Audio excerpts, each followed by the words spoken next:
This boy's name is Kai. He was stabbed in the back by his own group of heroes, betrayed, humiliated, and worse. His own sister was taken from him, while everyone laughed, calling him pathetic. At the age of 15, he awakened the class of Dark Mage. In this world, only the strong are respected. The weak are discarded. Even after training until he bled, nothing changed. The hero drove his sword into Kai's chest and said he would never see his sister again, because now she belonged to him. As Kai's consciousness faded, he opened his eyes, 5 years in the past, on the day of the talent ceremony, and this time, he awakened a Dark Class 999. Now, he will take revenge on everyone who humiliated him. In the midst of the final battle, the hero Zu seems to have finally reached his limit. After a long journey, his party finally managed to corner the dreaded Demon King. We learn that he is a Dark Mage, the lowest ranked class, but it was all worth it because now he could finally reunite with his beloved Colette. Suddenly, the party's leader yells for him to stop the Demon King's movements.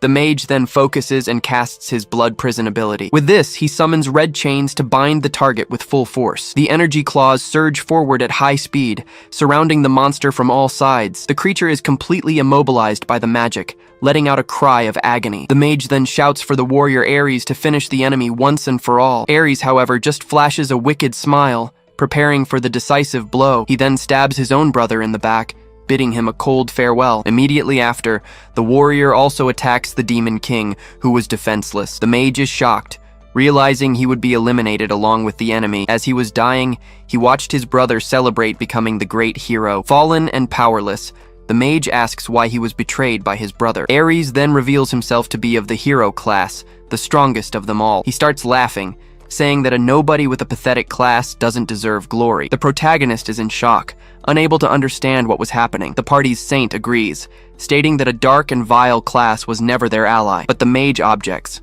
having used his magic to help the team all along. The female warrior of the party then starts laughing loudly, mocking him to his face. We learn that she is a mage of an ultra-rare class, and she calls him useless. He then laments his 5 years of hard work, all thrown down the drain. The scene shifts to a flashback, taking us to an old church in the kingdom. There, all 15-year-olds received a special class from God. On that day, he received the Dark Mage class and was scorned by everyone. It was a dark class, considered the lowest and most useless of all. Back in the present, the female warrior steps on him, screaming that he should just die already. With a cold gaze, Ares grips the hilt of his sword, preparing to finish him off. Ares then plunges the sword in, yelling that Colette is his now. In his last breath, the mage screams her name, feeling immense pain. The scene cuts to a flashback, where their engagement was broken off. Her father only allowed them to say goodbye one last time. At that moment, Ares leads her away, while our hero watches, unable to react. Colette then takes off her bracelet, an object of great value to her. She hands it to him,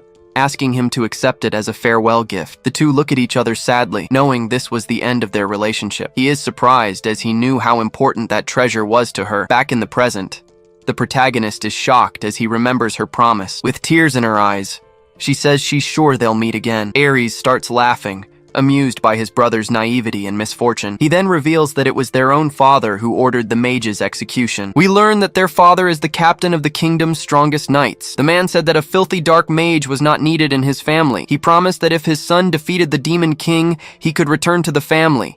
And as a reward, he would even get his engagement to Colette back. The girl was trapped in the castle, maintaining a protective barrier over the city. And to win back his love, he gave his blood, sweat, and tears to become stronger. With great effort, he finally reached the pinnacle of strength, level 999. But back in the present, Ares whispers that all his effort was a shame. The traitor then raises his sword, planning to pretend his brother died at the hands of the Demon King. The mage realizes he was used and curses his father and brother with hatred. Ares calls him annoying and promises he will take very good care of Colette. In his final moment, the mage's hand scratches the ground, showing his regret. He laments not running away with her to seek their own happiness. Suddenly, the bracelet glows, and he hears her voice begging him not to die. His last thought was that he just wanted to see her one last time. The scene changes, and a voice asks him how long he plans to sleep. The protagonist then jolts awake, completely shocked and confused. Opening his eyes, he finds himself face to face with Colette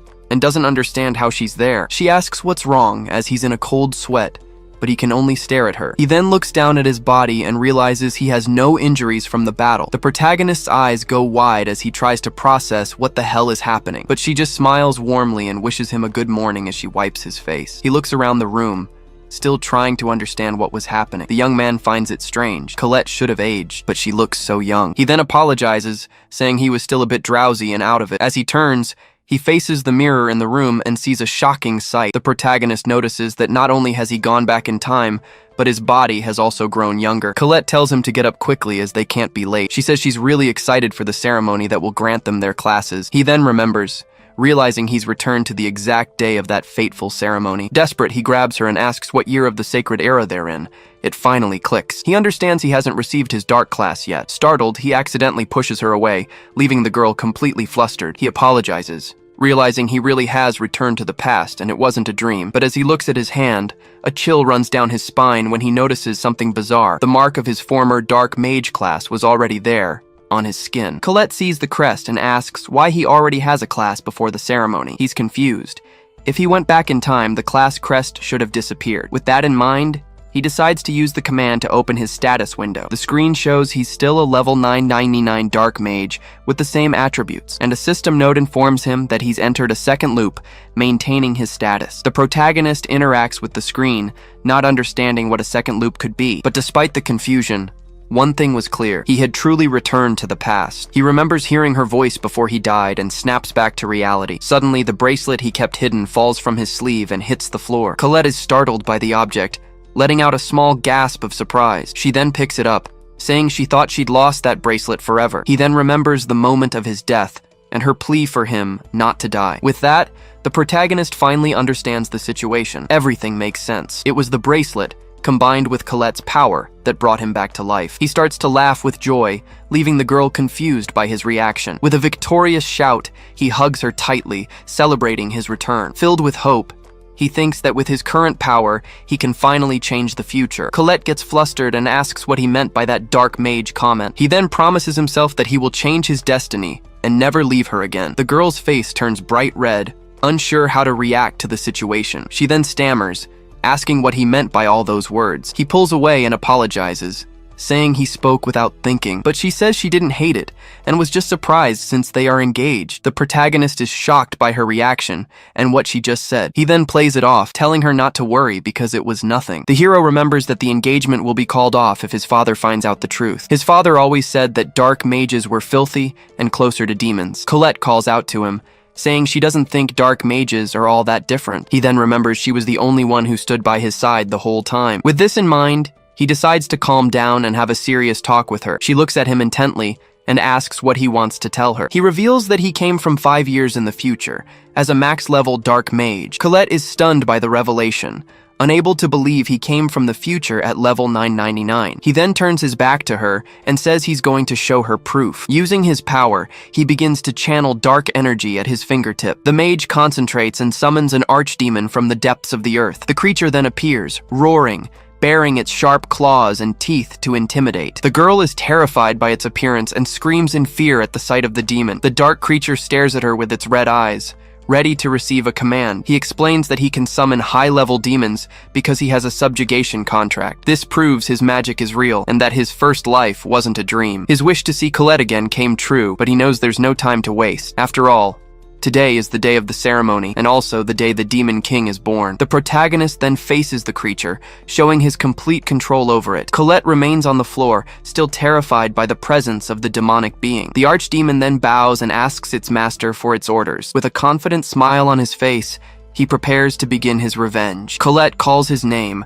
still on the floor and terrified by the situation. The demon crouches in front of him, displaying its terrifying size and power. With a smile, he snaps his fingers and calmly dismisses the summon. He then turns to her and asks if she now believes he's a sorcerer, but Colette says she never doubted him because she knew he wouldn't lie to her. The protagonist is moved, touched by her unwavering trust in him. She says it's incredible, since not even holy knights can defeat an archdemon. He then gets serious again and asks her to listen very carefully. The girl looks at him, a little scared, waiting for what he has to say. He reveals that Ares is going to become the hero, and that it absolutely cannot be allowed to happen. With that, he turns and starts walking towards the door, getting ready to leave. But suddenly, Ares appears in the doorway, asking if someone called for him. The hero glares at him with pure hatred, remembering all the betrayal he suffered. Colette senses the tension in the air and asks her fiancé what's going on. Ares then enters the room and asks where the archdemon he sensed went. He notices that remnants of the magic circle he used are still on the floor. Ares then scoffs, asking what his brother was saying behind his back. The protagonist tries to explain, but Colette gets nervous, unsure how to react. The traitor then looks at her and asks why she doesn't choose him instead of his brother. Angrily, the hero shoves Ares away and tells him to let go of the girl. He then glares at him with hatred and tells him to get out of the room immediately. But Ares draws his sword and asks what he's going to do if he refuses. The atmosphere in the room grows heavy, and Colette worries, calling out to her fiancé. Ares then steps on the magic circle, saying he's pathetic and shaking. The two brothers glare at each other angrily, while the girl stands between them, terrified. Suddenly, a man calls for Ares at the door, saying the Marquise is waiting for him. Annoyed, he sheathes his sword and replies that he was just on his way to meet his father. The protagonist breathes a sigh of relief, but he's still tense from the brief argument. He turns to Colette and says it's better if they go outside too. The two then leave together, leaving Ares behind, who watches them with a cold stare. He smiles at Colette, who returns it warmly as Ares watches them with envy. The two then go for a walk, strolling through the city's busy streets. He comments on how nostalgic the city feels, but someone calls out to him, surprising the couple. The protagonist finds it strange to be called Kai-sama, a title of respect. A shopkeeper then thanks him for getting rid of some bandits a while back. He realizes people still respect him because they don't know he's a dark sorcerer. Colette smiles and says that everyone admires him because he always tries so hard. The girl notices he's gone quiet and looks at him with a hint of concern. They then go to a quieter place so they can continue their conversation. He reveals that Ares will make a grave mistake as soon as he becomes the hero at the ceremony. Because of this, the future demon queen will be born, and the kingdom will fall in 3 days. Colette is in shock, horrified by the terrible prediction he just made. He explains that half the kingdom's population will be massacred because of it, and to protect the capital, she will be imprisoned to sustain a great barrier. After that, he will be exiled, and the two of them will end up separated for a long time. She despairs at the news and says she wants to be with him forever. With a smile, he invites her to run away and live with him from now on. Colette can't believe it and asks, blushing, if that was a marriage proposal. With that, she jumps into his arms and shouts that she's so happy and wants to be with him forever. He hugs her back, lamenting that he was such an idiot in his first life. The protagonist then feels regret, thinking he should have hugged her much sooner. The scene changes, and he puts her on a horse, asking her to hide in a remote village, but she's worried and asks if he isn't going with her. He then reveals he's staying behind to stop Ares and the birth of the Demon King. She smiles and says he's protecting everyone, and he agrees a bit awkwardly. Colette then says goodbye, promising to wait for him no matter what. He smiles back warmly and promises to finish everything and come get her. But in truth, he was doing it all for himself, to save the demons. He's going to need their help to face the enemies that will come after him. It's because in his final battle, he learned the truth about the world from the Demon King. The Demon King remembers vowing revenge against the hero, his friend's killer. But at the time, Ares didn't even care about what happened, treating it all with complete indifference. Because the hero, the symbol of hope, was the cause of humanity's ruin. Now, with his power back, the protagonist prepares to prevent the tragedy. With a determined look, he begins his rebellion to finally change everyone's fate. The scene then changes, and we see our hero descending the stairs of a dark dungeon. Down below, Ares was holding a whip, threatening a mysterious prisoner. We see that it's Griselda, an elf who was chained up and badly injured. Filled with hatred, she glares at our hero and screams for him to kill Ares once and for all. She refuses to obey the order, screaming that she would never follow the commands of someone so disgusting. Angered, he cracks the whip on the ground, threatening her with the consequences of disobedience. She then glares at the shackles on her wrists, which serve to seal all her magic. He taunts her with a smile, asking what she would do if she weren't chained up. Suddenly, his face shifts to one of pure anxiety, revealing his fear and worry. He then grabs her forcefully, reminding her that she is his slave and must obey. Ares reveals that the prophecy foretells the birth of a hero, and he fears it might be Kai. If that happens, he knows his brother's marriage to Colette will be a certainty. Desperate, he screams that he won't allow it, because both Colette and the hero class belong to him. It is explained to us that the hero class is the strongest, chosen by the gods themselves. With it comes the hero's privilege, which allows one to steal and destroy without punishment. Ares goes mad at the thought, as no one can oppose the demon slayer, and as a hero, he could have any woman he desired, living a life of luxury. He sees Kai as an obstacle, and believes that if he kills him, the class will be his. Griselda then calls him trash, finding his reason for wanting power pathetic. Furious at the insult, Ares prepares to strike the elf with his whip again. He yells that he bought her to kill her, but she says she will never surrender to him. The villain then calls her useless trash and complains about all the money he spent. With a wicked smile, he draws his sword and says he'll give her what she wants. He then raises the weapon with both hands, screaming that he'll wipe out her entire kind. She shuts her eyes tightly, cursing him to regret this in the next life. But suddenly, another chained elf screams, begging him to stop. Griselda is surprised to see her awake and tells the girl to be quiet and stay out of it. Sasha refuses to obey, saying she won't just stand by and watch her lady die. She then offers to kill Kai, pleading with him to release Griselda in exchange. Ares glares at her with contempt and kicks the girl hard, finding the proposal absurd. He then points the sword at her, doubting that a weak demoness can do anything. Without hesitation, he stabs her in the chest, causing the elf to scream in pain and agony. Griselda panics and calls him a bastard, while Ares just smirks maliciously. He then grabs the wounded elf, asking if that servant was so important to her. The villain just watches the scene,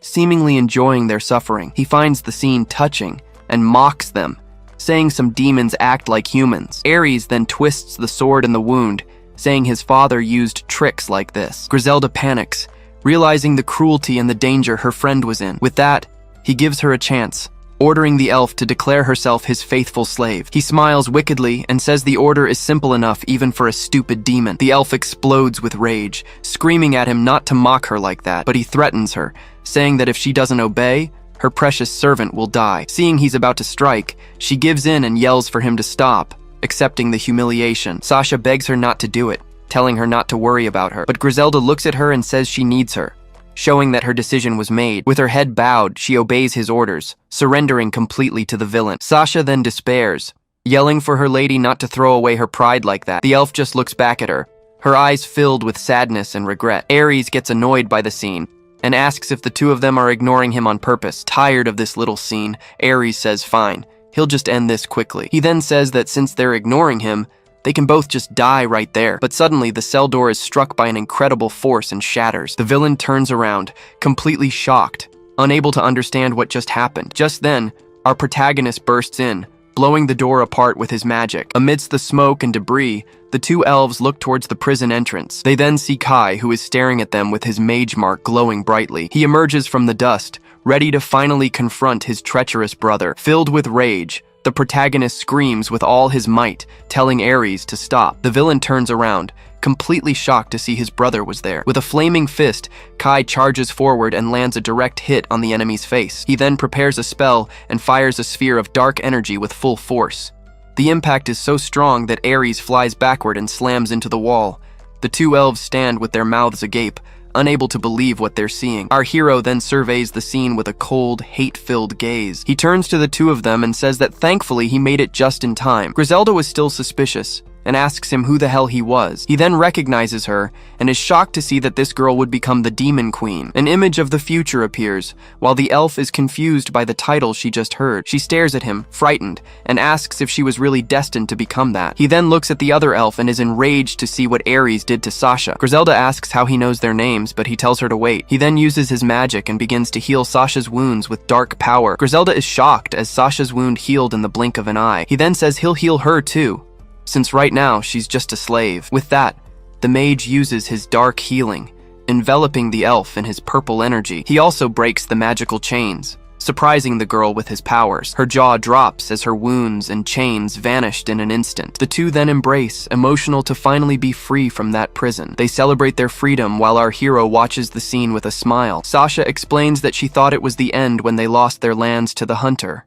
Elsa. Hearing the name, he remembers the red-haired magic swordswoman. Griselda asks if he knows her, and he confirms, saying he knows her very well. The two become defensive, asking if he's one of that hunter's allies, but he immediately denies it, showing clear contempt just from hearing her name. It's explained to us that Elsa hunted demons for fame and money, joining the hero's party. He says that just thinking about her allies sends a shiver down his spine. Griselda thanks him, and upon learning his name, she realizes he is Ares' brother. Griselda questions him, as he is the top candidate for hero and shouldn't be helping demons. He then looks at her seriously and asks if she is willing to cooperate with him. The elf is confused by the request, not understanding what he meant by that. With that, he reveals he no longer has a place in human society, showing his mark. The two recognize the dark emblem and understand why he uses dark magic, but Sasha finds it all very strange, as his powers didn't seem normal. She thinks it's incredible that he can use such strong magic, but the fact is, he saved them. So Griselda dismisses the doubt and tells her servant that it doesn't matter, because she trusts him. At this, Sasha reveals that Aries said if Kai died, he would gain the hero class. The protagonist is in shock, unable to believe what he just heard. Griselda says she refused, as her noble lineage would never bow to trash like him. She then thanks him, because if it weren't for him, she would have lost her dear friend. The scene reminds us of the future, where she became the feared and hated demon queen. He understands why she fell into despair and caused so much destruction in the past, and all of it happened because of the man lying on the floor, his greedy brother. He stares at his fallen brother and wonders if he should just kill him right now to solve everything. But he remembers all the contempt and cruelty he suffered in his first life. A childhood memory then appears, showing the three of them together as children. Then, he thinks of Colette, and knows she would be heartbroken by this. Griselda then calls out to him, asking what he plans to do with his brother now. The protagonist closes his eyes for a moment, and says he already knows the answer. With a knife, he cuts the palm of his hand, making his blood drip instantly. From his blood,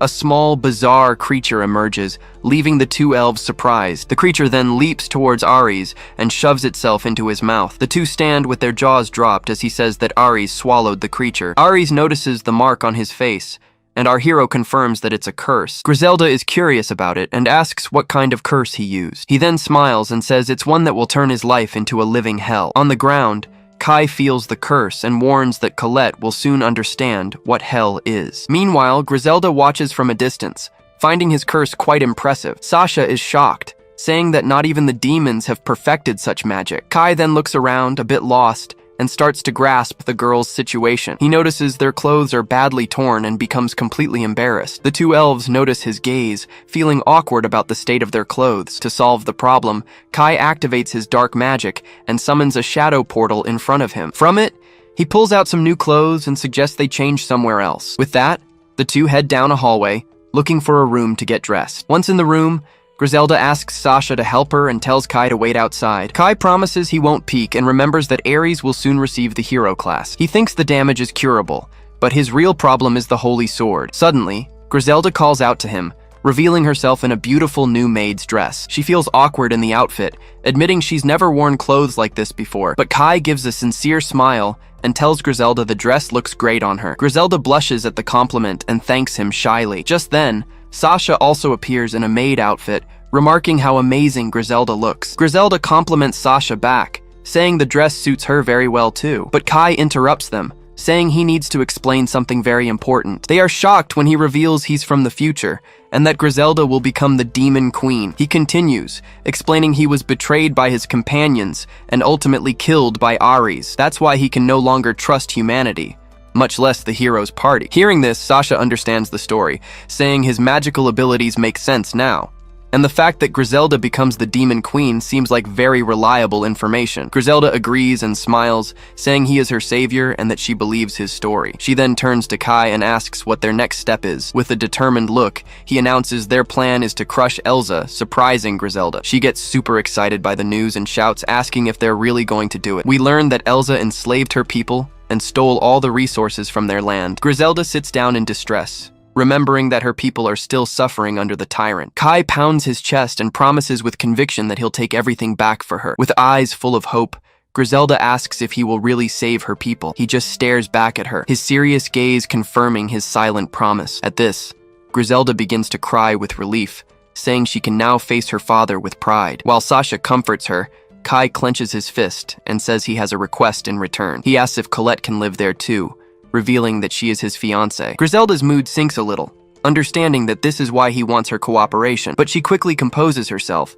and says that if that's all, then there's no problem at all. Kai then explains that Colette is about to receive the Saint class today. Desperate, Griselda warns that if he takes the Saint, the Holy Kingdom will hunt them down, but Kai reassures her, telling her to leave it to him, as he'll take care of everything. He maintains his firm expression, showing he's not afraid of what's to come. Suddenly, a red energy surrounds them, and the entire building begins to fall apart. In the blink of an eye, Kai grabs the two elves and gets them out of there safely. They reappear in the middle of the fire, and the girls are shocked at how quickly they vanished. Kai announces that the time has come and tells the two girls to stay behind him. Griselda is terrified, wondering how the enemy could have reached them so quickly. The scene focuses on the flaming rubble, showing the total destruction of their former hideout. Amid the flames, the silhouette of a man with spiky hair walks toward them. It's Ares, who emerges with a manic smile and asks Kai how he's feeling. Kai then glares at his glowing hand and calls him older brother with contempt. Ares lets out a crazy laugh, and Kai sarcastically asks what the problem is. He's shocked to see the mark on Kai's hand and accuses him of being the dark mage. Ares then boasts about becoming the hero,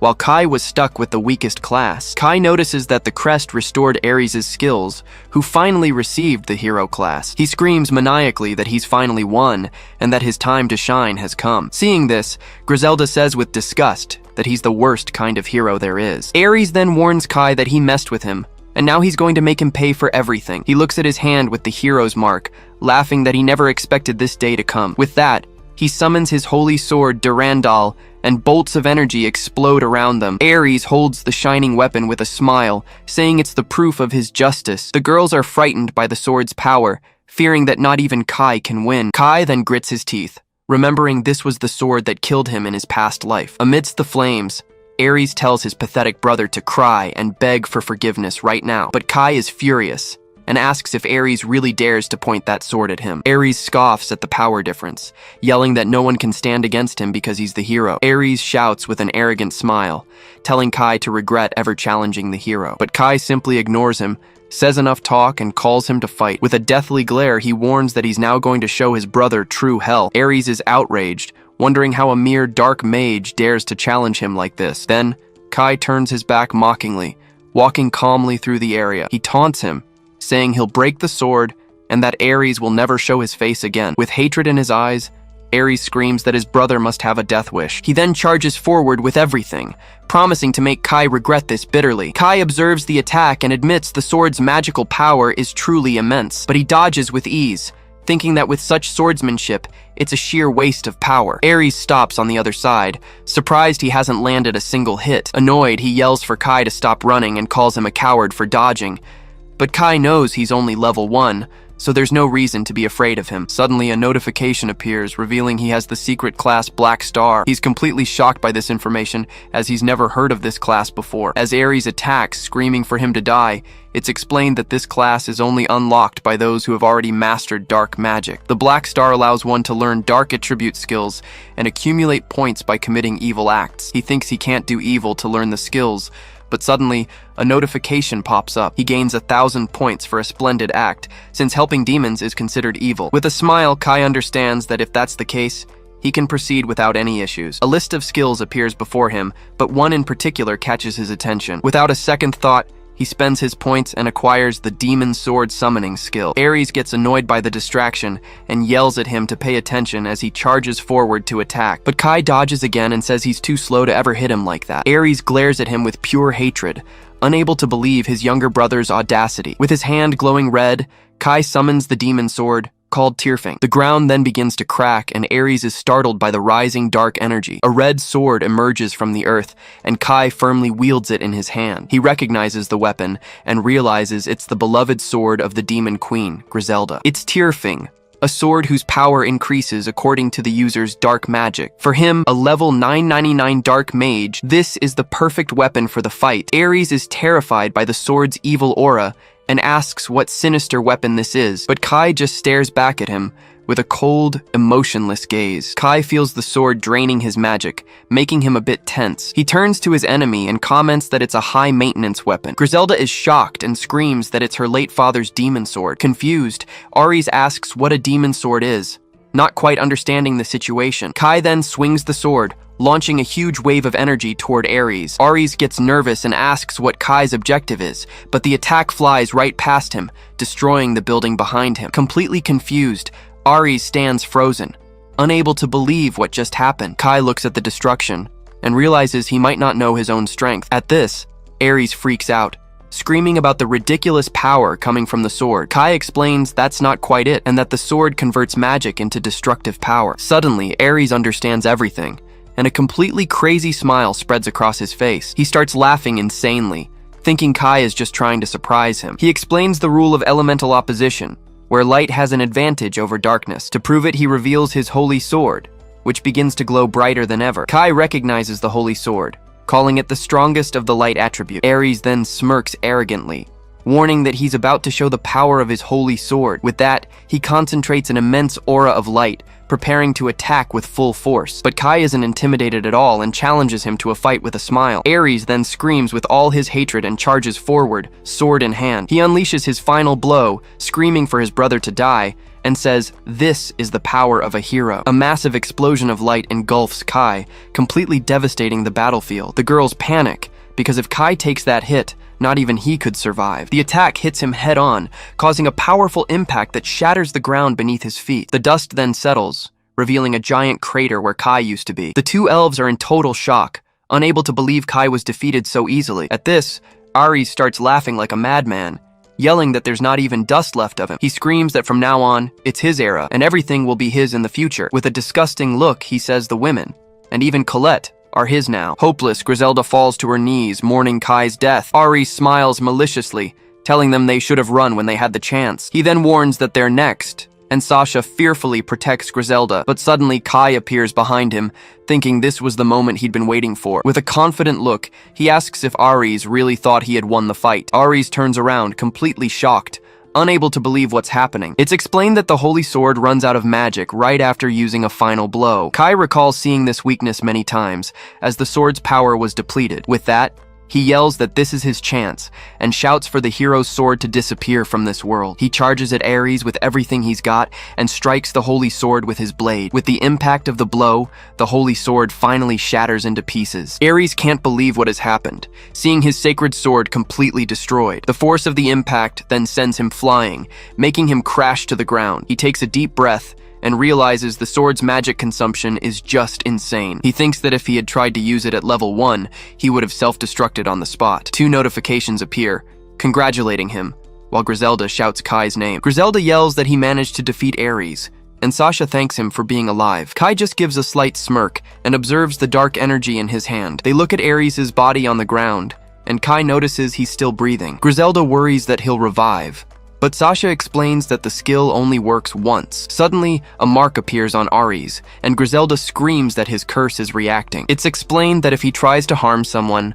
the emblem of light turns into the emblem of darkness. While the hero's mark brings honor, the cursed dark emblem brings the opposite. Kai reveals that this is his revenge, as Ares stole his brother's life. With the curse and the broken sword, Ares as a hero can be considered dead. He then looks toward the city gate and realizes the place is in absolute chaos. At that moment, Griselda rushes over to him and calls him Lord Kai, which surprises him. She grabs him, crying with emotion, because he defeated the hero and destroyed the holy sword. With a confident smile on her face, she says that now there's no doubt left. Griselda then declares that Kai is the savior of the demons and the new demon king. Kai is completely shocked by the declaration and wonders if he just became the demon king. The scene shifts to a forest where Colette wonders how Kai is doing. A small demon reassures her, saying Kai is likely stopping the birth of the demon king. She smiles and holds him, but says she was surprised to see him shrunken like that. He explains that his small form is a disguise and that he'll protect her no matter what. Suddenly, he spots the capital and warns that they need to hide from the holy knights. He explains that since she's missing,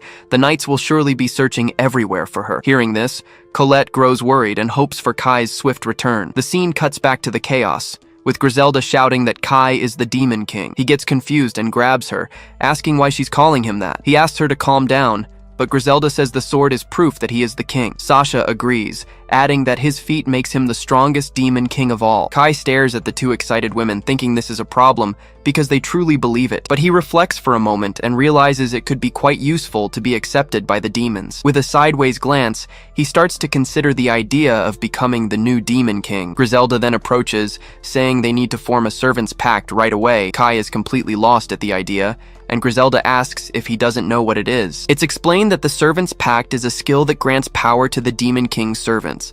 In exchange for this power, they must swear absolute loyalty and serve the king forever. He doesn't think he's ever seen this skill, so he opens his status screen to take a look. That's when he notices his list of unlockable skills has just grown, and there, among the skills, he finds the Servant's Pact, which costs 300 points. He understands the condition has been met, and that there are several levels to the pact. The screen also warns that betrayal leads to death, leaving Kai quite surprised. He wonders if this kind of pact is something that really exists in this world. Griselda confirms it, saying it is their duty to swear loyalty to the newly crowned king. She says he's a good person, and wonders why he's hesitating so much. Kai feels a bit awkward at the compliment and ends up agreeing to make the pact. He turns to the two on the roof and asks if they are absolutely sure about this. They kneel and reply that it's an honor and what they desire most right now. With the skill unlocked, Kai offers Sasha the honorable class of Demon General. Sasha is shocked by the offer, and Griselda asks why she doesn't accept, but Griselda comforts her, saying the class is also perfect for loyal people. Kai then turns to both of them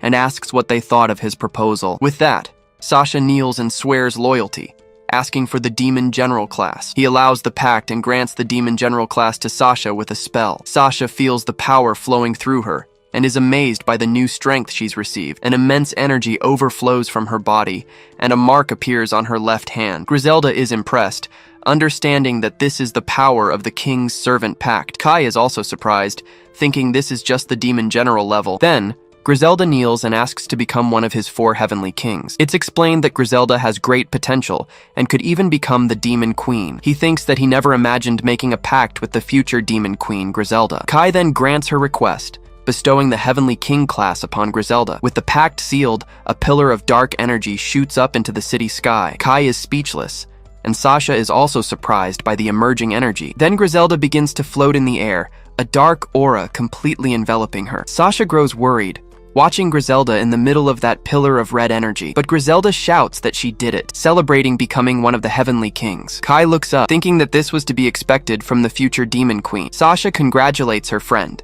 and Griselda says they now serve Lord Kai. At this, Sasha fills with determination and promises to do her best. Griselda hugs her and says that together, they will create a new world for demons. He watches them, thinking that destiny is changing with the Demon Queen's loyalty. But he knows it's not over yet and senses a strange movement approaching. Suddenly, a group of knights arrives, and the commander demands an explanation for what happened. With a hand on his sword, he glares at Kai with hatred and calls him an insolent brat. The divine knight Geese appears. He asks why Ares is down and why Kai is with demons. Kai steps in front of Griselda, shielding her from the knight with a serious expression. She asks who the man is, and Kai explains that he's the leader of the Holy Knights. He then glares at the man and angrily reveals that this is his own father. Meanwhile, the knights check on Ares and inform their leader that he's still breathing. His father confronts him, asking why he didn't show up for the class ceremony. With a smirk, Kai simply replies that he's now a dark mage. His father is shocked and yells, asking if he wasn't supposed to be the true hero. But Kai shows his mark and declares he will strive to become the Demon King. Geese recognizes the dark mark,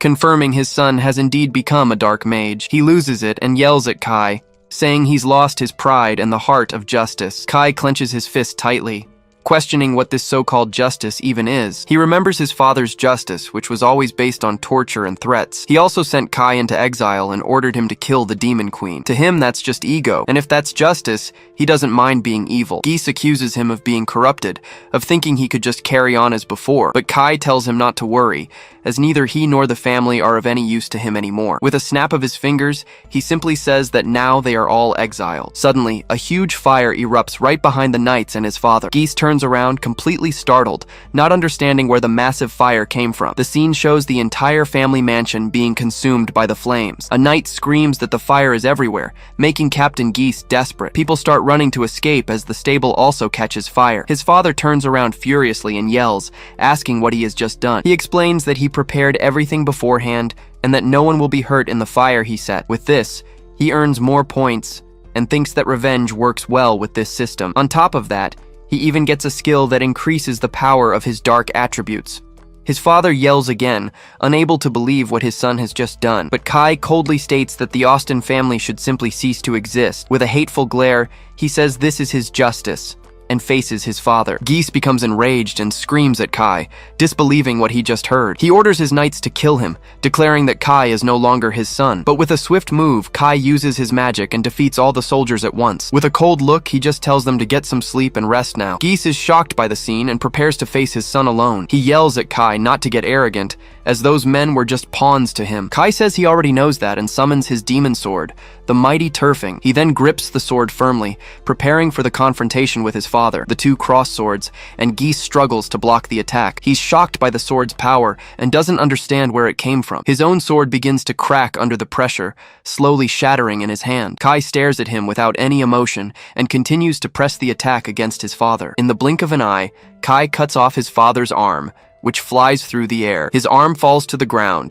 and Geese screams in pain from the severe wound. Fallen and wounded, a knight rushes to his side as the fire burns all around. Geese despairs and asks if Kai has abandoned his humanity, but he calls Kai naive and uses his healing magic to restore his arm. To his surprise, the arm doesn't heal, leaving Geese desperate. Kai then asks if he's noticed, explaining that the magic rejects any healing. It's a high-level curse that not even the Holy Maiden could cure. As a final act of mercy, Kai informs him that he at least stopped the bleeding. Geese doesn't understand how this is possible, since Kai just received his class. But a warrior who loses his dominant arm can already be considered dead in battle. With this, Kai realizes that his father's justice now holds no power at all. Geese is terrified and asks if Kai really has the nerve to kill him. Kai remembers Colette and his father's order for him to kill his brother. Geese is completely confused and asks what he's talking about. Just then, a notification congratulates Kai, giving him another 300 malice points. Kai then stares down at his fallen father,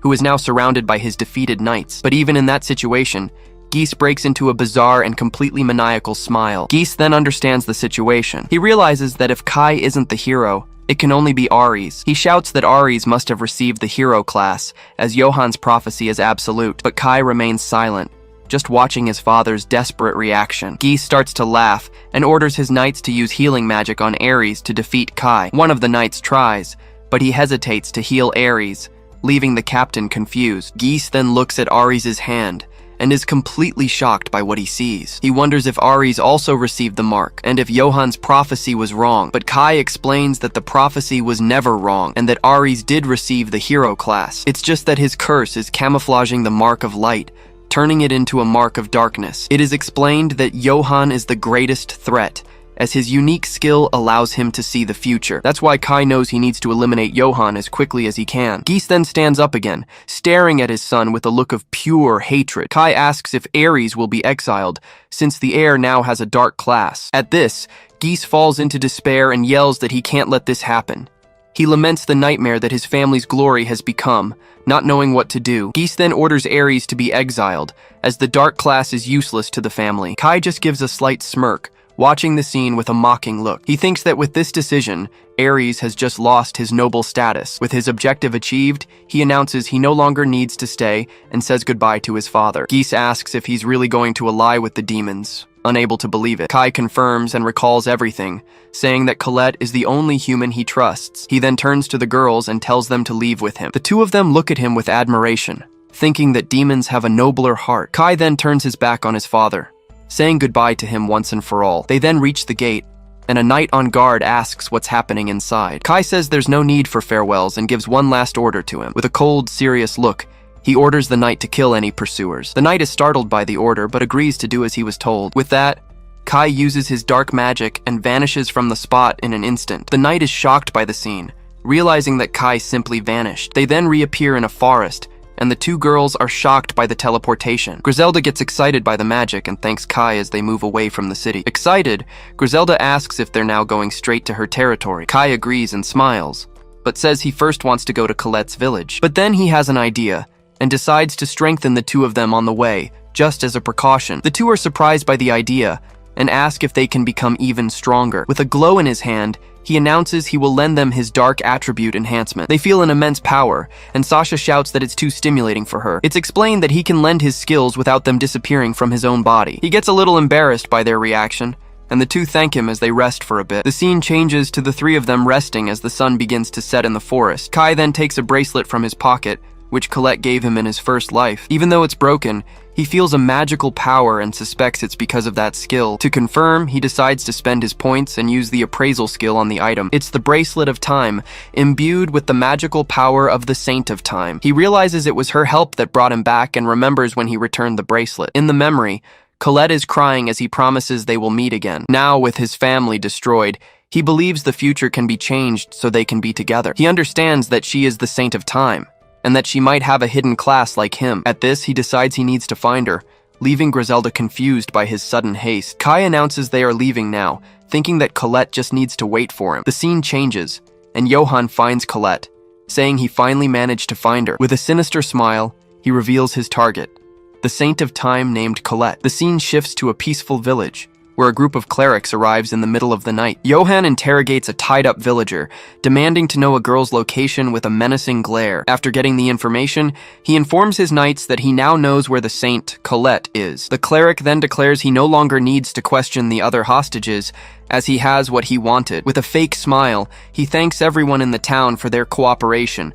hiding his true intentions. Then, he orders them to use memory-wiping magic, but one of the hostages overhears and panics. The man shouts that the magic is dangerous, saying he's heard it can drive people mad. Johann gets annoyed by the man's stubbornness and says he'll do something special just for him. Without any mercy, the cleric simply gives the order to kill the man in front of everyone. He then sarcastically asks if anyone else dislikes the idea of having their memory erased. Seeing everyone's silence, he smiles, satisfied, and remarks that it seems only one person disagreed. Suddenly, a scream of terror echoes through the forest, cutting through the silence of the dark night. We see it's Colette, running desperately through the woods while being chased by the holy knights.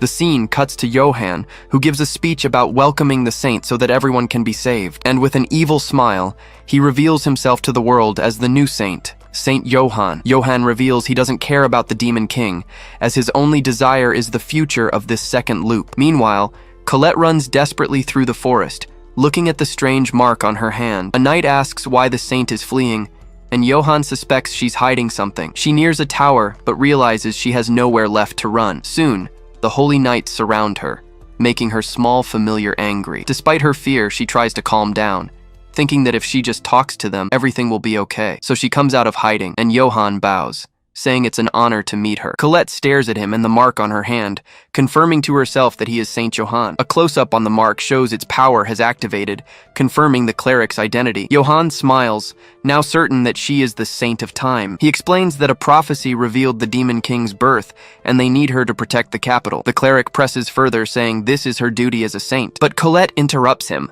stating that the Demon King's birth was already prevented by the hero Kai. This news catches Johann completely by surprise, leaving him speechless for a moment. She explains that if the prophecy didn't come true, it could only be because of Kai. Johann is shocked and asks how she knew about his secret prophecy. She then reveals she heard everything from Kai, who came from 5 years in the future to save lives. But Johann starts to laugh, realizing she's a living witness to the second loop. With an evil smirk, he asks if the Kai she's talking about is the son of the Austen family. He then tells a fabricated story, claiming Kai killed his brother and set fire to their mansion. Colette is outraged and yells that it's all a lie, as Kai would never do such a thing. Laughing, Johann shows a mark on his hand and claims his prophecy says Kai is the Demon King. He accuses her of siding with the Demon King and snaps his fingers with a wicked look. Without a second thought, Johann orders his knights to capture the saint immediately. He thinks that with Colette as a hostage, Kai will be powerless, and his plan will succeed. But out of nowhere, a giant demon smashes through the wall right behind her, surprising everyone. The creature lets out a terrifying roar, showing it wasn't there to play games. The knights stand frozen, unsure how to react to this sudden and menacing appearance. Everyone, including Johann, is utterly terrified by the monster's presence, and in the blink of an eye, the demon attacks, sending one of the knights flying with a single blow. Fallen on the ground, Johann is paralyzed with fear as one of his knights shouts his name. Colette faces the demon, realizing Kai was right and that talking wouldn't work. Completely terrified, Johann recognizes the creature and screams that it's an archdemon. She then turns to him, accuses him of being the source of corruption, and demands that he repent. Afraid, the cleric begins to beg for forgiveness, promising he'll do whatever she commands. But the demon growls, warning in a menacing tone that it won't let anyone escape. Suddenly, the creature stops and seems to recognize her, calling out Colette's name. She then walks calmly towards the monster and touches its cloak, showing no fear. Seeing his chance, Johann tries to explain himself, saying the Pope forced him and that he didn't want to do it. Colette looks at him suspiciously and asks if what he's saying is true, but he denies it on the spot. With a cynical look, he swears to God, trying to convince the girl of his false innocence. She seems to believe him and tells everyone to surrender, but Johann says he has one last request. He points to the knights who were injured by the demon's attack, asking for help for them. Colette offers to heal them, but the demon interrupts, saying there's no need since it was their fault. With a tense look, She just nods and says she understands the situation. Pretending to help, Johann grabs a potion and forces one of his injured knights to drink it. With a cruel smile, he pours the liquid into the man's eye and asks if it tastes sweet. Then he shatters the vial and starts laughing, calling Colette a fool for believing him. Colette is in shock, taking a step back in disbelief at the betrayal she's witnessing. The archdemon glares at Johann angrily, demanding to know what his plan was all along. Suddenly, the knight who drank the potion starts to writhe and scream in pain. The scene is so bizarre that Colette can only scream, terrified by the transformation. The man turns into a muscular monster, but the demon manages to stop his attack with one hand. Johann then reveals he gave him a booster to level up and fight the demon. The archdemon realizes the cleric was hiding this ace up his sleeve the whole time, but even with more power, the monster is no match, and the demon crushes its arm. Seeing all the chaos, Colette realizes this is her only chance to escape, but Johann sees her and says he'll hurt her so she can't run away anymore. He then concentrates his magic and fires an arrow of light in her direction. The attack hits Colette right in the chest, leaving the girl paralyzed in pain. But at the last second, the archdemon jumps in front of her and takes the hit. Colette panics, unable to believe he sacrificed himself to protect her from the arrow. With its chest pierced, the creature lets out a cry of pain, spitting blood from its mouth. Johann then mocks him, calling the demon pathetic for acting like a loyal puppy. He then orders the holy knights to attack, and they enchant their swords with light. One of the knights says this is the right thing to do, and shouts for his squad to advance. With their swords glowing, the three knights charge towards the wounded demon. The cleric smirks, explaining that the light element is super effective against darkness. The attacks hit the demon head on, who complains that the power is too strong for him. Enraged, Colette yells at Johann, calling him a coward and a disgrace to the saints, but he ignores her, declaring himself the very incarnation of justice and good. Fallen, the demon curses the humans, calling them filthy as he loses his strength. In his final moments, he looks at Colette and calls her name, his voice barely a whisper. As his body begins to burn, he uses what little strength he has left to tell her to run. And then, the demon's body shatters into countless red crystals before her eyes. Colette is frozen, completely shocked and unable to believe what she just saw. The transformed knight celebrates, saying he finally managed to finish off the archdemon. But suddenly, his body begins to explode from the inside out, spewing blood everywhere. He screams in desperation, feeling an unbearable pain as the potion destroys his flesh. In agony, the man begs Johann for help, asking to be cured of his suffering. But the cleric scoffs at him, telling that filthy thing to stay far away. The knight falls to the ground in disbelief, but at the last second, Colette grabs his hand. She looks at him with a compassionate gaze, showing she wouldn't abandon him. Then she promises to heal him, and begins to use her light magic on him. The man weeps as he feels the warmth of the magic, thanking the true saint for her kindness. But it's too late, and his body explodes as Colette apologizes for not being able to save him. Johann complains about the mess and says he'll have to get her new clothes. Covered in blood, she understands everything and accuses him of knowing this would happen. He coldly confirms it, saying the potion was improved but still had side effects. Realizing his cruelty, Colette breaks down in tears. Colette is frozen, completely shocked and unable to believe what she just saw. Johann then yells that he is justice itself, and that she is the one who should be judged. Trapped, Colette can only whisper Kai's name, apologizing for everything going wrong. The cleric smiles, saying that with the saint as a hostage, not even the demon king will be a problem. Far away, our hero Kai Austin wonders if Colette made it to the village safely. He walks back to his cabin, thinking of her and hoping everything is okay. When he arrives, he opens the door and announces he's finally home after a long day. A warm stew is already waiting for him by the fire, with an aroma that instantly whets his appetite. The two elves he saved, Sasha and Griselda, serve the food with a smile. He thanks them, saying he's starving after using his shadow ability so much. But suddenly, he feels a sharp pain in his hand and drops the firewood he was carrying. Griselda is startled by the noise and shouts his name. Not understanding what happened, he stares at his own hand, realizing the power he gave to the archdemon has returned to him. With a look of panic, he understands the message. His demon servant had been defeated. Using telepathy, he tries to make contact and desperately asks where Colette is, and the answer he receives fills him with fury. She has been kidnapped by Johann. A quick flashback shows Griselda thinking about what a skilled hunter Kai is. Back in the present, she and Sasha talk about him while cooking in the cabin. Griselda excitedly mentions that he even knows the habits of the forest rabbits. She then remembers when Kai taught her to hunt, showcasing all his wisdom. To her, the ease with which he hunts is proof that he's incredible. Sasha then teases her friend, saying she gets all giddy when she talks about him. Griselda gets embarrassed by the comment and asks what she means by that. But Sasha just giggles and changes the subject, leaving her friend even more curious. Suddenly, their conversation is cut short by Kai's arrival. He appears at the door with a serious expression. In a heavy voice, he informs them that Colette has been captured. The news catches them both by surprise, leaving the elves in complete shock. He explains that the archdemon protecting her was defeated, which leaves Griselda confused. Kai tenses up, realizing that only an army could defeat such a powerful demon. He looks at his hand and realizes that Colette is now completely alone and defenseless. In a vision, the archdemon apologizes to him, making Kai desperate to know what happened. Through the vision, the archdemon explains that Saint Johann and his knights were responsible. Kai gets pissed off because Johann knew about the second cycle, his time loop. He then realizes, remembering that the bastard cleric has a prophecy ability. With this, he understands that Johann's goal is to use Colette to create a barrier in the capital. The demon continues, warning that Johann called him the Demon King to manipulate Colette. And to make matters worse, the bastard even used enslavement magic to control the poor girl. After hearing the report, Kai tells his servant to rest and leaves the room in silence. Griselda notices the tension in the air and asks if he's okay, as his expression was terrifying. Filled with hatred, he swears he will never forgive Johann, and that he will pay with something worse than death. With a determined look, he vows to make sure he keeps that promise. Suddenly, his hand starts to catch fire, surprising Kai with his body's reaction. He looks back and sees Griselda, who slapped him on the back to get his attention. With a smile, she asks if it hurt and tells him she's strong enough to help in the fight too. Kai doesn't understand at all, completely confused by the elf's strange behavior. Then she reminds him that he can't carry everything alone, because now he has them as companions. Moved, Kai realizes he's going to rescue Colette with his new friends. He remembers that in his past life,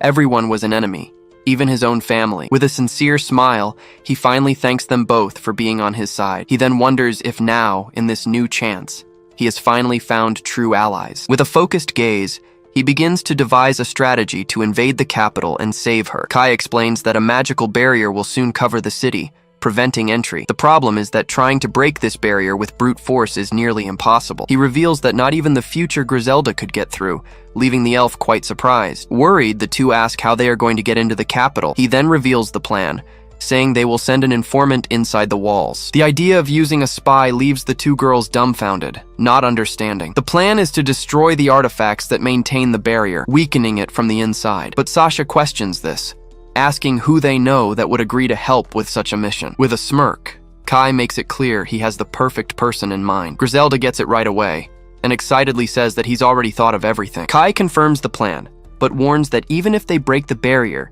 the three of them won't be enough. With a confident smile, he calls over Griselda and says he'll start with her. He then reveals the first part of the plan, which is to reclaim the territory that was stolen from her. The elf worries about Colette, but Kai assures her this will help save her in the end. With a serious look, he thinks that Johann has awakened a demon and that he needs to prepare. The scene then shifts to night, with Kai looking out the window, waiting for an enemy attack. Suddenly, a dagger flies in his direction, grazing him and catching him by surprise. Annoyed, he realizes that Johann wasted no time and has already sent assassins after him. A hooded man bursts into the cabin, immediately accusing Kai of being the Demon King. Right after, several other assassins with red eyes appear at the cabin door. Their leader then finishes the sentence, ordering Kai to die right there. The two elves are terrified by the invasion, not understanding who these people are. Kai shouts that they're the rotten side of the church, a squad that kills anyone who's inconvenient. At that moment, one of the assassins leaps and throws a shower of daggers toward our protagonist, but another attack distracts him,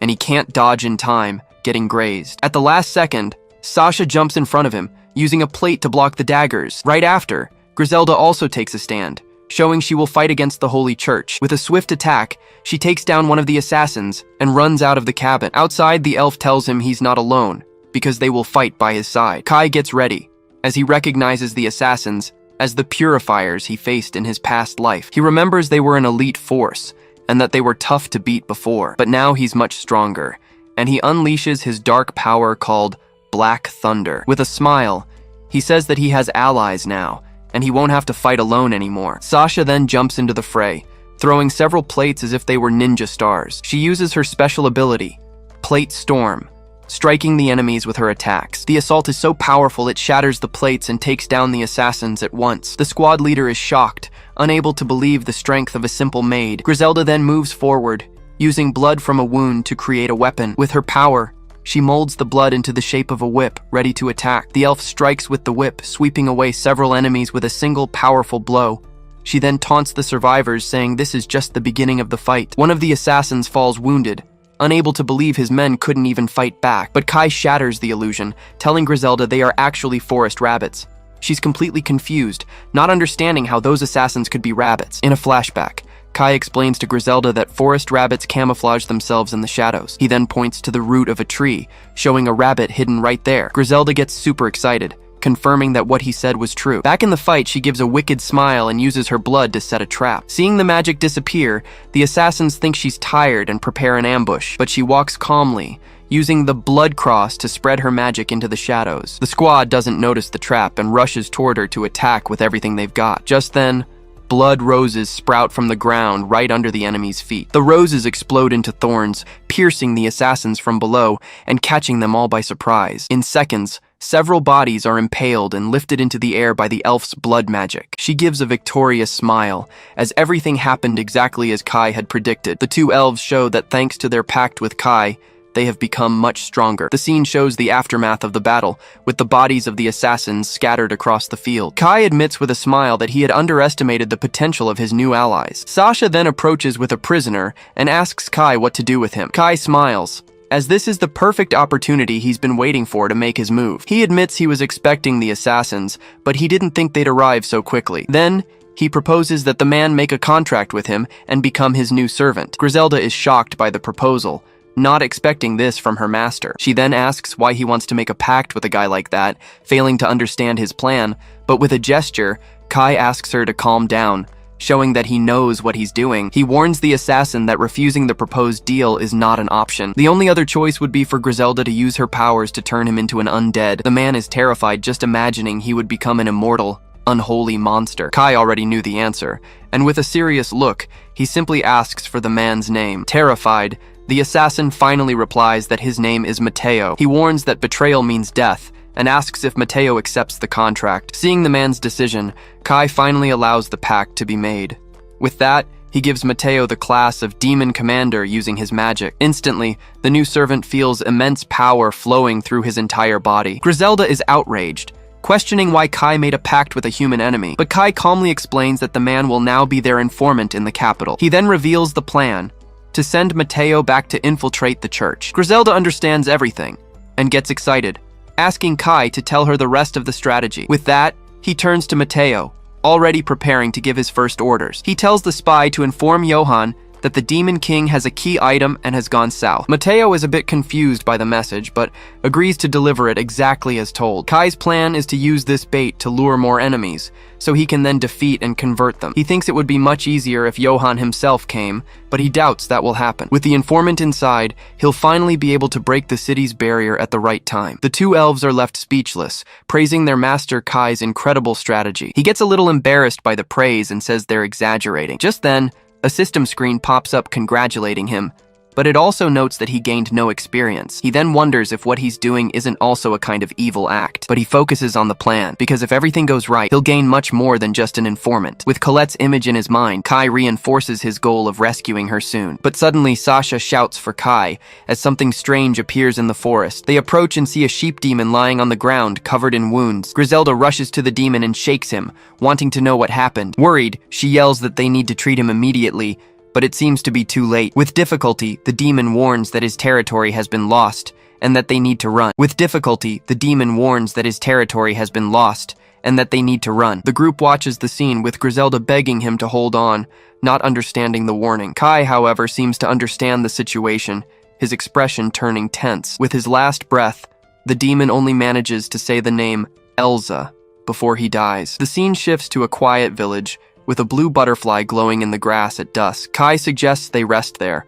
but vows to himself that he will save Colette. Suddenly, the blue butterfly flies up and lands right in front of Griselda, catching her attention. She instantly understands the message and realizes it has something to do with Colette. Meanwhile, the demon sheep they saved gets up, and Kai decides to act quickly. The demon then thanks the group for saving its life when it needed it most. Griselda kneels near the butterfly, as if responding to the thanks. With a determined look, she declares that she won't let any more of her people die. The demon sheep is relieved by her promise, thinking how trustworthy Griselda is. She then warns it to hide, as their lands have been taken over by the dangerous Elsa. Elsewhere, a praying mantis carefully holds the butterfly, telling it to be cautious. Kai warns that Elsa is not an easy opponent, and they need to gather information first. Just then, a tavern door is kicked open, and inside, some men are laughing about demons. Griselda serves Kai, thinking she could take those guys out with one hand. The brutes keep drinking, talking loudly about how much fun it is to go on raids. One of the men mentions that this Elsa person is finally going to receive her noble title. Upon hearing the name Elsa, Kai tenses up. He knows this person well. His partner celebrates, shouting that this will make them servants of a noble. Griselda is furious at their conversation, but Kai tells her to hold back for now. The atmosphere in the tavern is pure chaos, with everyone drinking and yelling non-stop. He then tells Griselda not to worry, because Elsa's reign will soon be over. Kai thinks that he needs information about Elsa, and he can get it from her henchmen, but her anger vanishes the moment a rice omelet arrives at the table, making the elf overjoyed. Kai lets out a little laugh, finding it funny how easy Griselda is to please. Just then, Sasha approaches and offers to pour Kai some wine, but their conversation catches the attention of the brutes, who stare at the group with a strange look. The two men share a malicious grin, clearly planning to start trouble. Kai then says it might be a good idea for them to get new clothes, so as not to attract attention. Sasha says she doesn't know what to say, while Griselda immediately agrees with the idea. Sure enough, one of the men gets up and walks over to Sasha, ordering her to pour him some wine too. With a cold stare, Sasha looks the man in the eye and says she refuses to serve him. He boasts, saying he's from Elsa's vanguard and that no one dares to disrespect him. Kai smirks. His plan to get information was working. Meanwhile, Griselda is overjoyed, preparing to eat her rice omelet, but the man becomes furious at the refusal and slams the table, knocking her food to the floor. The elf is in shock at the scene, while the other henchmen laugh at the situation. With tears of rage, she glares at the man for ruining her long-awaited meal. Just then, the guy notices she's a vampire and asks if she's some kind of slave. He then shouts that he wants her for himself, making the two elves prepare for a fight. Kai's expression changes instantly, and he glares at the man with a serious, cold look. He then stands up and says, "That's enough," telling the brute to stop causing trouble. The man notices Kai's hand and immediately recognizes the mark of a dark mage. Laughing, he mocks Kai, saying he's just a C-class dark mage. With contempt, he comments that he hates that class and should just kill him right there. But Kai glares at him angrily and warns that first, he's going to pay for the omelet. The brute stares at Kai with a look of disdain, cracking his knuckles with a smile. He then shows off his dragon claws and scoffs at Kai for having the guts to face him, but Kai isn't fazed at all, simply snapping his fingers as his mage mark glows. Kai realizes the guy is a warrior, but says he has a few questions first. The man gets annoyed and tells him to keep his questions to himself,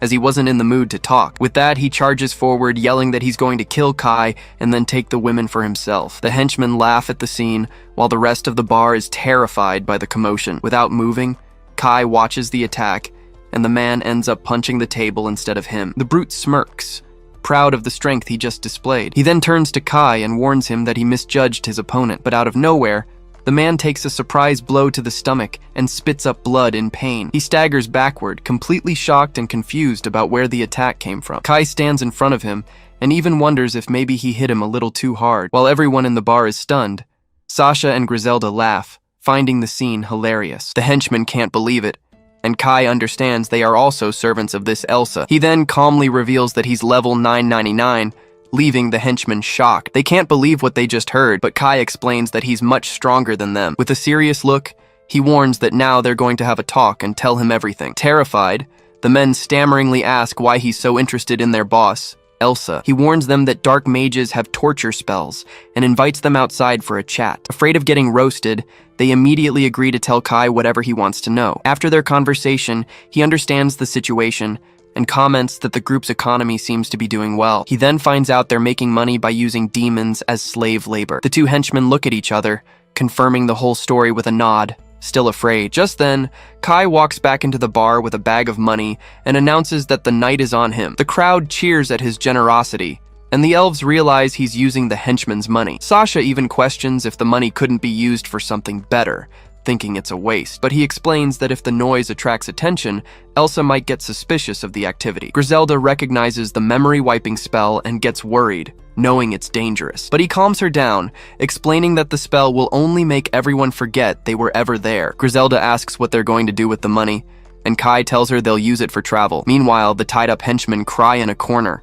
lamenting that they've lost all their cash. With a smile, Griselda gets excited about the idea and immediately shouts that she wants to buy new clothes. Kai agrees with her. Since they're about to enter enemy territory, it's best not to arouse suspicion. The camera focuses on the bar, showing people drinking, and a hooded figure observing everything. A close-up reveals the mysterious person's face, who wears glasses and has strange red eyes. Down the road, a huge army of holy knights marches in perfect sync. Startled by the noise, the villagers wonder what the hell is going on outside. The village chief approaches them, wanting to know why so many soldiers are there. Commander Geese then uses magic to show Kai's face, asking if they've seen him. Upon seeing the image, the villager is shocked, as he recognizes the boy immediately, but he lies, saying he hasn't seen him, and even asks for some cash for the information. A soldier reports that Kai isn't there, and suggests they continue their journey south. With a sinister smile, Geese says this village is no longer of any use. The scene changes, showing Kai on a cliff, telling his companions they've arrived. Sasha looks down and confirms,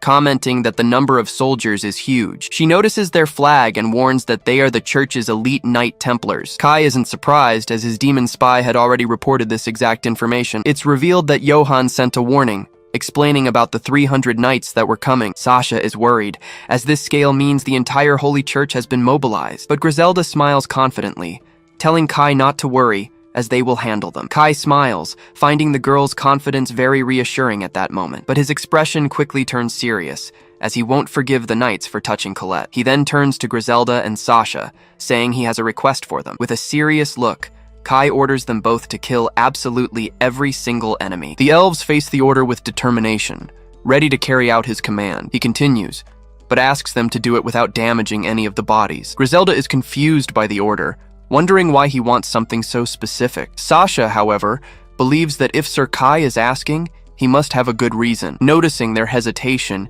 he tells them to relax, because they are both very strong. The sudden compliment leaves the two girls a bit flustered, but more confident. They then cheer up and guarantee they will fight using the best of their abilities. With everything settled, Kai announces that it's time to begin the attack plan. Suddenly, he notices some strange movement and realizes they are transporting supplies. In the distance, the troop of holy knights walks calmly with a large cart. Geese complains that the villagers had no money, but he's glad to be able to plunder the heretics. The scene cuts back to the village, showing the chief fallen and desperate amidst the destruction. Suddenly, Geese hears a noise and looks back, sensing a strange presence. High up on the field, he finally finds who he was looking for, the mage, Kai. The commander glares at him with hatred, shouting our protagonist's full name. He then asks if Kai is tired of running, finding the mage's attitude very arrogant. But Kai ignores the taunt and asks directly if Colette is safe. Furious, Geese yells that it's none of his business and that she will live for the church. With a look full of hatred,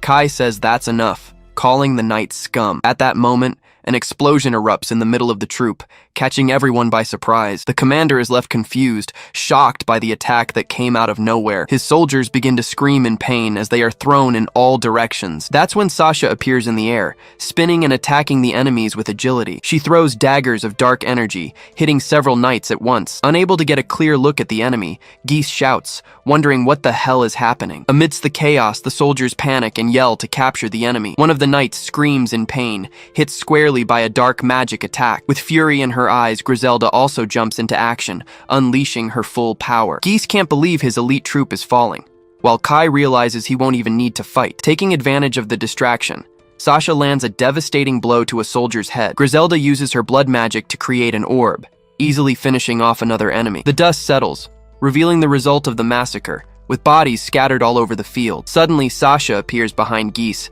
and asks what to do with the last survivor. Kai becomes thoughtful, considering it might be more useful to use the commander than to kill him. He then gets an idea, realizing this might be the best decision to make. The commander is terrified with a knife to his neck, unsure of what his fate will be. With a victorious smile, Griselda informs Sir Kai that she has gathered all the bodies. She explains that aside from being dead, the bodies are in perfect condition. Kai smiles and congratulates them both, saying they did an excellent job. The praise leaves the two girls flustered, but visibly happy for the recognition. But upon checking the items, Griselda gets annoyed seeing that it was all just plundered goods. Sasha comments that the Holy Church's corruption seems to be much worse than she imagined. Kai then turns around with a serious look, his next step already planned out. He realizes that with the bodies intact, he can finally test that forbidden spell. Griselda approaches and asks Sir Kai what he plans to do with all those men. He replies that he's going to turn them all into his new allies, leaving the girls in shock. It's explained that this is a dark spell, considered a rebellion against God. The protagonist then begins to concentrate,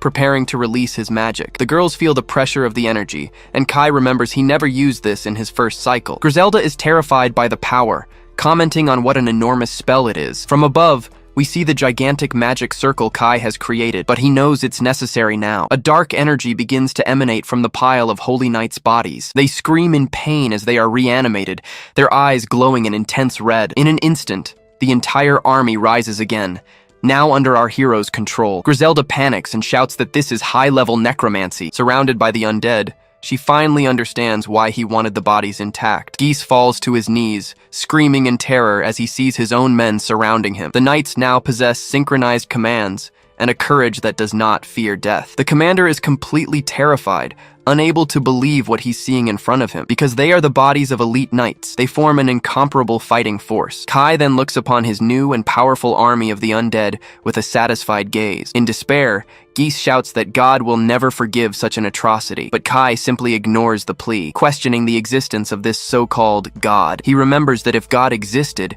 there would have been salvation, and that's why he can't forgive him. Geese trembles in fear, as Kai reaffirms he will do whatever it takes to save Colette. He then turns to the commander and casually asks for his name. Kai lets him choose: become a subordinate of the Demon King, or become one of the undead. A system window appears, congratulating Kai on his victory and awarding him 1,200 points. Suddenly, a small demon appears, reporting that he took care of the enemy scouts, so Johan wouldn't find out. Griselda is confused by the creature, wondering what kind of being it is. Kai then reveals that it's an arcane demon, leaving the girls shocked by the information. The demon then reminds Sir Kai about another pending matter he had forgotten. Kai nods, saying they need to take care of that right now as well. Meanwhile, a hooded figure hides in the bushes, watching everything from a distance. Ares flees through the forest, all beaten up, wondering why this happened to him. Filled with rage, he blames his brother for everything that happened. With no strength left, he stumbles and falls to the ground, cursing Kai for his misfortune. Just then, a luxurious carriage passes by on the road, right next to where he collapsed. The hero remains on the grass, groaning in pain, unable to get up. From inside the vehicle, a noble couple spots him and hears his cries for help. The scene shifts to a luxurious mansion at night, showing that he has been rescued. Now in the dining room, Ares lets out a crazy laugh, happy to have escaped with his life. The noblewoman says she's happy to see him well, and that it's an honor to meet the great hero. But she feels awkward asking why he was in that place, and he stops eating. Ares clenches his jaw in anger, remembering the reason for his recent humiliation. The scene flashes back to 3 days earlier, with Ares trying to enter his family's estate. He shows the emblem on his hand and shouts that he is the hero, demanding they let him pass. But the guard says that proves nothing, and asks to see the holy sword as proof. Ares yells that the sword broke, but the guard replies that the holy sword cannot break. Tired of the mockery, Ares loses his patience and grabs the guard, shouting at him to stop. The soldier is momentarily shocked, surprised by the hero's aggressive reaction. He then accuses Ares of revealing his true self, a class with the dark attribute. Confused, Ares looks at his own hand and sees the mark of the Shadow Mage appearing. He panics and shouts that the emblem has changed, but no one believes his story. The captain accuses him of being an imposter and orders the others to teach him a lesson right now. At that, the soldiers prepare to attack, while Ares begs them to wait. With a malicious smile, the captain confesses that he has held a grudge against Lord Ares for a long time. The hero tries to explain, shouting that it's all a mistake and begging them to listen. But it was too late, and the guards start beating him without mercy. The attack is so powerful that Ares is thrown far, landing hard on the dirt ground. They then leave him there, warning him never to show his face in that place again. Back in the present, Ares swears to himself that one day he will have his revenge on everyone. The noble woman who rescued him looks thoughtful, questioning if he really is the hero. But he cuts her off abruptly, saying the matter is none of her business. The noblewoman apologizes for the question and asks Ares to rest well for the night. He stares back at her,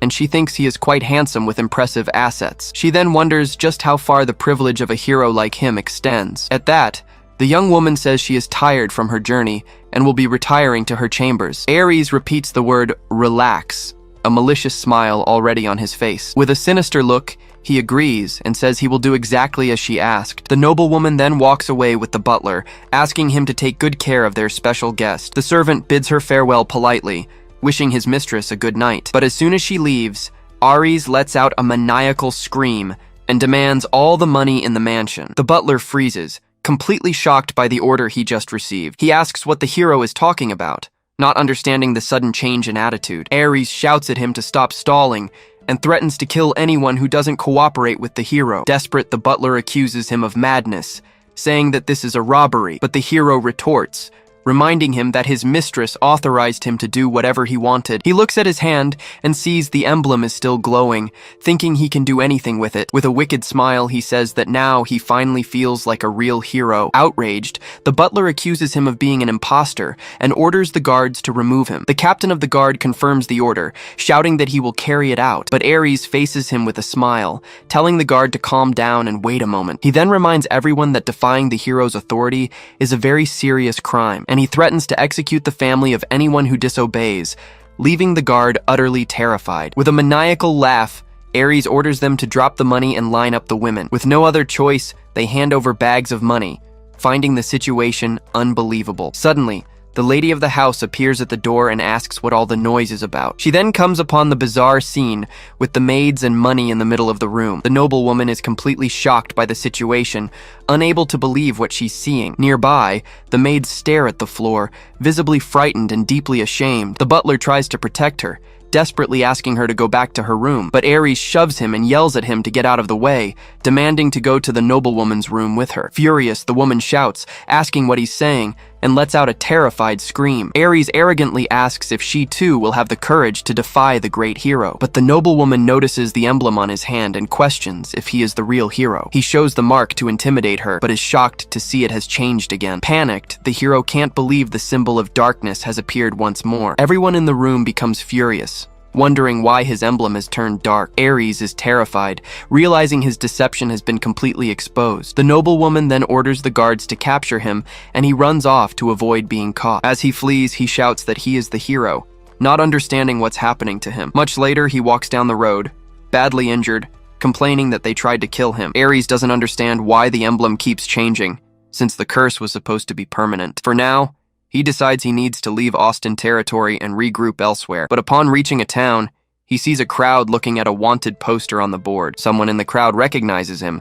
saying he's the second son of the Austin family. The poster reveals that Ares is now a criminal, wanted dead or alive for a reward. The scene cuts back to the present, with the mysterious figure watching Kai's group from a distance. She's impressed, thinking they are incredibly strong and out of the ordinary. Just then, she thinks maybe they can help, but a red energy surprises her from behind. Griselda captures her with her magic and bluntly asks what her purpose is there. The girl is terrified, with the elf's blood magic right at her neck. She then threatens her, demanding to know if the girl is an agent of the Holy Church. The spy stammers, trying to explain herself as Griselda's magic tightens even more, but then Kai tells her to stop, leaving Griselda confused by the order. He explains that he had been keeping an eye on her and didn't sense any malice from the girl. The young woman is shocked to learn she was noticed, unable to hide her surprise. Kai continues, saying he saw her at the tavern and also knows she's a demon. With no way out, she removes her hood and reveals her ears, confirming she's been discovered. The demon girl lowers her head,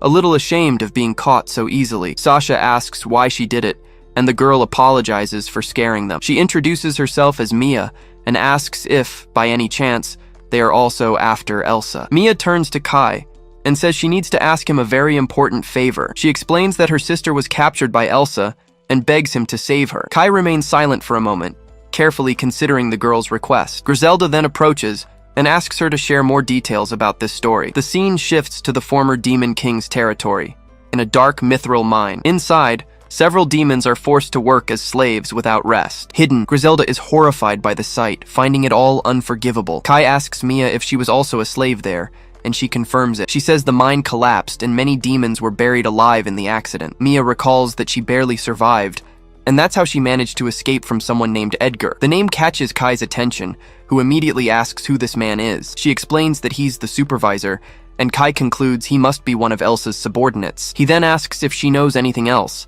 like his fighting style. She replies that his class, if she's not mistaken, is Grand Mage. The revelation shocks everyone, and Mia says this is a huge problem, as the class is powerful. Kai thinks Griselda is right, and that underestimating a Grand Mage would be very dangerous. Just then, Sasha returns from patrol, and Kai asks what's wrong, as she looks very pale. Desperate, she shouts that she was spotted by the enemy and used up all her magic in the fight. He's relieved she's okay, but worries about her energy expenditure on patrol. He then opens his skills screen, thinking of a way to help her recover. The MP Drain skill appears, which is used to steal magical energy from others. With a little smirk, Kai realizes this skill could work and quickly comes up with a plan. The system screen announces that the skill has been acquired, and he uses his magic on Sasha. He explains that he shared one of his skills with her, leaving the elf very confused. Kai then reveals the skill is MP Drain, and that he's going to transfer energy to her. She panics at the idea, as she doesn't want to take her Sir Kai's magical energy. It's explained to us that the skill can be used carefully to donate energy to an ally. He asks her to understand,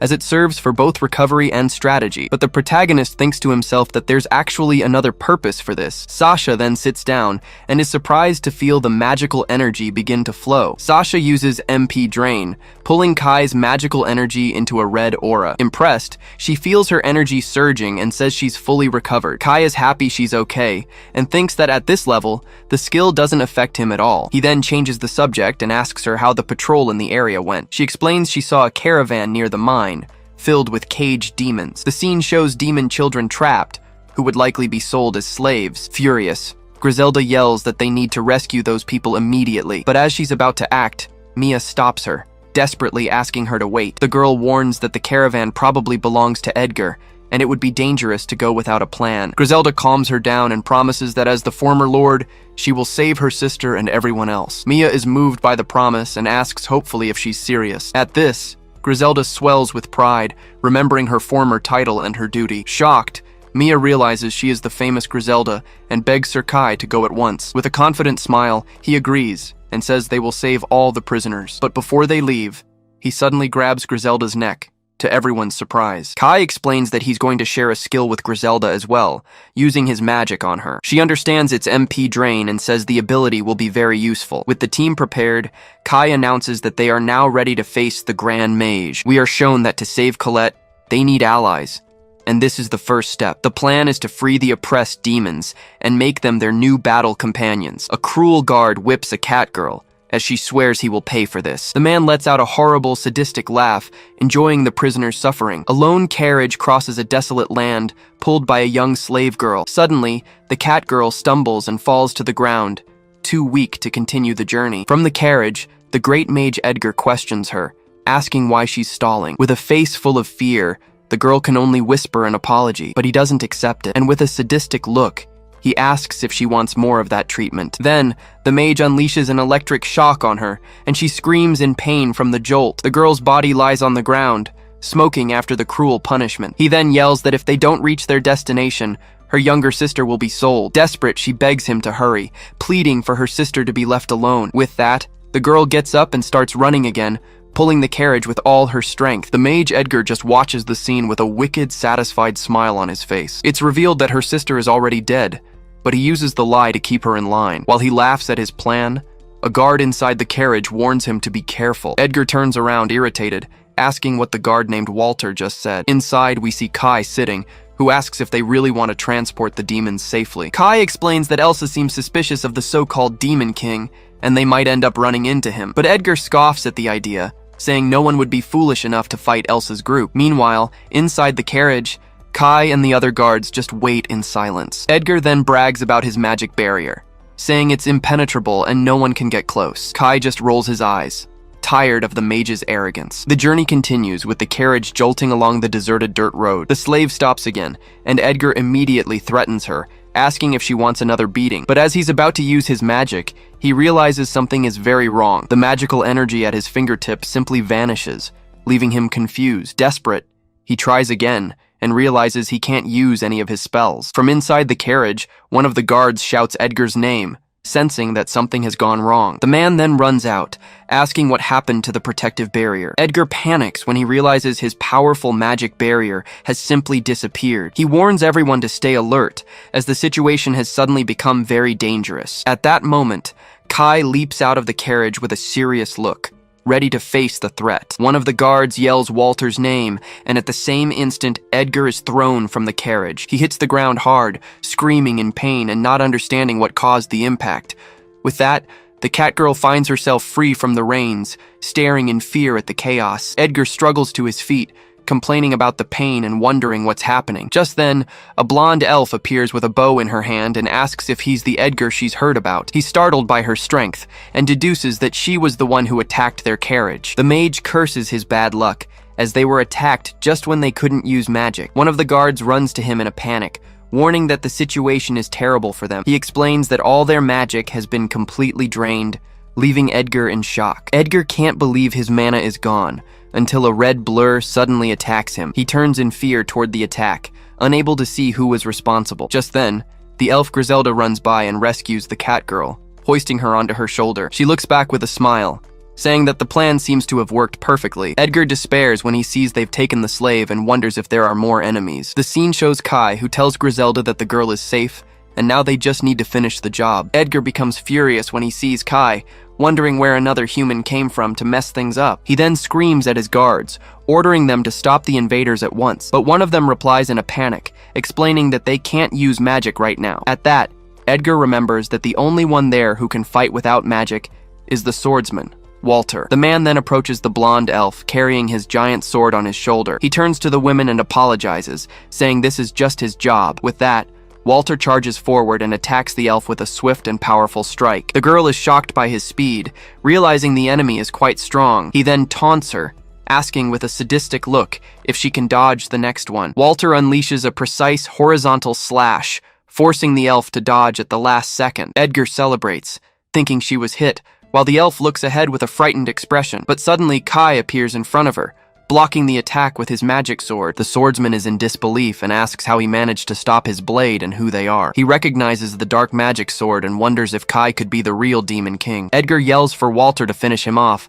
but suddenly his throat is slit from behind. Griselda appears behind Edgar and chokes him, saying the fight is over for him. The mage gasps for air, only managing to whisper the swordsman's name, Walter. Seeing that he is lost, Walter throws his sword to the ground and surrenders, raising his hands. He is then tied up by the blonde elf, while Kai watches everything with a cold gaze. Edgar crawls on the ground and begs them to stop, asking what they want from him. Desperate, he offers them the slaves and says he'll do anything to spare his life. Kai then replies that it's fine, as he holds no grudge against the man. But he says he'll let the slave girls decide what to do, and asks if they agree. Edgar turns to the girls, saying he's sure they are very grateful to him. He even tries to manipulate them, reminding them how well he took care of them all. With a sick smile, he starts talking about what he did with them every night. The mage asks if it wasn't the best, but the girls just stare at him in disgust, with hatred in their eyes.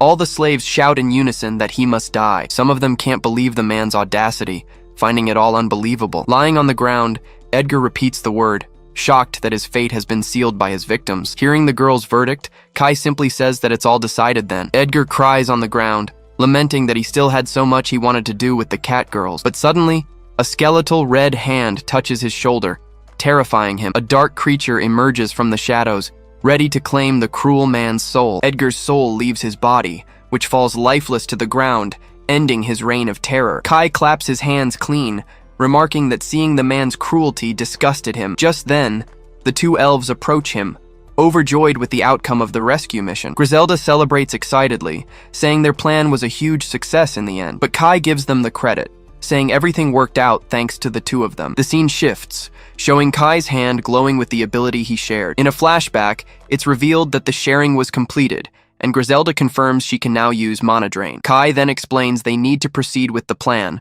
considering the enemy's class. The target was Edgar, a grand mage, which made the mission much more dangerous. Kai says fighting head-on would be risky, and that's where the Mana Drain ability comes in. Griselda explains the idea is to steal his magical power, because without it, a mage is just an ordinary human. Kai agrees with the other elf's concern, but says he has a way to handle it. The solution was to watch the wagon from a distance, waiting for the right moment to strike. He then gives the signal, telling the two of them to get ready to use the ability. The plan was simple. The three of them would use Mana Drain at the same time to completely deplete the mage's magic. The scene returns to the moment Edgar's magic vanishes, leaving him completely confused by the situation. Griselda laughs uncontrollably, saying the desperate look on his face was hilarious when they drained his mana. It's explained that without magical power, the first thing Edgar noticed was his barrier disappearing. The blonde elf comments that without magic, the other guards couldn't really fight. Griselda then tells Kai that with her and Sasha together, she feels like they can't lose to anyone. But Kai thinks to himself that they are strong, but to defeat Johan,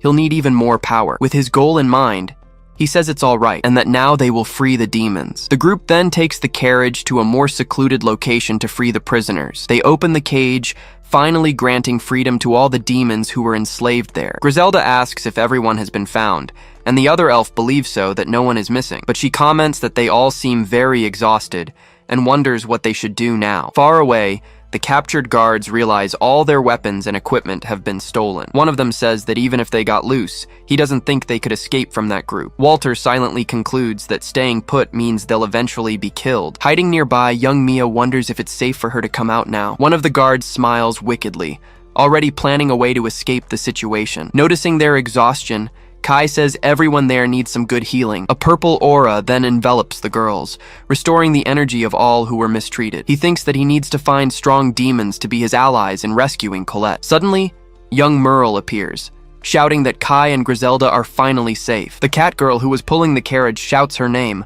overjoyed to see her sister again. But taking advantage of the distraction, the guards use an ability to escape their ropes. One of them then runs and grabs Merle, taking her hostage right in front of everyone. The girl freezes, completely panicked by the enemy's surprise attack. Her older sister watches the scene in terror, not knowing what to do to help. Griselda and the other elf are furious, yelling at the guard for his cowardly act. He laughs, saying that with a hostage, the advantage is now all his. But Kai calmly asks if he's really sure, as a familiar appears behind him. The guard ignores him and makes a threat, telling them to let him escape if her life matters. Merle's expression changes completely, showing a wild and unexpected fury. In the blink of an eye, the older sister strikes the guard, who doesn't even understand what happened. The other soldier is shocked by the scene, unable to believe the cat girl's speed. Even Kai is surprised, wondering how she managed to be so fast. The remaining guard then uses a skill, launching magic stones towards the girl. Seeing the danger, Merle screams desperately, warning her sister to be careful of the attack. But the girl dodges all the projectiles with unnatural agility.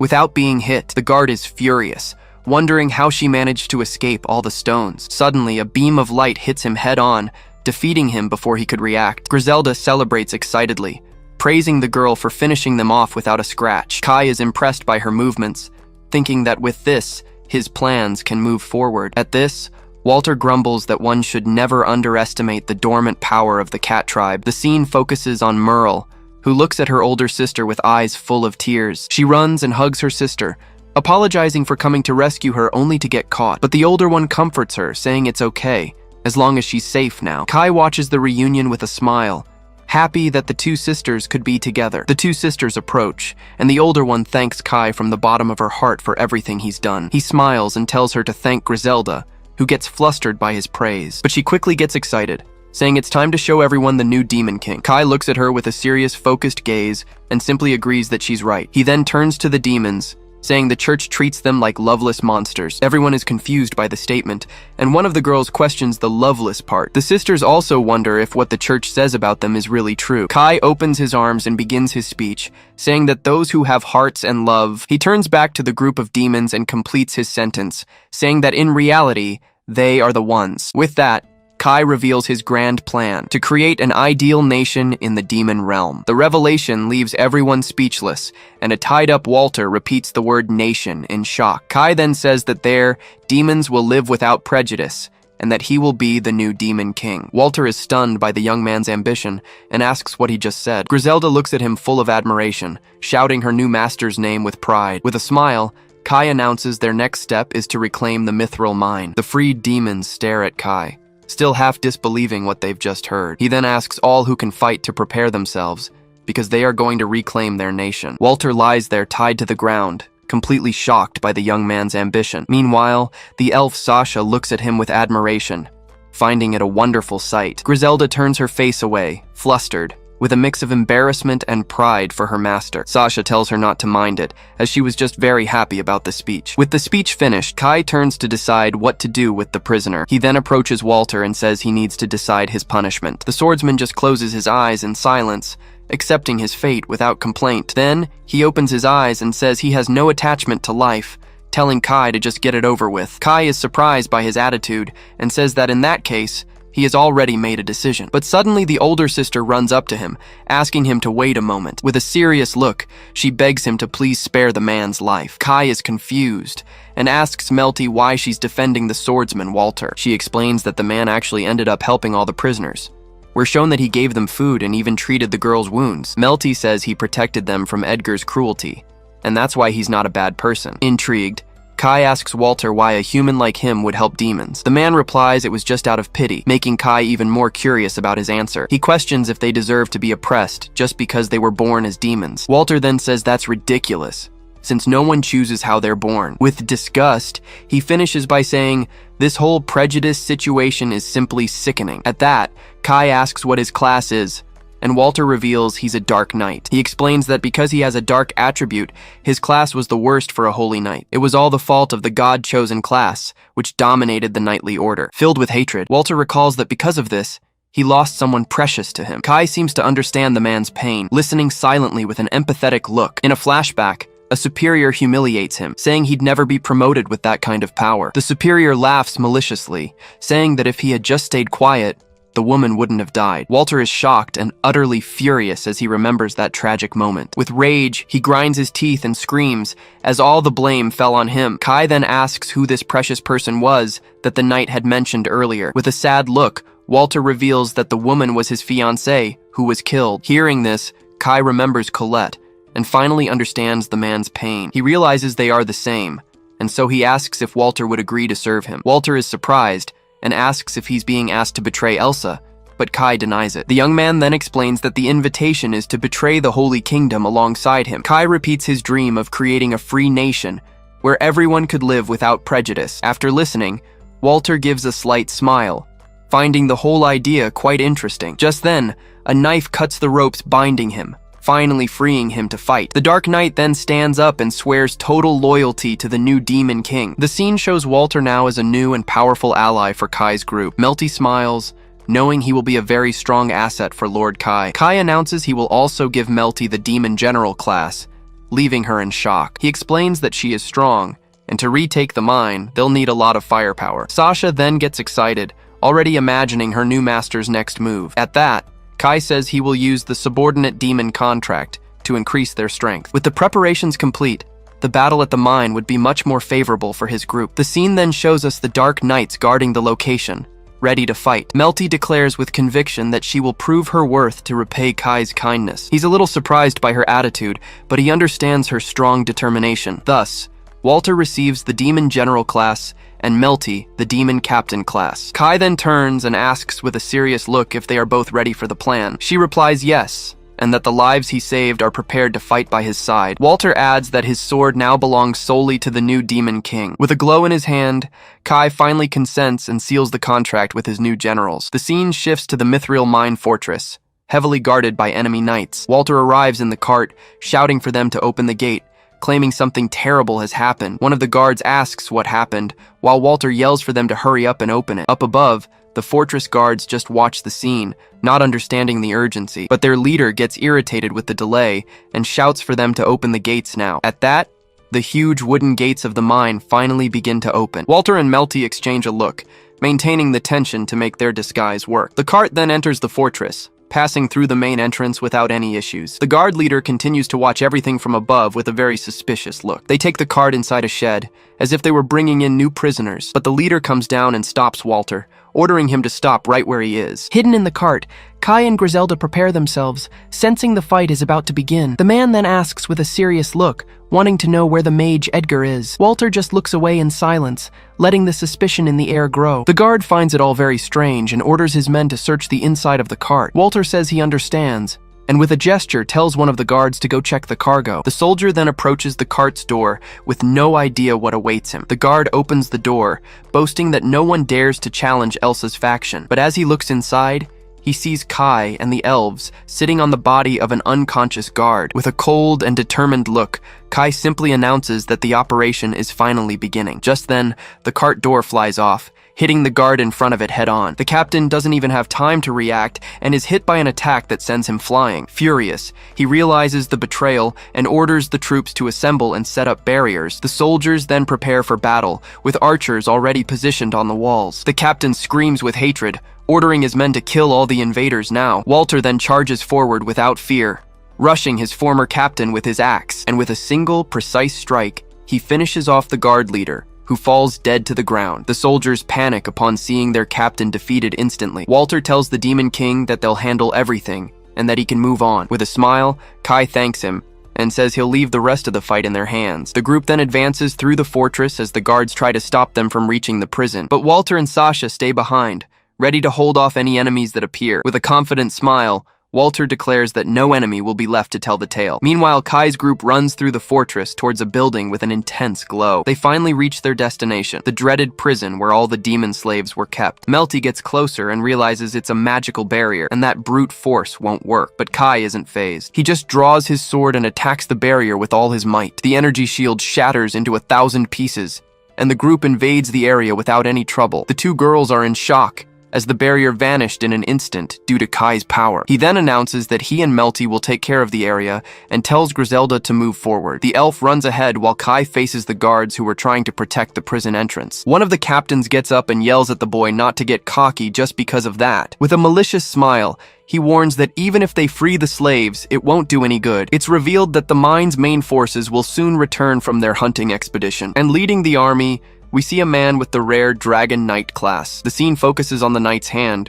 which is shown to have the same dark mark as Kai and Walter. In front of the guild, the knight in golden armor starts laughing, underestimating Kai's power. He then shouts that the Dragon Knights are on their way, warning that Kai is finished, but Kai calmly replies that they should be engaging in combat right now. The scene shifts to a marching army that spots a signal to pick up the pace. One of the soldiers reports that the Dragon Knights went ahead, and they're right behind them. Back in the city, Kai gives a sinister smile, as the main force has already been dealt with. Just then, in the forest, a group of knights with red eyes appears, surprising the soldiers. The men panic as they realize it's an ambush, wondering where they came from. It's then explained that these were elite soldiers from the Holy Church itself. One of the knights is startled upon recognizing the armor, questioning if they were holy knights. But before he could get an answer, he is brutally attacked by one of the undead. The battle begins, and the soldiers realize the danger, shouting that those things aren't human. Desperate, one of them warns not to fight them directly, as each one is incredibly strong. Another soldier tries to be optimistic,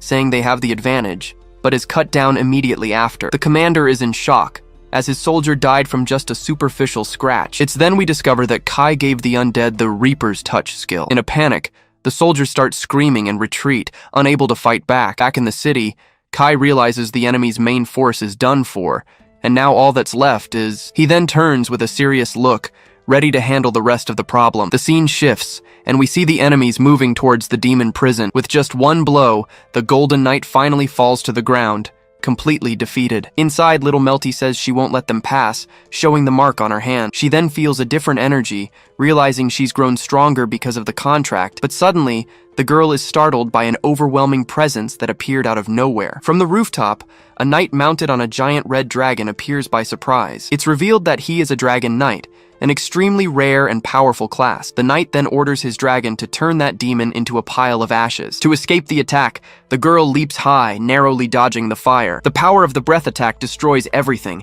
leaving Melty shocked by such raw force. With a malicious smile, the knight shouts that slaves should stay quiet in their place. Without hesitation, the dragon shoots several fireballs, destroying everything in its path. Melty runs desperately to save herself, trying to escape the explosions surrounding her. She screams that it's impossible to fight them, as dragon knights can fly and breathe fire. But from a distance, Kai begins to cast a spell, asking the abyss to swallow his enemies. Just then, two black holes appear in the sky and absorb the flames, leaving Melty in shock. The cat girl looks back, completely confused, wondering what was happening. The black hole then sucks in all the fire, completely nullifying the dragon's attack. From above, the knight is outraged, shouting that the fireball was sucked into a hole. He looks down and recognizes Kai, pointing angrily in our hero's direction. Furious, the knight dives with his dragon, screaming that he'll wipe him out. Melty then runs to Kai and warns him that the enemy is dangerous, suggesting they should retreat. But Kai questions her, reminding her, "Didn't we come here to free the demons?" The girl is left speechless by his response,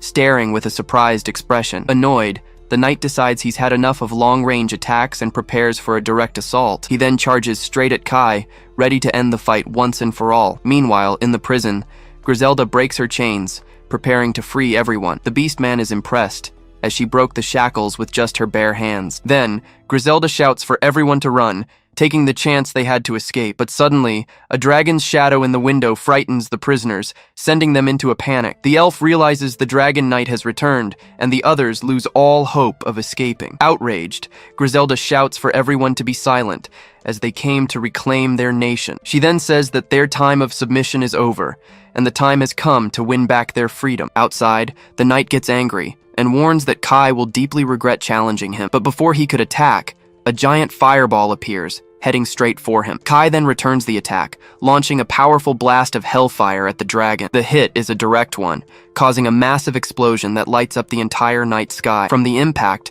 the dragon is severely wounded, its mouth completely mangled and smoking. With no choice, the knight curses in anger and retreats, fleeing the battle. He tries to fly away, but the injured dragon can't take it and starts falling toward the ground. The creature then crashes down hard, landing right in front of Melty, who is paralyzed with fear. Melty stares in shock at the knight on the ground, who was brutally defeated. With a trembling hand, she whispers to herself that they finally managed to win the fight. At that moment, Griselda and the other demons appear, shouting Melty's name in celebration. Kai then approaches the girl, who is still on the ground, processing the victory. He then tells her with a smile that all her friends are free now. At this, Griselda raises her fist and shouts that they did an amazing job in the battle. Melty is overjoyed to see Griselda and the others, relieved that everyone is safe. The group of demons finally gathers in the courtyard, meeting up with Kai and Melty. Suddenly, Kai receives a notification congratulating him for freeing the demons from Elsa's faction, and as a reward, he gains 2,000 experience points, while everyone celebrates together. Nearby,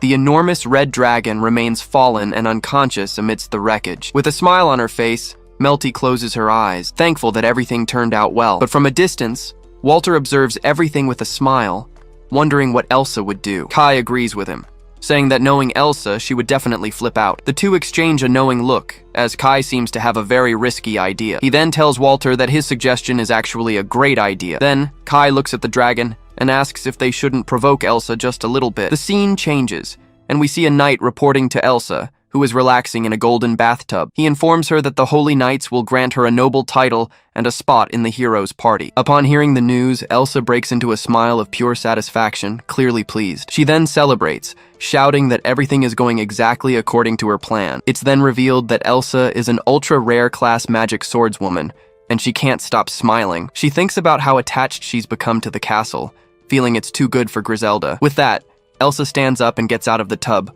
walking through the luxurious room. She then turns to a servant and asks if even a useless demon can understand value. With a sadistic look, Elsa grabs the rabbit girl, demanding she say something. Terrified, the servant replies that the castle is a perfect match for Lady Elsa. The redhead gives a chilling smile, asking if it's obvious that she's right, isn't it? Suddenly, the mark on her hand glows, and she burns the servant's arm, who screams in pain. The girl begs for her to stop, but Elsa screams at her to be quiet. With a completely insane look, the villainess begins to let out a loud, evil laugh. We then discover that she takes great pleasure in tormenting girls she finds cute. Elsa boasts about her power, saying everything has gone her way since she got her rare class. She then pictures herself with the nobles, thinking she'll have all the money and power in the world. Her soldiers celebrate with her, all very excited about their future conquests. To celebrate, Elsa orders the best wine from the cellar, as it's going to be a long night. She then raises a bottle, laughing and saying that one sip is worth their entire salary. But suddenly, a loud noise from the ceiling interrupts the party, startling everyone. Elsa looks up, trying to figure out what that strange sound was that came out of nowhere. Just then, a soldier runs into the room, shouting that Lady Elsa needs help urgently. Desperately, he warns that the castle is being invaded by several terrible monsters. Before they can react, a huge explosion shatters the wall, sending debris flying everywhere. Elsa stands amidst the smoke and rubble, wondering what kind of monster it was. Through the hole in the wall, the head of a massive zombie dragon appears, staring everyone down. She is completely terrified, as she had no idea such a monster existed in the region. It is then that the dragon reveals he is the Demon King Kai, and that the mithril mine is now his. Hearing Kai's name, Elsa freezes in shock, completely paralyzed by fear. The dragon then explains that he now serves a new master, leaving everyone in shock. One of the soldiers recognizes the dragon, wondering if their knight has been defeated. Kai then reveals that since she took his life and his beloved Colette, he will take everything from her. Angrily,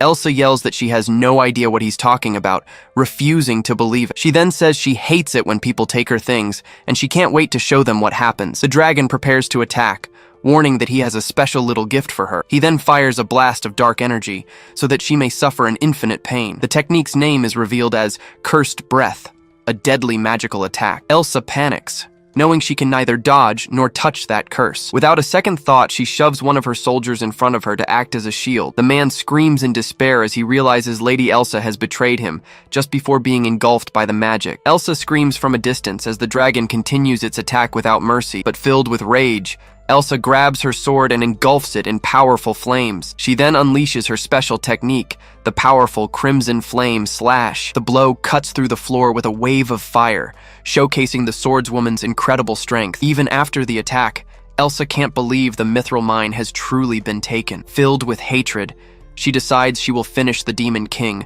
and that she will kill him very slowly. Lying on the ground, the soldier asks why she used him as a shield to defend herself, but Elsa yells at him to shut up, saying he's still alive and shouldn't be complaining. She then turns and orders all her soldiers to gather for a counterattack. With that, she announces they're heading to the mine now, as Kai must be unprepared. The cursed soldier continues to suffer, while she assumes Kai thinks the curse worked. But as she was leaving, a guard comes running, saying that the rare wine cellar, the cellar was completely empty, and Elsa is left speechless at the sight. Shaking with rage, she realizes the Demon King is taking everything from her, piece by piece. With a furious glare, Elsa swears that she will never, ever forgive him for what he's done. Swearing vengeance, Elsa gallops with her troops, determined to make them pay. Along the way, she sees her defeated soldiers and swears she won't forgive this. They finally reach the mine's entrance, ready to launch their surprise attack. With a furious look, she screams that he dared to take her mine. She then grinds her teeth, whispering the Demon King Kai Austin's name with hatred. But as they approach the gate,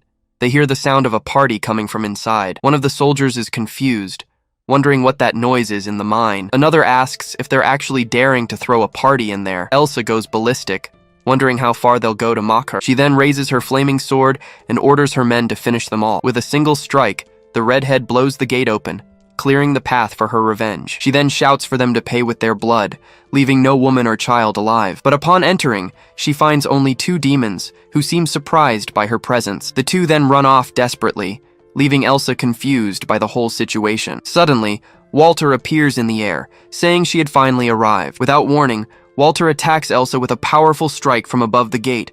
She then realizes it was all a well-planned trap, but the swordswoman manages to defend herself at the last second, showcasing her great skill. Just then, she remembers him, recognizing the face of her former guildmate. Walter then smiles and asks if she can stop his next attack. The two trade blows, and the force of the impact creates a small shockwave. He gets annoyed seeing she defended herself again, showing his frustration. Elsa gets angry and asks how much the Demon King paid him to betray her like that, but Walter ignores the question, pulling a mysterious syringe from his pocket. With her power increased, she charges at him, ready to end the fight. At high speed, she gets very close, preparing to land the final blow on the traitor. Suddenly, she appears behind him and asks what happens to traitors. Her sword then ignites, preparing to use the Crimson Flame technique. But as she turns, she sees the fortress guards, now with red, grim eyes. Elsa can't believe it, wondering if even the fortress guards have betrayed her. One of her loyal soldiers screams in terror, falling to the ground, completely terrified. Elsa then realizes they're dead, wondering if they've turned into undead. Even surrounded, the swordswoman is not intimidated and faces the group of enemies alone. Just then, one of her men warns that a huge army has prepared an ambush for them. The soldiers become desperate as they recognize their former comrades among the undead. From a distance, Walter kneels, looking very tired after the first clash. Angrily, Elsa accuses him, saying he finished off all her subordinates, but she gives a confident smile, warning that mere undead can't stop her. That's when Kai appears and disagrees, activating a magic circle with his mark. He uses the Poison Swamp spell, and the ground beneath Elsa turns into a purple liquid. The redhead looks down, surprised and not understanding what was happening. Her soldiers shout for her to be careful, as the ground has turned into a sinking swamp. The undead don't care and charge at the trapped soldiers. Suddenly, one of the men feels his body grow weak, not knowing why. Elsa then understands everything, screaming in terror that it was a deadly poison. From atop the gate, Kai confirms she figured it out quickly, and that it's a paralysis poison. With hatred in her eyes, Elsa screams, asking if he is really the feared demon king. She's confused, questioning how this is possible since he looks like a human. Elsa then realizes he has the power of a grand mage, becoming even more shocked. One of her men yells that it's hopeless and they need to retreat right now, but Elsa tells him to shut up and orders everyone to drive the undead away. Frustrated, she decides she'll turn everything into a sea of fire, even her allies. She then tries to activate her fire magic, but realizes something isn't right. Desperate, she wonders why she can't use her magic at all. She then wonders if it's because of the swamp, but feels the sensation is different. It's revealed that Sasha is draining her mana, using a long-range spell. Annoyed, Elsa decides she'll cut them all down, since the problems never end. Her soldiers scream her name, being mercilessly attacked by the undead. One by one, they are pulled into the swamp, with no chance of escape. Elsa watches with hatred as her elite soldiers are all defeated. Surrounded, Elsa watches the undead and her own men trapped in the poison swamp. Seeing there's no way out, she decides it's time to use her trump card, but Kai already knew, saying that Elsa always uses Limit Break when she's cornered. She's shocked, wondering how he knows her secret, and he taunts her to use it already. With a look of pure hatred, the swordswoman prepares to show her true power. She then gives a sinister smile and agrees, accepting the Demon King's challenge. One of her soldiers tries to stop her, but she screams that she doesn't care and tells him to shut up. Her hand begins to glow with red energy, warning that he will regret it. The soldiers beg her to stop, knowing that power will kill them all along with her enemies. Ignoring everyone, she raises her hand and finally activates Limit Break. Elsa's mana begins to flow, concentrating in her hand for an attack. Then, she unleashes a blast of energy, throwing all the soldiers away. One of the warriors is shocked, not understanding what just happened. She faces her enemies with a furious gaze, ready for whatever comes next. From above, Kai just watches the redhead unleash all of her absurd power. He maintains a calm expression, analyzing his opponent's strength. This skill triples all her stats for 5 minutes. The soldiers get scared, warning that Kai could also be caught in the crossfire, but she ignores the warning, yelling that she doesn't care about that right now. Then her sword is enveloped in flames, preparing for a devastating slash. The guard panics as he's hit head-on by the warrior's flaming strike. Her attack is so powerful, it creates a trail of fire, sweeping across the field. Kai realizes that her new magic attack was completely absorbed by him. Suddenly, his eyes begin to glow with the same fiery energy. And with that, he returns the power, causing a gigantic explosion on the wall. The warrior despairs, screaming that Kai is actually the Demon King. On the other side, Sasha is shocked and calls out her master's name. The smoke from the explosion begins to clear, revealing the damage that was done. But in the middle of it all, Kai lands on the ground without a single scratch, completely unharmed. Elsa is in disbelief, wondering how he withstood the attack and that it's impossible. He stares back at her with a look of superiority, showing he felt nothing. The man then yells at the elf, asking if she's sure she even hit him. Kai signals for her to stop, saying she's still in her growth phase. The soldier watches them from a distance, saying fearfully that they are both monsters. He then reflects on the situation, analyzing his adversary's strength. We're told that in 5 years he wouldn't be able to stop her, but now he knows her weakness. Kai asks if she's okay, revealing the weak point of her ability. Outraged, she yells for him to shut up and stay away, calling him trash. He crouches down and warns her that she should hurry, as 1 minute has already passed. At that, she runs to escape, wondering how far ahead he had planned everything. The soldier screams in terror, calling Kai the Demon King loud and clear.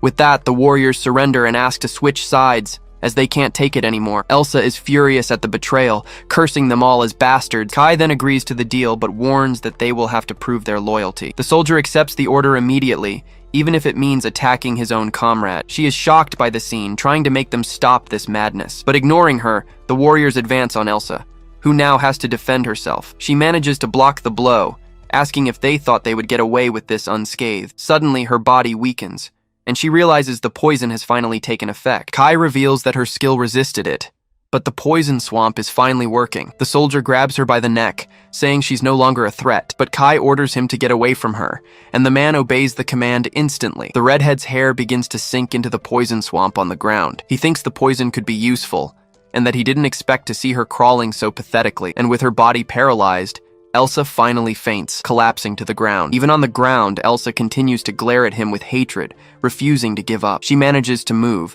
saying she still has one last trick up her sleeve. With her last bit of mana, she yells that she still has magic and gets rid of the poison. Kai is surprised by the scene, admitting she is truly very resilient. At that, her sword bursts into flames again, preparing for another attack. She charges with everything she has, delivering a series of flaming slashes at him. With a furious cry, she declares that she is the strongest one there. She goes on to say she has a super rare class, chosen by the gods themselves, and because of that, she shouts with conviction that she is an elite magic swordswoman. But her attack is stopped by Kai, who places a single hand on her chest. He says that even so, a dark mage will defeat her right now. The warrior is in shock, unable to believe what was happening. Then, Kai activates his magic, launching an attack called Hellfire. The ability pierces through Elsa's body from every direction.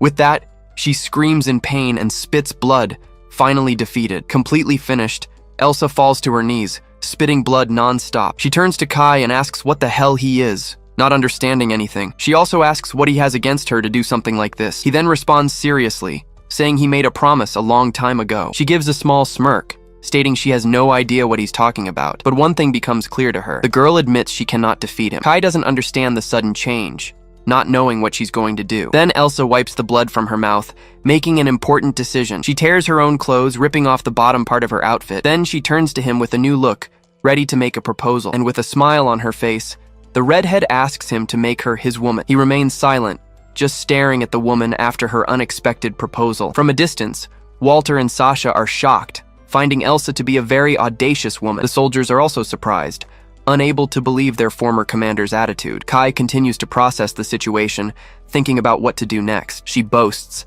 saying she is strong and beautiful, and that he should accept her. Then, the redhead tries to advance, telling the Demon King to just embrace her, but he repels her with a blast of energy, throwing her far away from him. Elsa is irritated by the rejection, not liking being dismissed like that. With his magic, Kai blocks her approach, showing that he wants no contact. He warns her not to mess with him, or next time he'll fight back for real. Just then, Griselda arrives and explains that Kai only spared her because he wanted her alive. Elsa recognizes her, and the elf asks if she remembered the face of a slave. With a smile, she asks if Griselda came back to be sold at the auction again. Kai and the white-haired elf stand side by side, facing the red-haired warrior. Confused, Elsa asks why she's there, and if she has allied with the Demon King. Griselda stares at the warrior with a cold gaze, showing no emotion. With that, Elsa understands everything and yells that they planned this reunion. She then grips her sword tighter, preparing for one last attack, and with hatred, the redhead charges at the elf,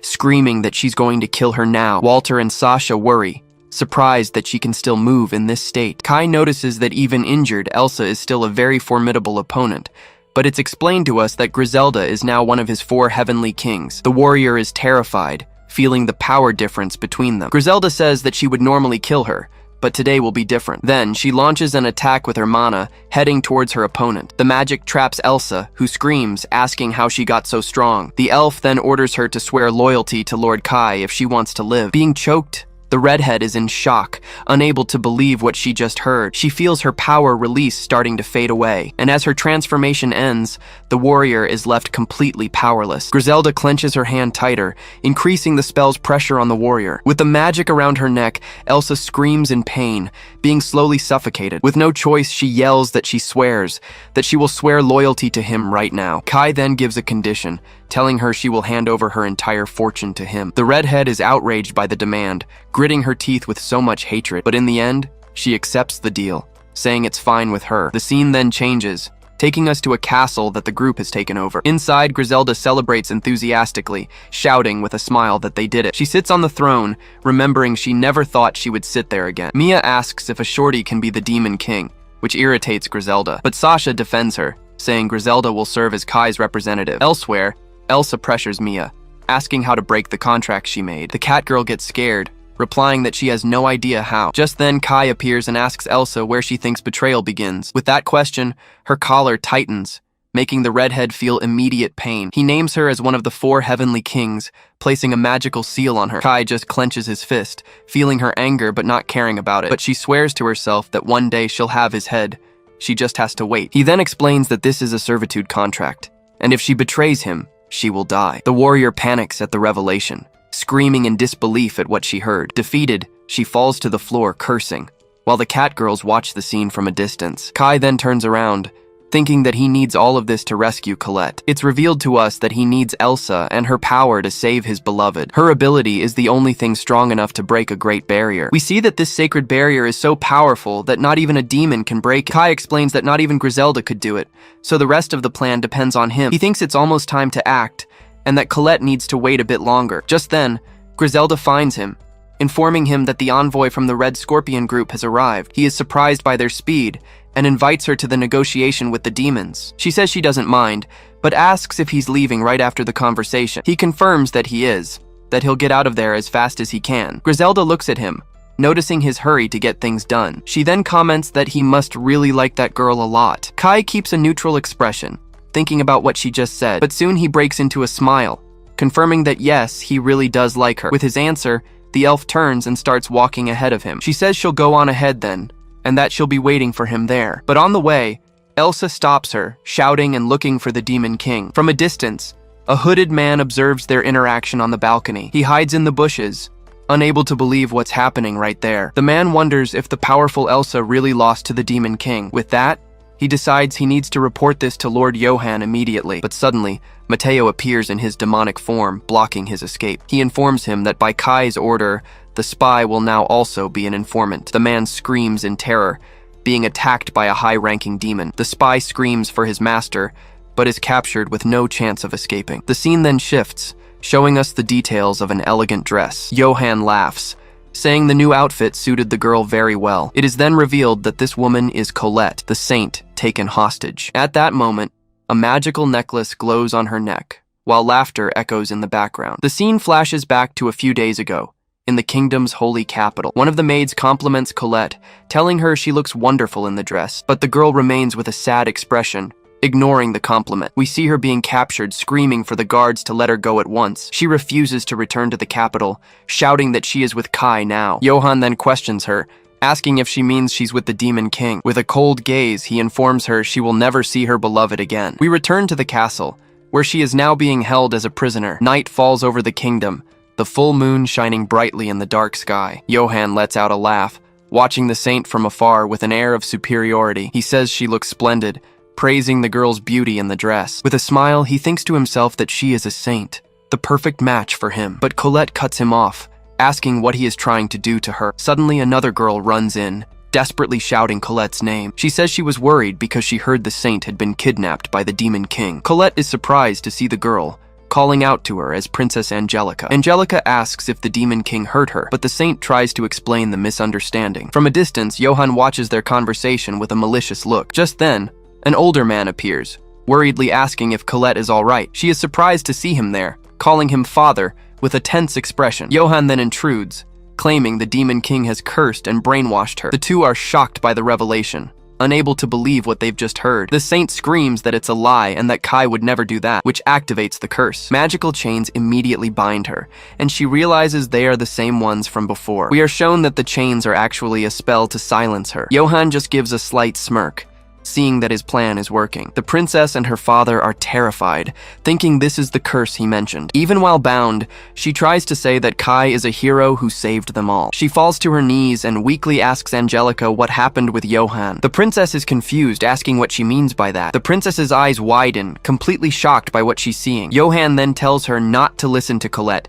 claiming she's not well. He keeps lying, saying this is the curse of the wicked Demon King Kai. Even gagged, the saint tries to scream Johann's name, filled with rage. He asks the princess to go to her room and leave her alone until she calms down. With a fake look of concern, Johann assures her they will take good care of Colette. Princess Angelica agrees, although she seems a bit suspicious of the whole situation. With that, the door closes, leaving the saint alone with the two men. Johann turns to the Marquis and says he can see how things are. Colette's father is terrified by the scene, breaking into a cold sweat, unsure of what to do. She begs him to listen, trying to explain that Kai isn't a villain. The man remains frozen, an expression of fear and complete despair on his face. Feigning pity, Johann says it's heartbreaking to see Lady Colette like this. The maids are also horrified, unable to believe the scene unfolding before them. He then reveals his insane side, yelling about her running away with the Demon King. Colette desperately shouts that she wasn't deceived by anyone, but Johann keeps laughing, saying it's impossible for her to be in her right mind. Her father remains silent, just watching the scene with a serious face. She then begs her father pleading with him not to be deceived by Johann. At this, the Marquis turns and says he wants to proceed with their prior arrangement. Johann gives a victorious smile, thanking Colette's father for his decision. The saint is confused, asking what the two of them were talking about. He approaches and reveals he's referring to their engagement.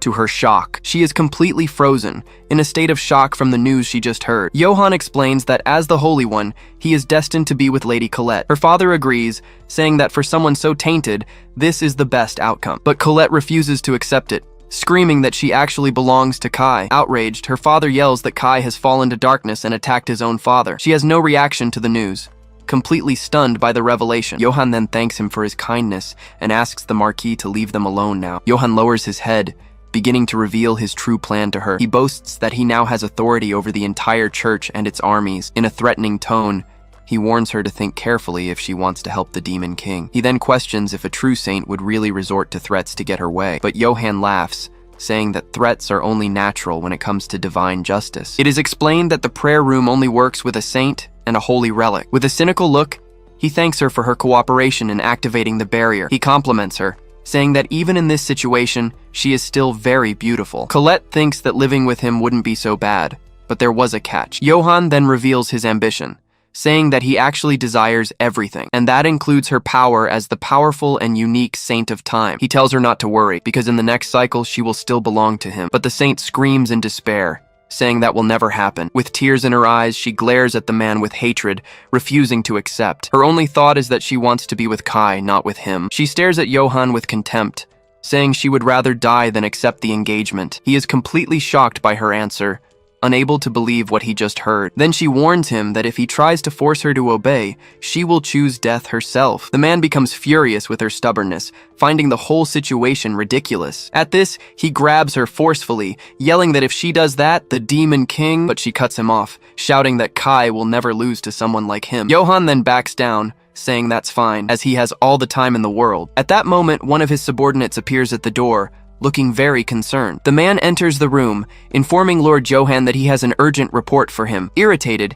he asks what it is and why he's being bothered right now. The soldier apologizes, but says he cannot discuss the matter in front of her. He clicks his tongue, clearly frustrated at being interrupted. At this, Johann hands Colette a book, saying it was a request from her maid. The saint is silent for a moment, just looking at the book in her hands, and seizing the chance, she runs to the door and calls for Matteo, asking for help. Night comes and the moon illuminates the window as she wonders what she should do. Alone in the huge room, Colette feels completely lost and hopeless. Holding the book, she wonders if Kai knows she's trapped in this place. She laments, thinking that if she hadn't let her guard down, the archdemon wouldn't have died. But suddenly the book opens and a mysterious letter falls out from inside. The saint picks up the paper from the floor, curious to know what was written on it, and upon reading the message, she is surprised, wondering what it is. With a racing heart, she realizes the letter is from her beloved Kai. He explains that he understood the situation and is already gathering his allies to act. In the end, he apologizes for leaving her alone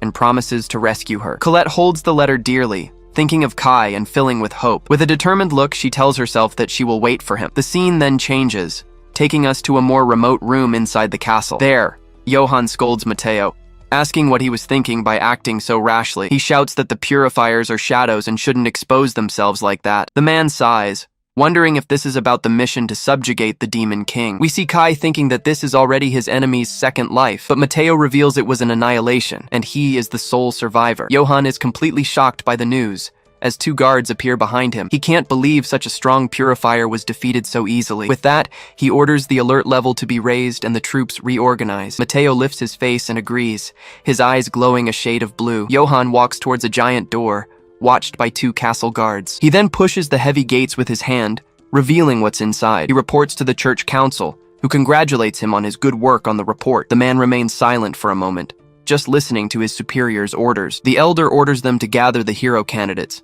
including Johann, to protect the capital. It's announced that the Demon King will be defeated by the forces of the Holy Church. The knights kneel and accept the order, promising to follow the council's command. He then thinks this means a large-scale battle against the enemy, and with a smile on his face, he vows this will be the end of the Demon King. The scene shifts, taking us to the Demon King's castle elsewhere. Matteo returns from his mission, reporting to his new master, Kai. He informs him that he successfully delivered the letter to Colette, as ordered. Kai then asks about Colette, wanting to know her current situation. It's explained that she's safe, but the security prevents any escape. He clenches his fist tightly, thinking he needs to hurry and rescue her. Mateo asks Kai to look at some papers, showing a new report.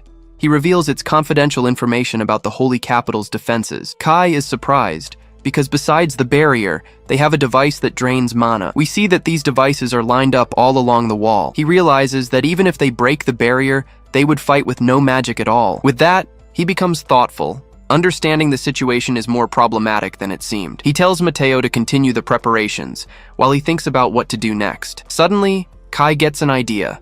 A very determined look on his face. The scene changes to Elsa, who was training and is now drinking something to rest. Then a giant shadow appears and asks if she's the one they call Elsa. The monster's axe hits the ground with force, causing huge damage to the area. She looks at the tower, which starts to beep and crack from the impact. And with a loud crash, the entire structure collapses, kicking up a lot of dust. The redhead is impressed, recognizing the incredible power of that attack. And in front of the rubble, the demon faces the warrior, preparing to fight. The demon announces he's there to claim the former Demon King's territory. Elsa then draws her sword, getting ready to fight the threat. With a smirk, she informs him that the territory has just been taken by someone else. He becomes furious, asking if other demons did such a thing, but the warrior immediately denies it, explaining it was actually humans. The monster then decides he'll kill her first and then the humans who helped her. She stares at the enemy's size, thinking he's too big for her. The rest of the group comes running, wondering if it's a demon attack. From inside the castle, Kai just watches the unfolding battle. Griselda is in shock, seeming to recognize the creature that appeared. Elsa tells him not to look away and enhances her skills to attack. Then, she unleashes a blast of fire at the demon with full force. Her attack creates a slash of crimson flames, heading straight for the target. But to everyone's surprise, the monster manages to withstand the blow without any problem. Griselda is stunned by the scene, realizing who that mysterious enemy is. Suddenly, a red attack and a white one collide, creating an explosion. The two energy slashes cancel each other out, stopping the demon's attack. Elsa and the monster shout at each other, competing to see who is stronger.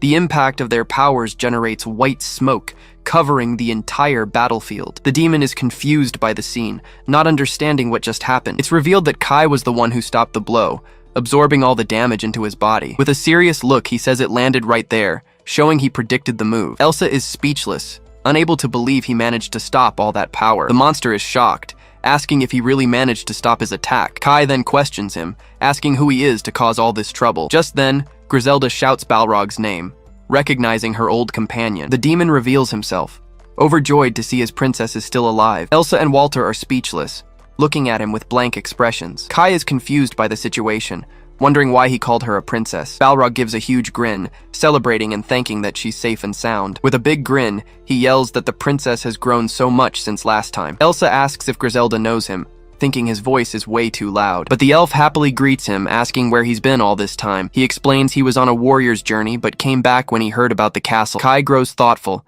getting the feeling he's seen Balrog somewhere before. Then, the demon gets serious, staring at Kai with a suspicious look. He keeps watching Kai, seeming bothered by the young man's presence. Griselda senses the tension and says she needs to introduce Kai-sama. Balrog is shocked to hear the name, repeating, Kai-sama? In disbelief, she stands beside Kai, showing that they are now true allies. Kai faces the demon seriously, saying it seems an explanation is needed. He continues to stare at Kai, a look of doubt and suspicion on his face. The scene shifts inside to the hall, where the two finally stand face to face. He then sits on the floor, and we're told that he's an ogre. Kai reflects that this is the strongest warrior race, with completely insane power. But Walter announces that preparations for the operation are almost ready, and Kai agrees. Outraged, Balrog asks what he's plotting, suspicious of his intentions. Then Griselda introduces him again, saying this man is the great Balrog. She explains he was one of the 4 heavenly kings of her father, the former Demon King. Kai is shocked by the revelation,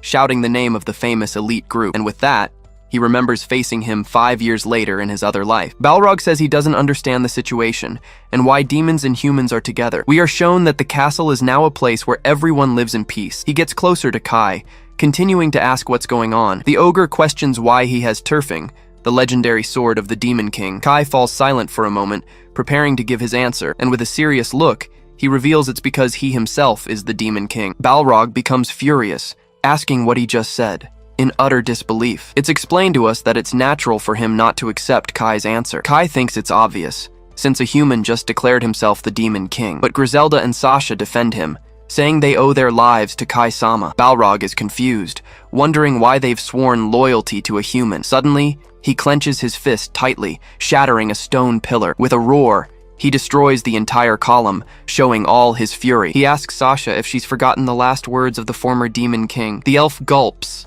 afraid of her old comrade's reaction. He turns to everyone, saying he doesn't know what nonsense they've heard. But now, the ogre shouts that Princess Griselda is the one and only true heir to the throne. She remains silent, arms crossed, just observing her friend's reaction. He refuses to accept it, finding it impossible for a human to be the Demon King. But Griselda defends him, saying that Kai-sama has the qualities of a king. Balrog grinds his teeth in rage, refusing to accept the princess's stance in this situation. At that, Kai turns and calls the ogre's name, ready to intervene. He tells him he can decide whether to accept him as king after the attack on the capital. Balrog is shocked by the proposal, breaking into a cold sweat, unable to believe what he just heard. He yells, asking if Kai is serious about attacking the holy capital. The ogre says the place has stood for centuries, and a human could never take it. But Kai corrects him, explaining it won't just be humans, but demons and humans together. Balrog finds it all ridiculous, saying their dreams are far too foolish. Kai remains unfazed, stating that,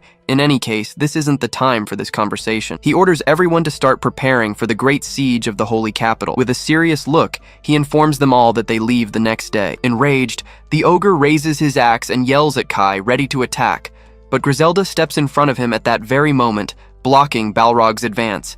The demon stops his attack, falling silent for a brief moment. She then warns him not to get in the way of her master, Kai-sama. Furious, he asks why she's siding with a mere human. The elf tells him to ask around, as Kai has saved most of the people here. We're shown that the castle has become a home for everyone he rescued. The cat girls look at him, supporting the decision to follow the new Demon King. The people of the castle smile, showing they trust Kai and his leadership, but Balrog refuses to believe it, thinking it can't possibly be true. He curses, frustrated that he can't understand what's happening in the castle. Angrily, the ogre turns and storms off, throwing the doors open with force. He thinks that the former king's will was for the princess to become his successor. Balrog continues on his way, still outraged by the whole situation. Just then, another demon finds him and points out that he's running off alone again. He complains about the delay and asks where the others are, but they're still at the fortress. Suddenly, a noise from the forest catches the attention of the ogre and his companions. He immediately realizes they've been followed to this place. The two demons grow tense, looking up at the rain that begins to fall from the sky. And emerging from the bushes, a group of holy knights surrounds the three demons. Balrog orders them to come out, noticing there are about 10 knights in total. With a shout of "Idiots!" he charges at the enemies with everything he's got. The knights advance as a group, yelling as they prepare to attack the ogre. A spear is thrown with great speed, heading straight for Balrog's back. The soldier attacks with his weapon, trying to pierce the demon with a direct hit, but the ogre turns and catches the tip of the spear with his fingers effortlessly. He stops the attack in midair, showing that the knight's strength is nothing to him. The man is shocked, stammering in disbelief that his spear was stopped so easily. Balrog then says that to him, it's nothing more than a twig, and attacks him. With one blow, he smashes the soldier's head into the ground with pure force. He tosses the rest of the spear aside, preparing to face the rest of the group. The other knights scream in fear, completely terrified by the scene they just witnessed. With a new cut on his face, he warns that he'll let only one of them live. The scene takes us to the ogre tribe's forward base, a well-fortified place. Inside, a servant reports to their leader, Balrog, saying he has investigated a human named Kai. Balrog then asks with a serious look what bad things he discovered, but the servant explains that everyone says Kai is a nobleman who helps the demon tribe. He grows suspicious of the story, thinking there must be some dirty plan behind it, so he changes the subject and asks what's happening elsewhere. Then, Balrog and his men enter an interrogation room to handle some business. One of the guards approaches the prisoner, while Balrog watches everything closely. He then pulls a sack off the man's head and asks if he's ready to talk. The prisoner, beaten and bruised, says he'll tell them everything about that man's role. Balrog is confused by the answer, asking what he means by that. The man reveals that Kai is the son of the captain of the Holy Knights, an enemy. Hearing this revelation, Balrog is completely shocked, unable to believe what he's heard. The prisoner yells that Kai is one of the knights and a traitor to his own race. Angrily, Balrog grabs the man's face, who desperately begs him to stop. Processing the information, Balrog's face darkens as he understands the gravity of the situation. With a look full of rage, he gives the order to gather everyone immediately. The scene then shifts to a beautiful white castle, rising majestically on the horizon. Inside a sacred area, we see several stone tombs lined with crosses. It's explained that an army of undead former holy knights exists there. In addition to them, there are also the demons who were enslaved in the castle's mines. Griselda appears at a window, revealing that their army has at most 1,000 soldiers, but the enemy has tens of times more, plus a barrier and magical weapons. She's worried about the disadvantage, but Kai appears right behind her looking very calm. Griselda turns in surprise and calls his name, not understanding his tranquility. Kai admits the power difference seems enormous, making an invasion almost impossible. The elf is startled and questions his use of the word seems, waiting for an answer, but he just gives her a confident smile and says everything will be all right. He comforts her, reminding her that everyone is here and their quality is superior. Together, they look towards the enemy capital, determined to destroy everything and save Colette. Griselda gets excited about their plan, asking with a smile if he's right, but a messenger comes running, announcing that an envoy from Balrog has just arrived. Kai then looks to the side with a serious expression, already guessing what's coming. The scene cuts to the ogre messenger, who bows and shouts a deep apology. He has a regretful look on his face, as if he made a huge mistake, but Kai is unmoved and comments that's not the right attitude for an apology. The ogre explains that Balrog wants to apologize and invites him to a banquet in the village. The protagonist finds the invitation quite selfish, being summoned for an apology. He finds the sudden change strange, but decides to refuse because he's too busy right now. At the refusal, the messenger takes a deep breath, clearly irritated by the response. He stands up with a threatening aura and asks if Kai understands what this means, and warns him that refusing an invitation from the ogre tribe is a very serious mistake. Kai realizes it will be a problem to have them as enemies, and that he has no choice. Seeing Sasha so worried, he just tells her that everything will be okay. Then he turns to Walter and tells him to lead everyone ahead of them. He then calls for Griselda and Sasha to come along, and they agree at once. With a weary look, Kai turns to the messenger, preparing to go with him. He then asks the ogre to guide them to the village, accepting the forced invitation. The whole group starts walking,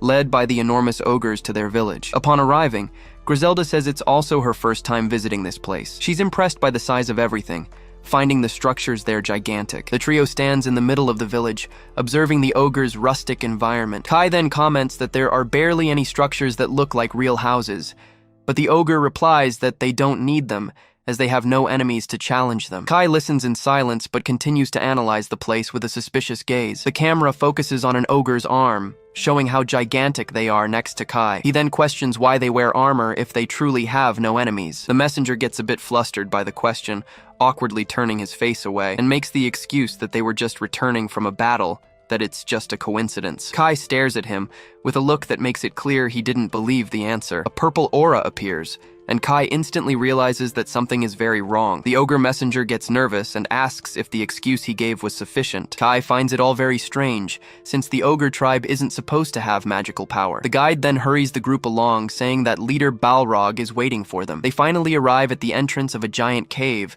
which serves as the ogre's base. With a gesture, the messenger invites everyone to enter and meet the chief, but Kai uses his senses and warns that there are people already waiting for them up ahead. The ogre gives a very sinister smile and just tells them to move forward. He continues to guide the group into the cave, leading them all into a trap. With a serious look, Kai faces the situation, already prepared for any danger that might appear. The group continues walking through the cave, crossing a very rickety wooden bridge. Kai figures this must be the center of the village, and he wonders about traps. But the strangest thing is that he senses someone's presence who isn't from the tribe. He then warns his companions to stay alert, because danger is coming. Just then, the guide opens a curtain and asks if this is where they need to go. Kai stares at the passage with a serious look, ready for whatever comes next. Upon entering, Balrog and his men welcome Kai, who was already expecting it. The ogre leader also greets Griselda with a very suspicious smile on his face. Kai tells them to cut the ceremony short, as they're in a hurry and need to leave. The camera shows the place as a large banquet hall, with a table full of food. Unintimidated,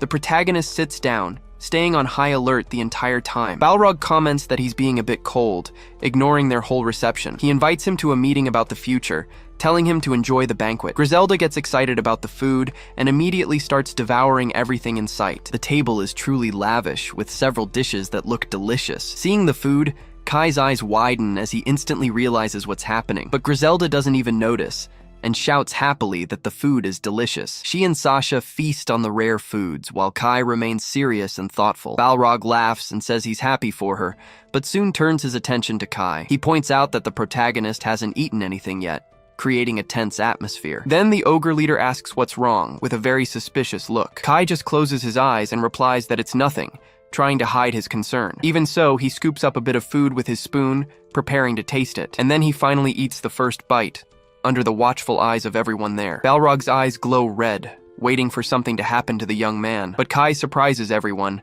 saying with a smile that the food is very tasty. Balrog is a bit taken aback and just replies that he's glad he liked it. The other ogres at the table keep watching, still waiting for a result. Everyone in the room stares at the protagonist, not understanding why nothing happened. In the middle of the banquet, Griselda drops her bowl, feeling a sharp pain in her stomach. Sasha is frightened by the scene and screams her name, not understanding what happened. Just then, she feels the same pain and realizes they've both just been poisoned. The two then collapse on the table, brought down by the poison they ate. Kai feigns surprise at the scene and asks what the hell happened to them, but Balrog reveals he knew everything and asks Griselda for forgiveness for what he's done. He turns his back and warns that a human like Kai can't grant her wish. The protagonist then holds Griselda and asks, already knowing the answer, if he poisoned them. Balrog confirms he gave them a paralyzing poison, but a lethal one for Kai. Kai plays dumb and asks why he would do such a thing. The ogre leader gets angry, slams his axe on the floor, and tells him to stop pretending. He yells that he knows about the plan to massacre the tribe and that he'll stop this madness. The hero then asks with a concerned look who told him that. Balrog reveals it was an ally and finds it strange that Kai is still so calm, but Kai just gives a little smile and asks if that was all their trap amounted to. Kai approaches the fallen girls and tells them their act can be over now. Just then, the two get up, and Griselda praises their performance, saying it was great. The ogres are in shock and shout in outrage that they faked being poisoned. But Kai reveals that dealing with poison is a dark mage's specialty. He and Griselda face their enemies, showing they were ready for this all along. It's explained that he used his magic to detoxify the food before they ate. Balrog is furious and asks Kai if he knew about the trap the whole time, and Griselda shouts back that of course they knew, leaving the ogres stunned. She recalls the clues like the threatening invitation and the pointless armor. The messenger looks embarrassed as she says their trap was way too obvious. Griselda adds that the way he spoke already gave away that something was wrong. Balrog gets angry at the plan's failure and decides to resort to violence. He says poison isn't his style and prepares for a one-on-one fight. And then he yells that he's going to beat some understanding into Kai. Kai isn't intimidated and summons his sword, Tearfing, ready for the coming fight. Balrog is surprised to see that Kai has another powerful magic sword. Griselda and Sasha get ready to help in the fight, already bearing their claws, but Kai yells for them to stay out of it, just as Balrog's axe comes down. He manages to defend against the blow, blocking the giant blade with his sword. The protagonist immediately feels the heavy impact, just as he expected. Balrog is shocked to see that the young man actually managed to stop his full force attack. He acknowledges that Kai isn't the son of the Knight Commander for nothing, praising his strength, but he warns that he won't be fooled by the Holy Knight's plan and continues his attack. Kai is a bit confused by his words, not understanding what he's talking about. Just then, the giant ogre charges, yelling for him to die, and unleashes another powerful blow. He's surprised again, as Kai manages to dodge the attack by a hair's breadth. Using his shadow walk ability, the protagonist appears behind Balrog in the blink of an eye. The ogre panics, unable to keep up with the boy's absurd speed, and from above, Kai already prepares his counterattack, staring intently at his target. He uses Balrog's head as a foothold as a red magic circle forms there, and then he hits him squarely with the Shadow Blade, a devastating and precise attack. The blow lands squarely, leaving Balrog stunned, his eyes white with pain.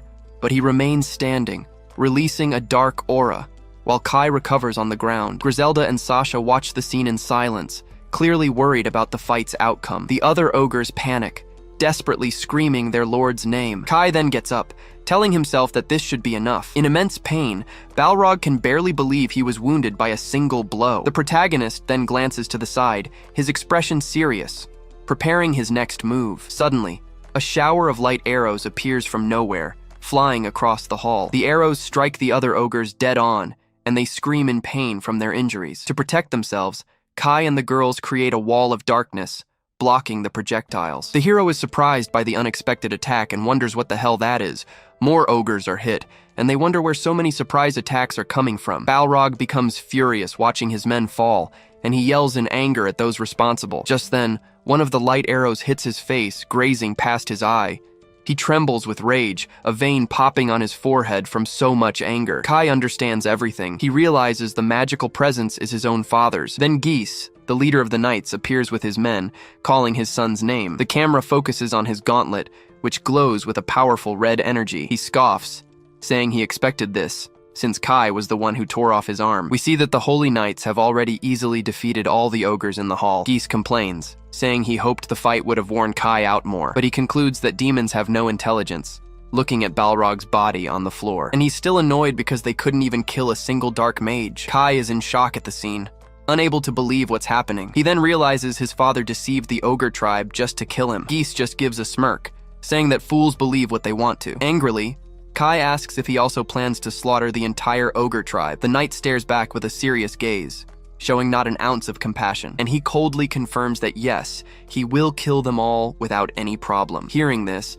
Kai understands his father's cruelty and closes his eyes, processing it all. Balrog and Kai glare at each other with hatred, and they both scream that they will never forgive each other. With that, the protagonist charges forward, but his father calls him a fool for underestimating him. He then takes out a vial, showing he had an ace up his sleeve the whole time. And without a second thought, he drinks the entire green liquid that was inside. Kai is surprised by this and wonders what the hell that potion is. Geese explains that it's a secret elixir from Lord Johann, which grants the power of a hero. At that, his muscles begin to swell, and his body transforms completely. The young man is in shock at what he sees, breaking into a cold sweat at the transformation. He wonders if that absurd power is really that of a true hero, and he continues to doubt that such a convenient potion could actually exist. One of the ogres warns that the tribe can't fight anymore after the last attack, but Griselda shouts for Kai to leave the rest of the knights to her and Sasha. The fight resumes, and Geese attacks with a chain, using all his new strength.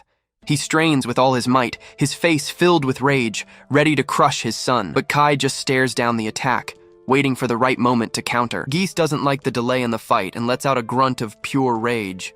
The impact of the battle is so powerful that the entire cavern floor shatters. Seeing this, an ogre yells for everyone to run, as they would only be a burden to Balrog. Meanwhile, the knights create a holy wall to defend themselves from the destruction. Their leader confirms the order to hold on and then finish off the weakened ogres. But the soldier is confused, wondering why Kai is on the demon's side. Just then, Griselda attacks with her power, using her own blood as a deadly weapon. One of the knights panics, unable to believe the magic coming his way. She then fires a blood lance, which pierces several enemies at once. Griselda warns that the cavern is about to collapse, and tells Sasha to get the ogres out of there. The blonde elf then kicks the ground hard, launching herself to get out quickly. Doing a flip in the air, she confirms the order and heads off on the rescue mission. The scene cuts back to the main fight, with Balrog and Geese locked in a stalemate. Geese yells excitedly that this is the power of a hero he has always dreamed of, but Balrog tells him not to get cocky and presses the sword against the knight's neck. Balrog is shocked,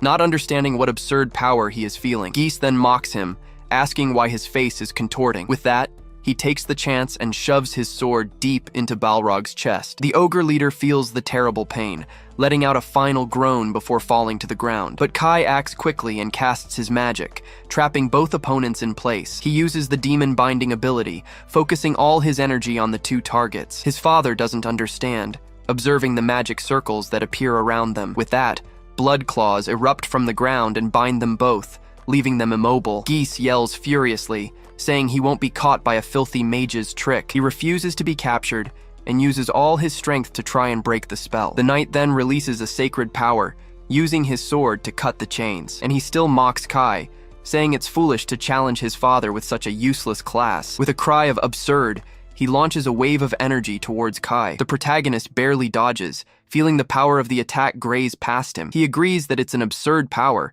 but he glares back at his father, ready for the next round. Geese praises his son's power, but laments that he wasn't born a hero. Kai dives to the ground to dodge and simply replies that it's all right then. The knight panics at the response, not understanding why he's so calm, but the young man reveals to him that what he used really is a hero's power. Hearing this, Geese's eyes widen as he realizes the terrible truth behind the potion. Kai then creates a wall of shadows, leaving his father with no escape route, and to make sure, he uses the blood prison again, immobilizing his enemy's foot. With a simple gesture, the protagonist prepares to end this once and for all. From the ground, several blood hands emerge, ready to grab the knight's body. They bind him tightly, mercilessly squeezing his neck and all his limbs. Geese screams in agony, spitting blood from his mouth from the unbearable pain he feels. The scene cuts to Balrog, who watches the fight's conclusion, still badly wounded. Kai then explains that the potion wasn't an elixir, but a poison that kills in minutes. Balrog is shocked and begins to cry in despair as he understands he was deceived. The protagonist says he feels sorry, as he was just a disposable pawn for Johann. Geese pleads for him to wait, trying to say he didn't want to be a hero this way, but his body explodes into blood spikes, meeting a tragic and painful end. Amidst the wreckage, Kai stands victorious after the difficult battle he fought. His face stained with blood, he stares into the void, processing his own father's death. Just then, a worried Griselda approaches and asks if he's okay after everything. He just gives her a tired smile and tells her not to worry about him. He then remembers that Johann set all this up just to kill him for good. Seeing his father's sword on the ground, Kai thinks that everything is his fault. He clenches his fist in frustration as Griselda continues to watch him in silence. She asks how Geese died, and he explains it was from one of Johann's fatal potions. Balrog then questions him, wanting to know if the commander really was his father. Kai confirms he came to kill him, and because of that, nothing matters to him anymore. The ogre leader breathes a sigh of relief, finally understanding the whole truth behind the fight. He decides to cancel the meeting, since everyone is injured, and Kai agrees to wait. But the protagonist uses a dark heal, and a purple light begins to heal the ogres. With his hand glowing, he says with a smile that this should be enough. The ogres are impressed, shouting that their wounds are healing on their own. Balrog's eyes well up with tears, touched by Kai's unexpected action. The ogres then thank Kai Austin, overjoyed to have been saved by him. The protagonist watches the scene in silence, relieved, celebrating the new alliance that has been formed. With a big smile, Balrog says goodbye and confidently states they will see each other again. The group then turns and continues on their way, leaving the ogre village behind. They continue their journey, moving further and further away from their new allies' territory. Griselda regrets that Balrog didn't come along, but Kai says they need to find Walter. But suddenly, a badly injured holy knight stands up, using his sword for support. Despite bleeding heavily, he manages to gather his strength to call out Lord Kai's name. Griselda gets angry and prepares to fight, but Kai stops her from moving forward. The protagonist recognizes the knight and is surprised to see he survived the attack. The man says he doesn't accept this betrayal and demands an explanation for everything. Griselda is confused by the scene and asks Kai who that person is. Kai explains that's Gallard, his former sword instructor, and says it's been a while. But the man is furious about the reunion and asks what he meant by that. The girls are surprised by the scene, not understanding what's going on between the two of them. The protagonist just looks away and remains silent, giving the man no answer. The scene changes, and we see Walter and Elsa leading the great demon army. She then questions Walter, asking why they aren't going straight to the holy capital, but he explains that camping in front of the enemy would be a huge disadvantage for them. We're told it's better to set up a base and wait for the demon lord to arrive. Elsa thinks the strategy is a bit weak,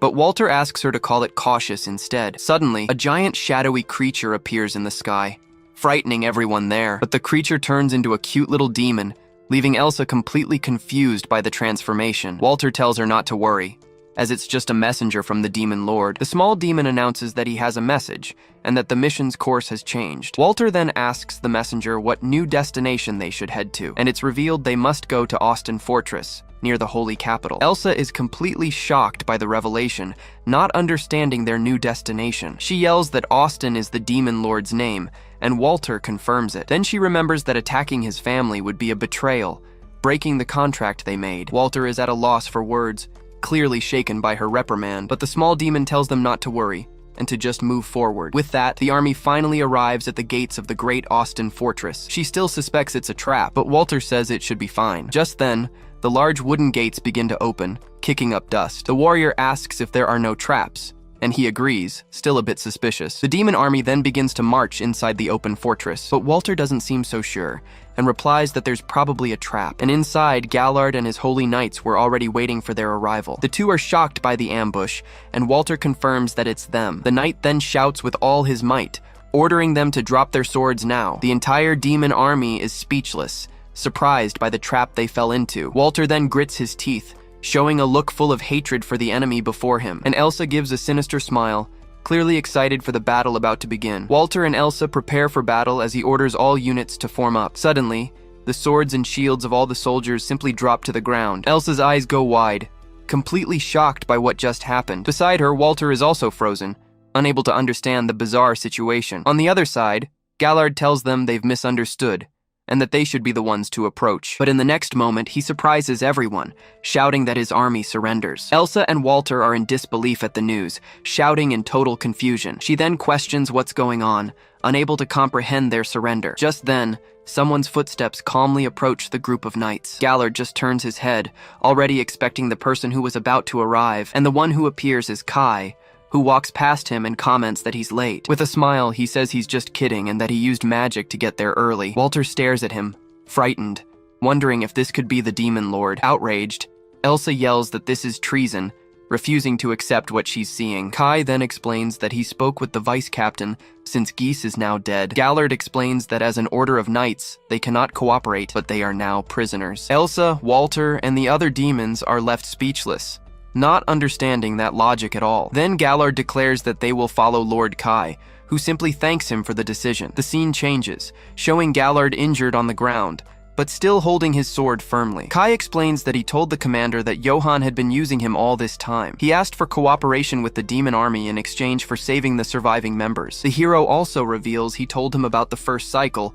but he doesn't know if he believed it. Elsa questions him, saying she heard he burned down his own house and asking how he can forgive that. Kai then turns to everyone and states that he hasn't forgiven what happened. Gallard adds that, aside from Ares, there were almost no deaths, only a few destroyed houses. He then makes a request, asking Kai not to make him regret trusting him. Kai turns his head, listening intently to the words of the former knight and his new ally. With a firm handshake, he guarantees he won't, saying, "Absolutely." Gallard looks at him with a serious gaze, showing he's placing all his trust in him. Just then, Griselda appears behind the two, observing the deal they've just sealed. Griselda suddenly appears, asking with a cute look if the food is ready yet. Mia says she's starving, and only then notices Griselda has arrived. With a smile, Kai agrees and tells them to take a short break, calling for Sasha. Already in a maid's outfit, Sasha replies yes, and that they can leave it to her. The scene then takes us to a huge mansion, showing the place where they're going to eat. Inside, the whole group is at a lavish table,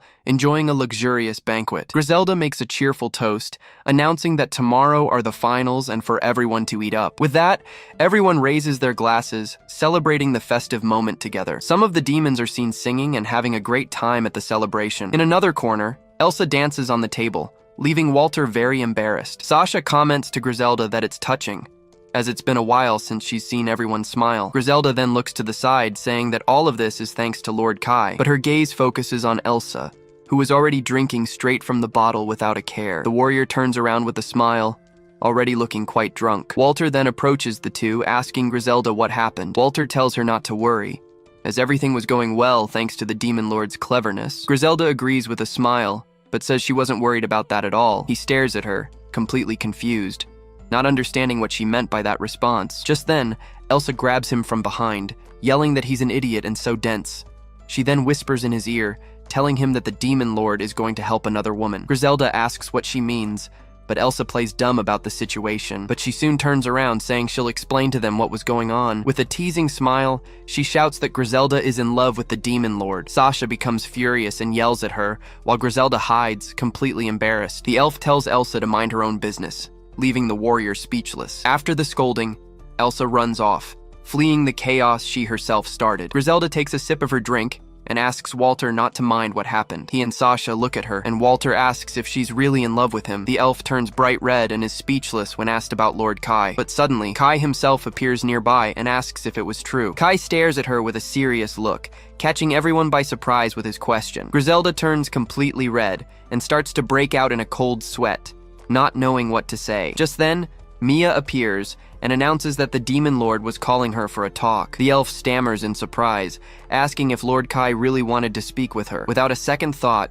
she turns and shouts that she's on her way, running towards him. The others just watch the scene, with Sasha laughing and Walter looking very worried. He then turns and asks if she'll be okay, afraid of the girl's reaction. The scene changes, and it's now nighttime, showing that the party had finally ended. From a window, we see the silhouette of Kai talking with Balrog inside a room. Griselda then knocks on the door and announces she's coming in, still a bit embarrassed. She enters the room with a flushed face, but tries to maintain her composure in front of them. Kai turns to her and simply says it's good that she came, making the atmosphere tense. Balrog then questions him about the mission, wanting to know if it was a bait for the army. With a serious look, Kai confirms that yes, That was the plan from the very beginning. Griselda stares at him nervously as he continues to explain that this mission was for her. Kai introduces the man in front of him, revealing his name is Gale. The man then introduces himself as the leader of the Red Scorpion mercenaries. Kai observes him and confirms that he is the person he was looking for. With everyone introduced, the hero announces that it's time to start talking about the plan. It is explained that this group is made up of humans and demons who accept any job, but Gale interrupts him, saying firmly that there's no need for any of that. Kai is a bit surprised by his attitude, not understanding what he meant. The leader then reveals that he's already figured out the objective and will use his connection with the Empire. A map shows us the border, explaining that this would force the capital to move its army. Gale says his mercenaries will pose as Paldean troops to create a diversion. He completes the thought, saying this will divert all attention from the holy capital. The hero questions him, asking if he isn't getting a little ahead of himself, but the mercenary reassures him, guaranteeing that his group is always very well prepared. Suddenly, Walter bursts into the room, desperately shouting for the Demon Lord.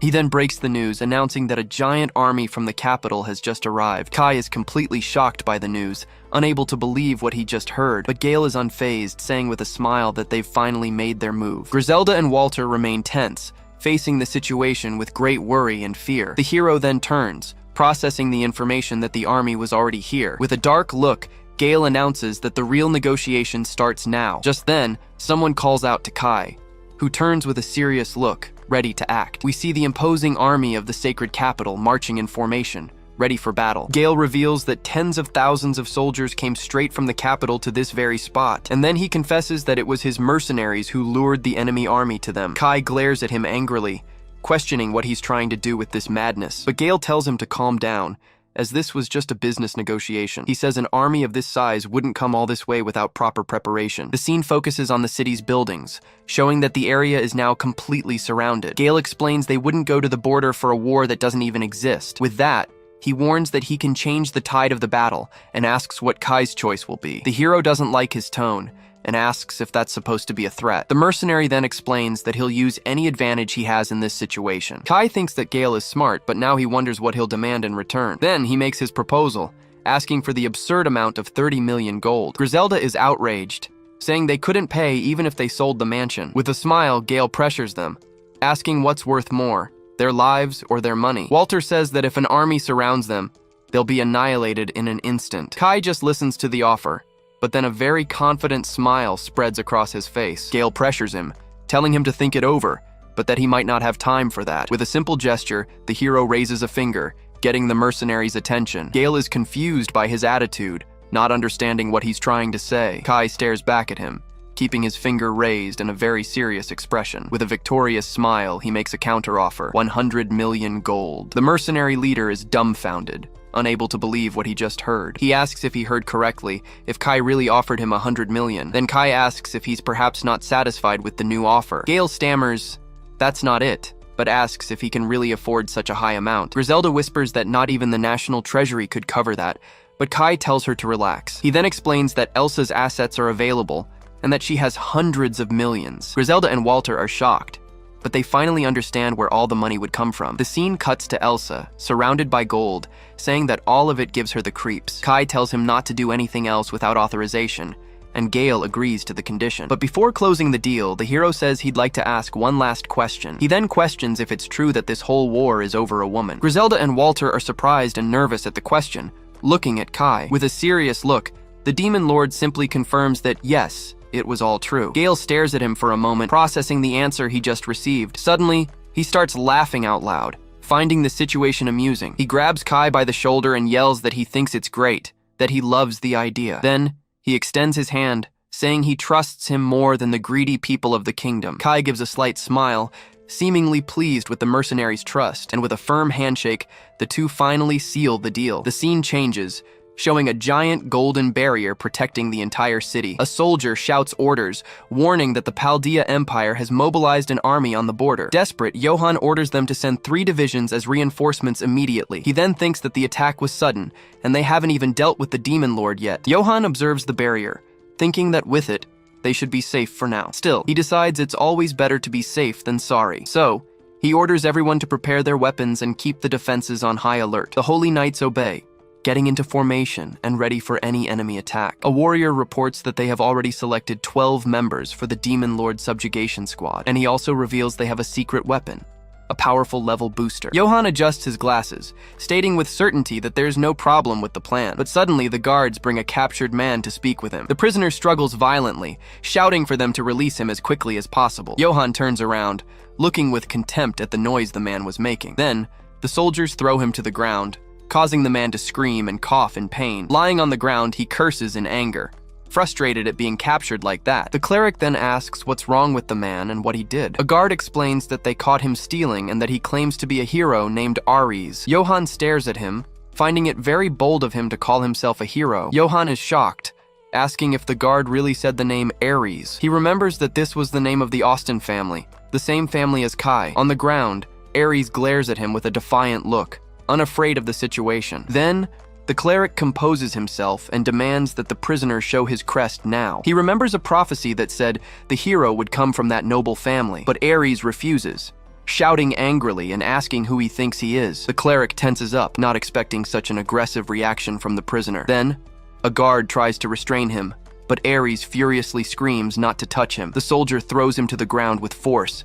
telling him to be quiet at once. Johann watches the scene with a look of astonishment, surprised by the commotion, and suddenly his eyes widen as he sees a mark on Ares' hand. It was the crest of light, the symbol that belonged only to the true hero. Shocked, he realizes that if Kai wasn't the hero, then it could only be his brother. With his face breaking out in a cold sweat, the terrible truth finally dawns on him. The true hero of the prophecy was Ares, Kai's younger brother. It's revealed that Johann's special ability as a saint is prophecy. With it, he can receive information from the future every 72 hours. The vision showed that the holy capital would be invaded by a large army. Comparing it with the prophecy, he confirms that Ares is, without a doubt, the true hero. On the ground, Ares angrily yells that he's had enough, because he is the true hero. He then demands to be released immediately, and for everyone to bow before him. Johann and the guards get nervous, unsure how to handle the scandal. A soldier holds him down as Johann decides it's time to begin the interrogation. Ares struggles with all his might,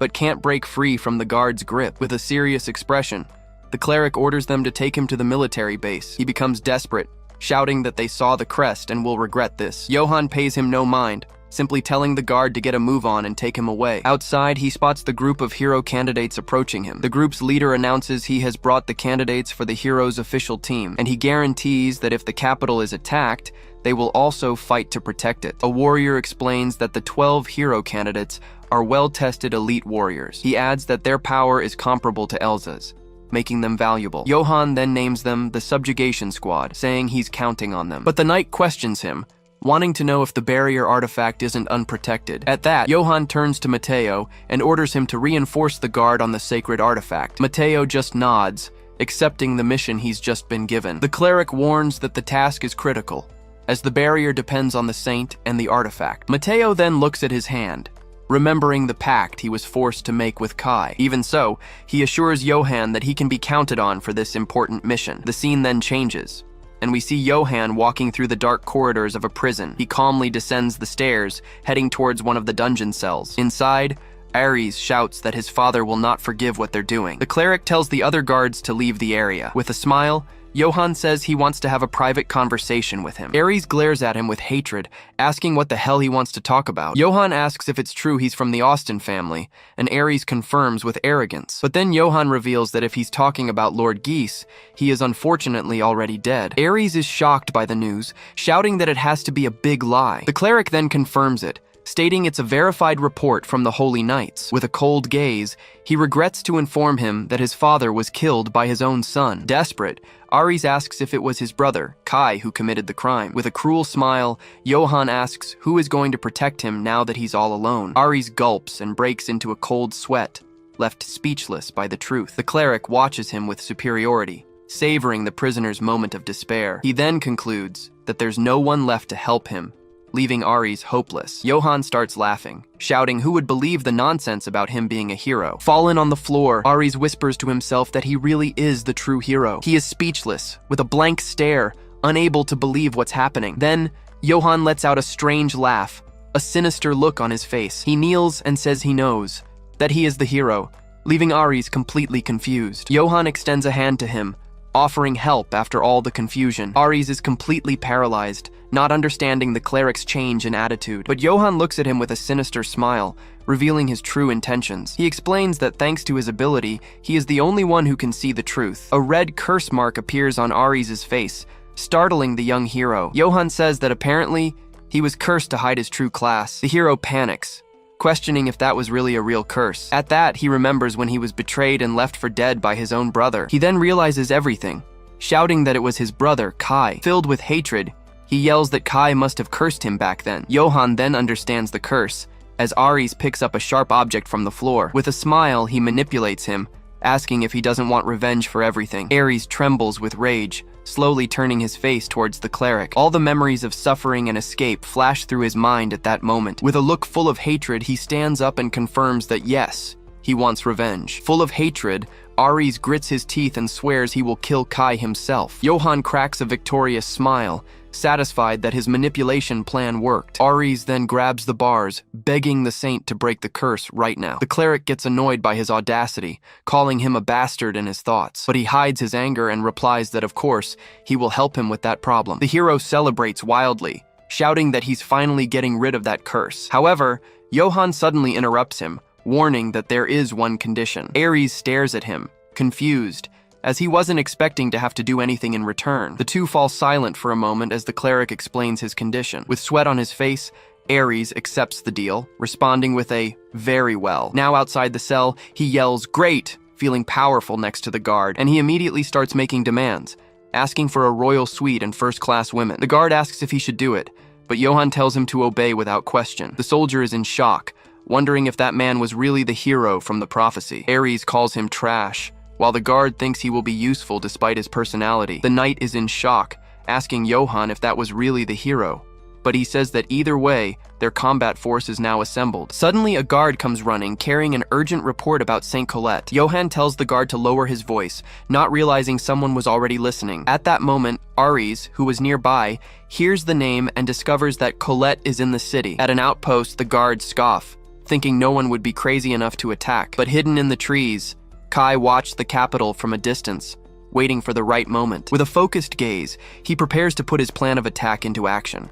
Suddenly, a flare is fired, lighting up the city's night sky. Griselda and Sasha receive an urgent message about the enemy troops on the move. Griselda says it's thanks to Elsa, leaving the warrior surprised by the compliment. She gets all flustered and stammers that what she did was no big deal. Elsa doesn't understand the reaction, confused by the elf's strange behavior. In the forest, Walter orders everyone to stop, warning them about the 5 watch posts. But he says the demon lord has already prepared a strategy and for everyone to hold their position. Some demons are confused, wondering where the demon lord was after all. But suddenly, one of the posts is attacked by an explosion of dark magic. The guards scream in desperation, warning everyone that an intruder has breached the area. One of them is in shock, as he was casting spells without any incantation. Seeing the magical energy, he realizes it could only be the feared demon lord. Kai turns, facing the watchpost guards with a defiant look. He then activates one of his magic cards, preparing for the coming fight. Just then, a guard spots him and orders the archers to shoot him down at once. A shower of arrows flies toward him, and the guards celebrate, thinking they hit him. But a barrier of dark energy appears, blocking all the arrows with ease. The guard's jaw drops, unable to believe he defended himself without even looking. Kai then realizes his auto-chant worked perfectly as planned. With this, he decides to take the post alone to gain a massive amount of experience. He remains focused, his magic barrier still active and ready for more attacks. We are told this ability costs 2000 EP and activates spells automatically. It counterattacks anything that comes within range, but it consumes a lot of mana in the process. And above all, Kai knew this ability was the key to his victory. Desperate, the guard orders the mage squad to attack with everything they've got. The hooded mages then begin to conjure their fire spells against the hero. Countless fireballs fly toward him, and the guard yells that he won't be able to block them. It's explained that his auto-chant can use multiple spells at the same time. With that, the fire attacks are completely absorbed by his dark energy. One of the mages reports that his mana has run out, leaving the commander in complete despair. He wonders how Kai can cast so many spells,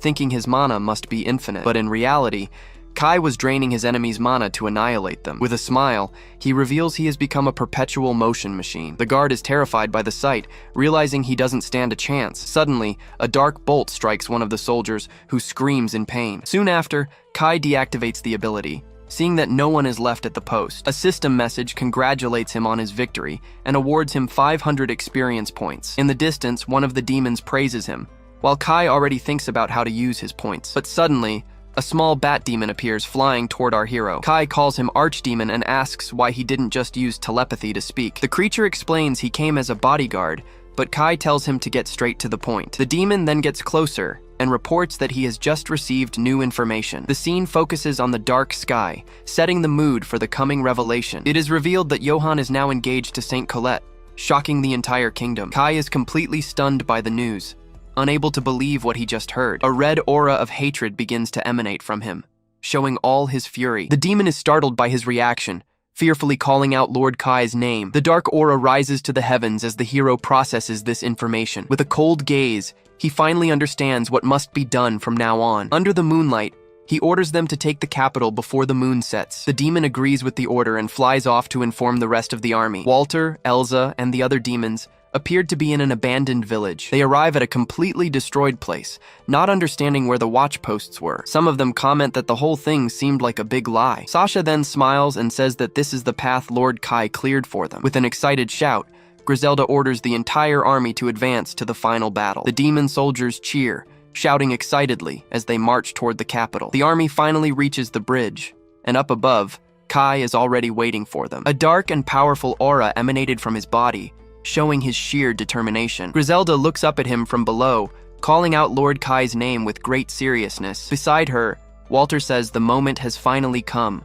looking very tense. The demon soldiers prepare themselves, and from above, Kai orders them all to take their positions. He observes his army, satisfied that there have been no casualties so far. Kai then closes his eyes for a moment, concentrating on what is to come. Then, Griselda shouts for the battle to begin, with Kai leading the charge against the capital. The scene takes us to the west gate of the holy capital, where knights are on watch. A guard comments that the fog has gotten thicker, and the other suspects an enemy spell. Just then, a strange blue light begins to glow in the middle of all that fog. Suddenly, Kai emerges from the smoke with a serious and determined look. Seeing him, the knights draw their swords, ready for the coming fight. But our dark mage faces them without a hint of fear. One of the guards panics, yelling that the demon lord has finally appeared. Despite their fear, the captain orders the attack, and everyone charges at Kai. They completely surround him, and a soldier points out that he's a mage. The leader then orders them to activate their magic shields, planning to buy some time. Little did he know that an entire army was already waiting for him on the other side of the gate. A knight laughs, mocking Kai for getting past the watch posts alone, but suddenly he feels something strange, and his smile vanishes instantly. Kai unleashes a crushing pressure, and the air around him begins to tremble. The soldiers feel the ground shake and wonder what that terrifying noise is. Suddenly, several orange glints begin to appear in the middle of all the smoke. One of the knights panics, and his companion is attacked by an unseen force. With a gesture, Kai summons an army of undead knights who charge forward with full force.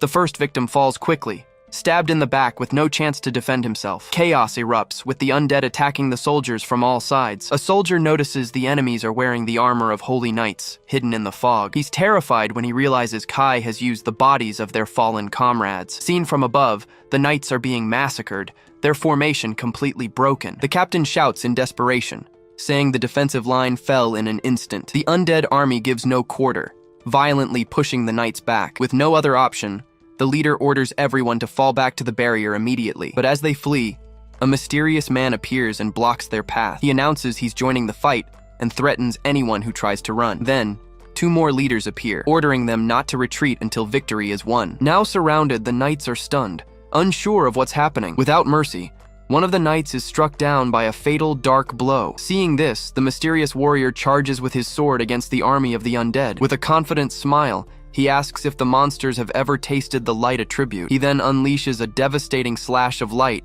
using his flash slash technique. The attack is so powerful, it disintegrates the undead in the blink of an eye. The soldiers celebrate, saying the immortal enemies are dropping like flies. By the power of light, another dark knight falls to the ground and begins to dissolve. The warrior and the mage join forces, claiming the dark attribute is nothing. The mage then explains that darkness can be neutralized with light magic. With a spell, he enchants the armor and weapons of all the knights present. A soldier is amazed, feeling the power of light overflowing from his sword. The leader then rallies them, asking if they're ready to kill the demon lord. With their enchanted weapons, the knights turn the tables and charge at the enemy. Watching from afar, Kai realizes the extermination squad has entered the battle. With that, he leaps from the rooftop, preparing for his next move. Even from a distance, Kai feels his mana being drained by the powerful light magic. He realizes he needs to thin out the enemy forces first, as he has no other choice. Meanwhile, on the battlefield, the violent struggle continues without a moment's pause. The holy knights fall one by one, leaving a trail of blood on the ground. But suddenly, a powerful light shines in the sky, drawing everyone's attention. Kai and the other leaders look up, wondering what the hell that is. It was a resurrection spell, covering the entire battlefield with its light. With that, the knights who were dead begin to rise from the ground. One of the soldiers is completely baffled by the situation, unable to understand. The warrior is shocked, wondering if they've really come back to life. All who died in the battle rise, returning to their combat formation. Behind it all, the cleric Johann smiles, revealing himself as the one responsible. The group's leader praises Johann, saying his reputation is well-deserved. The cleric simply adjusts his glasses, a cold and calculating look on his face. He then stares at our hero from a distance and asks if he isn't Kai Austin. Kai hears the cleric's words, feeling the weight of that humiliation. Johann scoffs, saying his invasion as the demon lord was pathetic. Just then, an undead knight charges at the cleric with its sword, but he stops the blow with a single hand, saying that purging demons is his specialty. With a sadistic smile, he reveals himself as a powerful purifier from the church. Then, he releases an immense wave of holy energy across the entire battlefield. He explains that this is the holy flame of purification, contained within his book. Johann warns that Kai thought he was invading, but now he's the one who's cornered. He continues to taunt him, saying the mage couldn't even break the capital's barrier.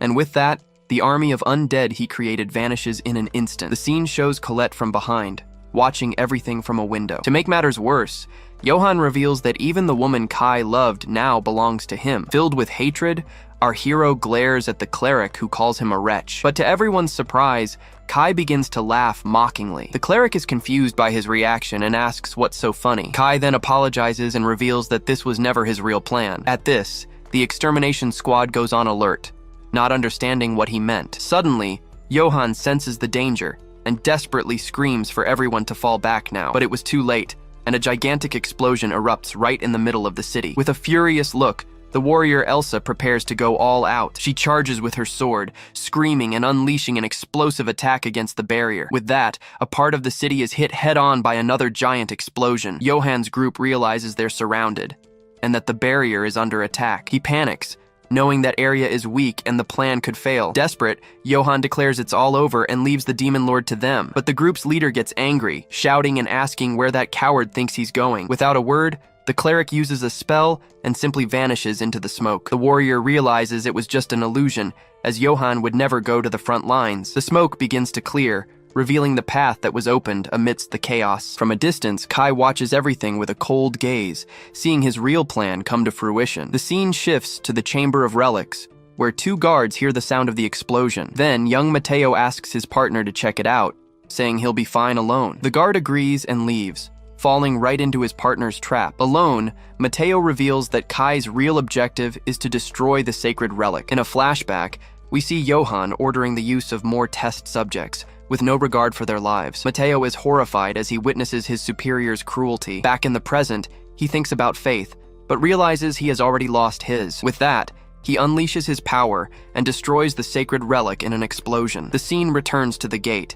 where a leader shouts for them to assess the situation after the chaos. A mage asks what exploded, and if the front line was breached by the enemy, but a new silhouette emerges from the smoke, leaving the mage completely confused. It was a cat girl with sharp claws and a fierce, determined gaze. With absurd speed, she rushes forward and attacks the mage in front. The man doesn't even have time to react, his throat slit in an instant. She stands there amidst the bodies of the mages she just defeated. Then the girl lets out a meow, which was actually a signal to attack. With that, an army of demons and mercenaries emerges in full force from the smoke. Their leader shouts loudly, ordering the entire army to advance now. The mages panic, realizing they are now surrounded by enemies. The purple-haired girl charges forward, leading the massacre against the mages. The survivors try to flee desperately, screaming in fear from the surprise attack. But a squadron of knights appears, and their leader warns that they've gone too far. Annoyed, the mercenary chief faces him and asks who they think they are. With an arrogant smile, the knight reveals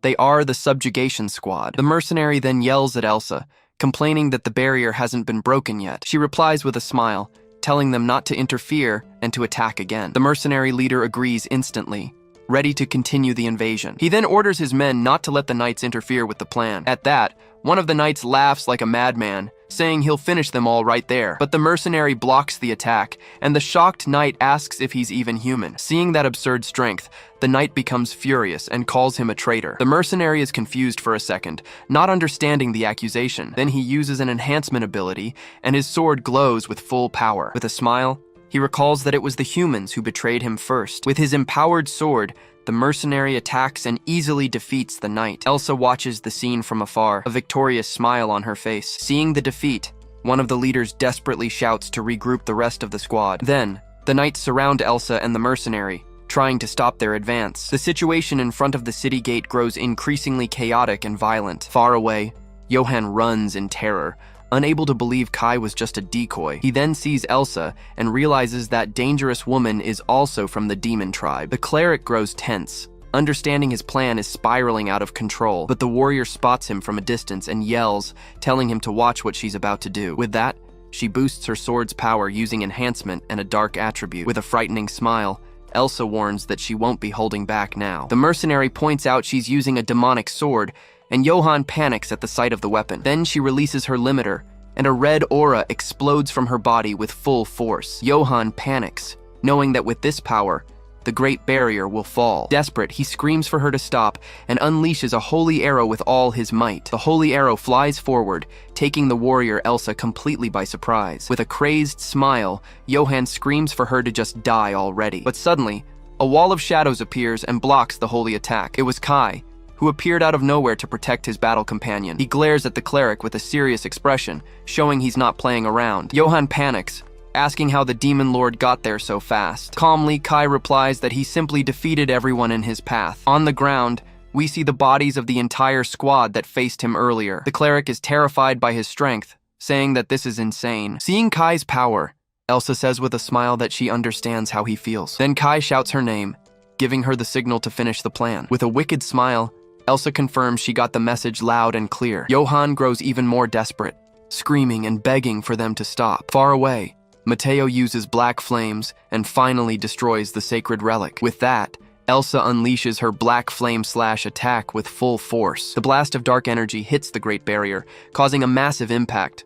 The holy shield begins to crack, unable to withstand the pressure. Johann is in disbelief, watching his most powerful defense being destroyed. Walking through a massive library, an older man guides a young apprentice through the place. Holding a book, the young man asks his superior about the existence of a second journey. As he reads the content, his expression turns to surprise and he doubts the information. Promptly, the superior confirms it exists, and it's what the church has been searching for. Focused, the young man returns to reading the book with great attention to every written word. Shortly after, he receives the order to dedicate his life to finding such a path for the church. Going back in time, the young man tells the Pope he finally got what he was looking for. His gaze changes completely, staring at the other man with a new, serious expression. Back to the present, he appears sweating beside a girl and holding an object.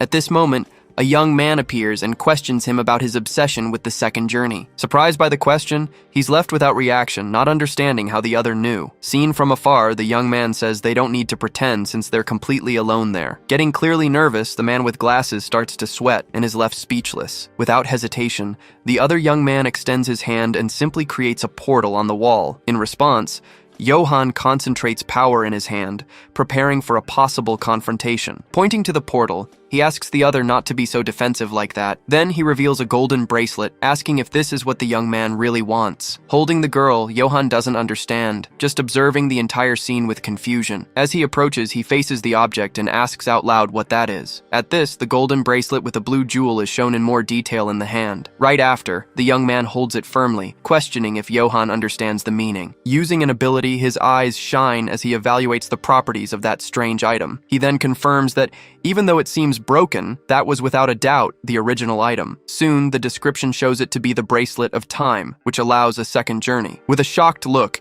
He realizes his greatest desire can finally be fulfilled now, but his expression changes, and he tries to disguise it, asking what the other wants. Trembling a little, he shows hesitation, trying to appear cautious with the offer received. Without saying anything else, the young man simply throws the bracelet up in his direction. In a desperate movement, Johann screams and pushes the girl to the side with force. Immediately, he propels his body forward, trying to catch the object before it falls. Stretching his hand, he throws himself on the ground, desperate to catch the falling bracelet. By a hair, he manages to reach the object before it touches the ground. Then, his hand closes around the item, finally holding the golden bracelet. With a satisfied smile on his face, he looks to the side with a greedy expression. Fallen on the ground, the girl just observes the entire scene with a somewhat confused look. In the same instant, her expression changes to one of pure fear as she understands what's happening. Right after, the man with glasses starts to get up from the ground slowly. Holding the item tightly, he screams, worried about the possibility of the object breaking. With an irritated face, the other young man says,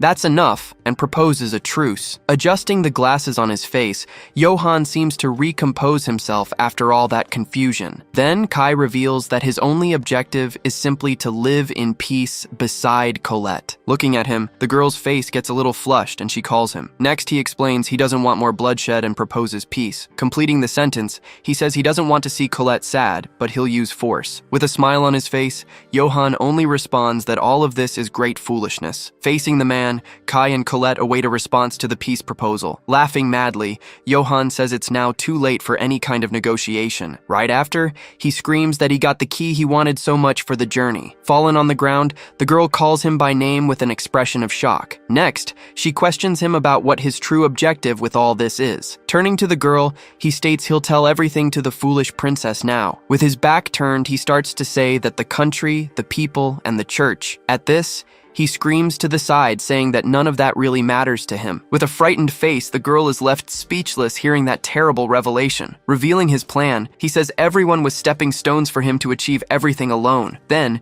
he approaches and holds the girl's chin, including her in his plan. While being held, the princess stares at him with eyes wide with fear. With a cruel smile, he warns her she has no more use to him. On the other side, Kai just observes the scene, realizing the end of negotiations. At this, he reveals his plan, refusing the truce to be able to escape during the war. Shocked by the revelation, Kai stands still, without reaction before the man's betrayal. Laughing, he grabs the girl and says that even though the other is strong, he can escape. With a smile, he completes saying the royal castle is like his backyard, but in the same instant, a quick strike hits his face squarely by surprise. Looking back, he asks what that is upon seeing an armored figure. With his face sweating, his expression becomes one of pure shock and nervousness. At this, a giant knight calls him by name and places him under arrest. Not understanding anything, he asks what the guards are talking about, totally confused with everything. Then another man points to Kai, accusing him of being the demon lord. With his eyes closed, Kai just listens to the accusation without showing any immediate reaction. Looking down, the knight only says, "This is all truly a shame." Sweating cold, Johann doesn't understand the reason and starts questioning the strange situation. Suddenly, the king appears in the hall, surprising everyone with his imposing presence. Completely terrified, he continues asking why this is happening to him now. Shocked, the girl is also surprised and questions the holy king's presence there. With a serious look, the king stares at everyone before starting to speak. Then he reveals he saw everything, projecting the scene for the people to watch. Being immobilized by the guards, the man struggles and screams without being able to escape. Upon seeing that, all the people in the crowd have expressions of pure shock. Likewise, the kingdom's knights also show surprise at the terrible betrayal. Switching scenes, an intense battle rages outside the great royal castle. An elf girl shouts that the barrier has fallen and victory is theirs. Yelling loudly, a knight announces that the negative effect on them has finally ended. Right after, a man charges forward and takes down one of the enemies with a single blow. With a smile, the girl says they just need to hold on a little longer now. Meanwhile, the other soldiers continue fighting bravely against all the kingdom's troops. Leading the attack, a mustached man prepares for the next wave of enemies. Angrily, he says he won't let them do whatever they want there, but suddenly the girl looks up and asks what that is. At the same instant, the man also looks up with an expression of surprise. Seeing the projection, he's shocked to recognize Johann holding the young princess that way. Confused, he questions why Johann is holding the princess hostage there. Right after, The elf girl says it must all be part of the Lord's plan. Looking at the sky, she whispers Lord Kai's name with an admiring gaze. Then, a red eye appears, revealing itself as the source of that entire massive projection. Back in the hall, the man screams on the ground, questioning who they think he is. The Eye of Hades is shown, revealing itself as the item transmitting everything. Going back in time, a man was holding the eye that projected everything to the people. Kai then praises the young man, saying he did an excellent job with the transmission. In response, Mateo warns that Johann might take drastic measures now that he's been exposed. Back in the present, a voice orders the guards to take him away immediately. Being dragged, Johann keeps struggling with an expression of pure rage on his face. At that moment, Colette runs over and starts using an ability on a fallen knight. Beside her, Kai just watches as the girl tries to heal the wounded man. Worried about the man's condition, Kai asks how the commander is doing right now. With a smile, she confirms he's still breathing and can be healed successfully. Relieved by the news, he approaches and looks at the girl tenderly. Noticing his gaze, the girl's face flushes and she looks away. With a gentle smile, he says he's very happy with that great news. Right after, the king and his guards approach the group to resolve the situation. Turning around, Kai looks toward the king, who approaches him and Colette. Then the king addresses them both and says he can't understand the situation. Taking a step forward, Kai prepares to explain everything to the Holy King. With his back turned, the king demands that the young man explain what's happening there. Ready to cooperate, Kai says he'll explain everything and starts with an apology. But the king interrupts him, stating that's a lie and asks him to wait. At that moment, he reveals an envelope he had been keeping in his possession. Seeing that, Kai and Colette realize the letter finally reached its destination. Next, the king reveals it's a secret letter from the saint delivered by a servant. Going back in time, the girl was writing the letter, revealing that Kai was the hero. Reading the contents, the king regrets having believed the lies told by Johann. Near the guards, Princess Angelica listens attentively to her father's words. Right after, the king slowly approaches the couple, addressing the demon lord. But suddenly one of the kingdom's knights comes running with urgent news. Out of breath, the guard reports that the demon lord's army has stopped the attack. Hearing the news, the king finally seems to understand what actually happened there. Then he explains his feelings, saying Kai saved his daughter but killed his soldiers. With a serious look, Kai responds that they also can't forgive the losses suffered, but the knight tries to say something, wanting to inform the king about a new fact. Whispering in his ear, he reveals there were no casualties except the kingdom's knights. Right after, Kai explains that his only objective was to neutralize the forces and save Colette. He adds that they couldn't save the soldiers who used a certain type of power. Hearing this, the king is shocked at the possibility of such a feat being real. Kai then warns that this isn't a noble story, just that his army is strong. Confused by the statement, the king asks if there's some other objective behind this. Extending his hand, the young man says what he wants most is peace. Angrily, the king shouts that he's selfish, since they were the ones attacked, but he denies it, saying he wants the ceasefire, and questions if Kai is okay with it. Without hesitating a second, the young man confirms everything's fine with that decision. Next, he makes a request, asking where the traitor Johann was taken. Switching to the city, guards shout that the traitor escaped and order them to follow. Breathing with difficulty,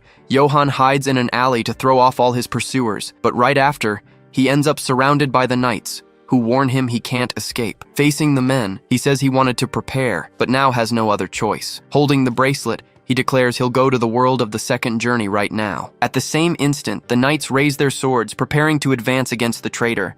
Angrily, he shouts that he's memorized all their faces and promises to take revenge on them. Quickly, he puts the bracelet on his wrist to finally be able to activate its power. With a smile on his face, he prepares for the transition, laughing at the situation. But his expression changes as he realizes nothing is happening with the bracelet. Looking at the item, he questions if he's already in the second journey without realizing it. Then, Kai approaches and reveals that bracelet has already lost all its power. With wide eyes, he's completely shocked and without reaction to the news. Screaming desperately, he says it can't be, since he used his appraisal ability before. Kai then reveals he used a fake to deceive the appraisal and his entire plan. Revealing the truth, Kai's ability showed the bracelet had no more power. Full of hatred, he curses at him and throws the object with all his strength at the wall. In a quick movement, he advances toward Kai, trying to hit him with a strike, but Kai grabs him, saying he'll take back what's precious to him. With great force, his hand grips the man's arm, preventing any kind of movement. Surprised by the strength, Johan struggles while Kai just asks him to give up already. Screaming angrily, he refuses to give up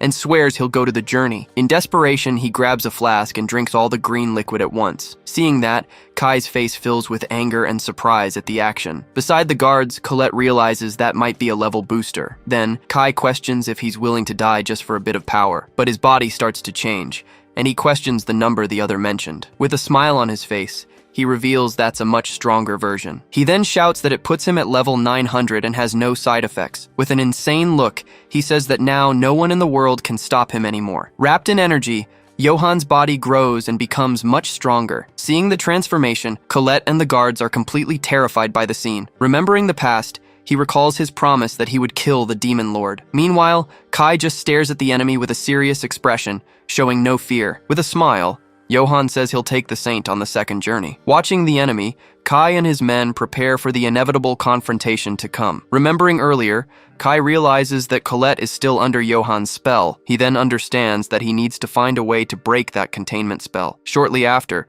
Johan says he's underestimating him because a sage can also fight. Then, he concentrates a great energy in the palm of his hand, showing his power. Smiling, he closes his hand and prepares a powerful strike against his great rival. Right after, he advances and hits the ground with a blow that destroys everything. Totally impressed, the girl is amazed by the power he'd been hiding all along. Amid the wreckage, Kai remains standing without suffering a single scratch from the attack received. Looking back, he questions what the target of the blow he just launched was. With an angry expression, Johan stares at him fixedly before launching into the attack. Advancing quickly, he lands a powerful blow directly on his great rival's chest.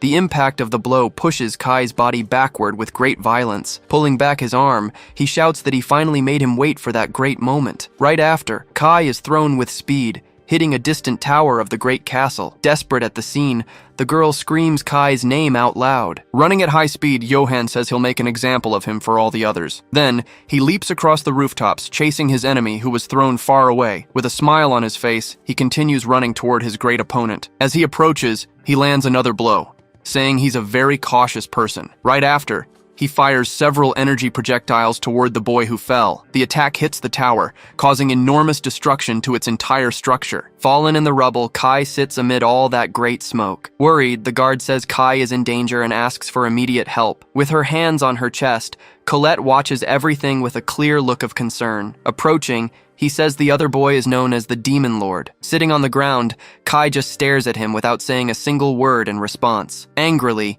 he then shouts and asks where all his courage went. Right after, he prepares a new blow and questions whether his rival has finally given up. At that, he hits the ground with a blow, saying he should have given up. Seeing the result, he calls him pathetic for not surrendering earlier. Looking at the smoke, he wonders if he overdid the strength of his last attack. With a smile, he simply shrugs, not caring about the result. But suddenly, his expression changes to one of pure shock and total surprise. To his surprise, Kai begins to cough and move, still alive on the ground. With his face on the ground, he finally turns and says he's surrendering. Finding it all very strange, he can't believe that surrender is really true. Then, he hears his rival make one last request, leaving him quite surprised by it. At that, he asks the man to break Colette's restriction before leaving. Hearing the request, Johan begins to laugh uncontrollably at that unexpected situation. Laughing, he refuses to grant the request, saying he'll never do that. Hearing the response, the boy's expression changes to one of surprise. He then reveals that the spell only breaks if he dies, challenging his rival. With a mocking smile, he says that will only happen if the other can do it. Surprisingly, Kai responds that the solution to the problem is quite simple to solve. In the same instant, he gets up from the ground, dusting off his clothes and cleaning himself. Seeing that, Johan's expression changes completely to one of pure shock and fear. Adjusting his collar, the boy stares at his opponent with a serious and threatening look. He then asks what happened, not understanding how the blow had no effect. With a cold look, Kai warns that now he doesn't need to hold back in the fight anymore. Taking a step back, Johan stares at him with an expression of pure nervousness. Right after, the boy summons an enormous red sword in his right hand. Desperate, he recognizes the weapon that broke the barrier, wondering how he has it. Without responding, Kai just stares at him with a serious look before starting the attack. In the blink of an eye, he appears behind his rival and runs him through with the sword. Spitting a lot of blood, he receives the full impact of the sword's blow. Then, Kai says it's a shame because he thought he would win with his power. With his glasses broken, he says he's at level 999. On his knees, his body begins to heal with a golden and bright energy. At that moment, he turns and stares at his rival with an expression of hatred. Surprised, Kai calls him persistent for avoiding a blow that would be fatal. Then, he concentrates a dark energy in the palm of his hand for a new blow. Right after, he hits him with the new blow, piercing through the enemy's back. But to his surprise, the man calls him pathetic and says he underestimates him. Not understanding, Kai just stares at him, but soon discovers what the man meant. With his hand on his forehead, he begins to use a type of ability on the man. Frightened, he asks what the boy is doing, but he reveals his plan. Immediately, a red energy surrounds him, trapping his body completely on the ground. With red eyes, he screams in pain, feeling the power of that ability. Bleeding heavily, his eyes pop out, and he screams before being defeated. Screaming in pain, the man continues suffering from the effects of the terrible ability used. With his arm catching fire, Kai says that now he can enjoy his new life. Fallen on the ground, the fire spreads, and he screams that everything is burning. Without eyes, he begs for help, asking the boy to help him. Then, Kai says he'll save him if he answers all his questions. Right after, he questions the purpose of the booster, since a hero would be enough. Fallen on the ground, he responds that he doesn't know, as he was just being used. Amid the pain, he screams the Pope's name, leaving the boy surprised. With his arms crossed, Kai realizes that he doesn't seem to be lying about the Pope. While the man asks for help, he wonders what the purpose of all that is. When he begins to deny help, the man pleads again to be saved. He then reveals that the flame will continue burning until the man is defeated, but he promises that he will keep his promise and end all the suffering. Next, he gives a strong kick to the wall behind the fallen man. With the impact, the floor breaks, and he falls from the tower in free fall. Standing in the destroyed tower, Kai watches the enemy's body falling in free fall. Right after, his body crashes with great force directly against the ground. Seeing what fell, the guards are startled to realize it's an undead. Looking up, they complain about the enormous mess that intense fight ended up causing. While writhing, the man asks them to wait, finding his own appearance disgusting. At that, the guards receive orders to purify him, but he tries to explain in desperation. Screaming in pain, he's surrounded by an energy that burns him completely. Then, an enormous column of purifying light emerges from the ground, rising to the sky. When the light disappears, only a broken necklace is left behind on the ground. With that, the restriction that held Colette's body finally breaks. As the smoke rises, Kai's silhouette can be seen in the destroyed tower. Seeing the commotion, the king asks what happened and if someone ended up falling. Shortly after, the young man leaps from the top of the tower, landing safely on the ground. Coming out of the hole, he walks toward the king and his soldiers calmly. Approaching the group, he warns everyone that he just defeated the traitor. Hearing the news, the king sighs in relief, finally understanding the whole situation. Running in his direction, Colette hugs him, saying she's glad he's okay. With a smile, she says she's so happy he's safe and sound. With wide eyes, Kai is surprised by the girl's reaction at that moment. Then, she heals him and asks if he's injured after that intense battle. Touching his neck, he realizes the sacred chains are also gone. With a flushed face, the girl realizes she can finally keep her promise. With his eyes closed, he remembers the promise he made to the girl. Smiling, he answers that he's fine, making her even more relieved. Looking at him, she calls him and asks if they can stay together forever. With a smile, he responds that, of course, they can stay together forever. Holding her hand, he says he'll never let her go far away again. Happy and with a flushed face, she smiles at him with a loving gaze. Meanwhile, the king and his guards just watch the young couple's scene. Coughing a little, the king gets their attention, breaking the whole mood. Embarrassed by the situation, they turn to the king with flushed faces. Approaching, the king calls him to announce the truce to his people. Next, he asks the young man to be present during the big announcement. With a smile on his face, he accepts the invitation, confirming his presence at the event. But suddenly, the ground starts to shake, surprising everyone at the location. Immediately, the guards shout for everyone to protect the king from the unknown threat. From the hole in the ceiling, a huge hand emerges, scaring everyone present. Looking up, a giant creature stares at the young man, who recognizes him right away. Shocked by the apparition, the king says that creature belongs to the ogre tribe. Then, the monster asks if everything is settled there.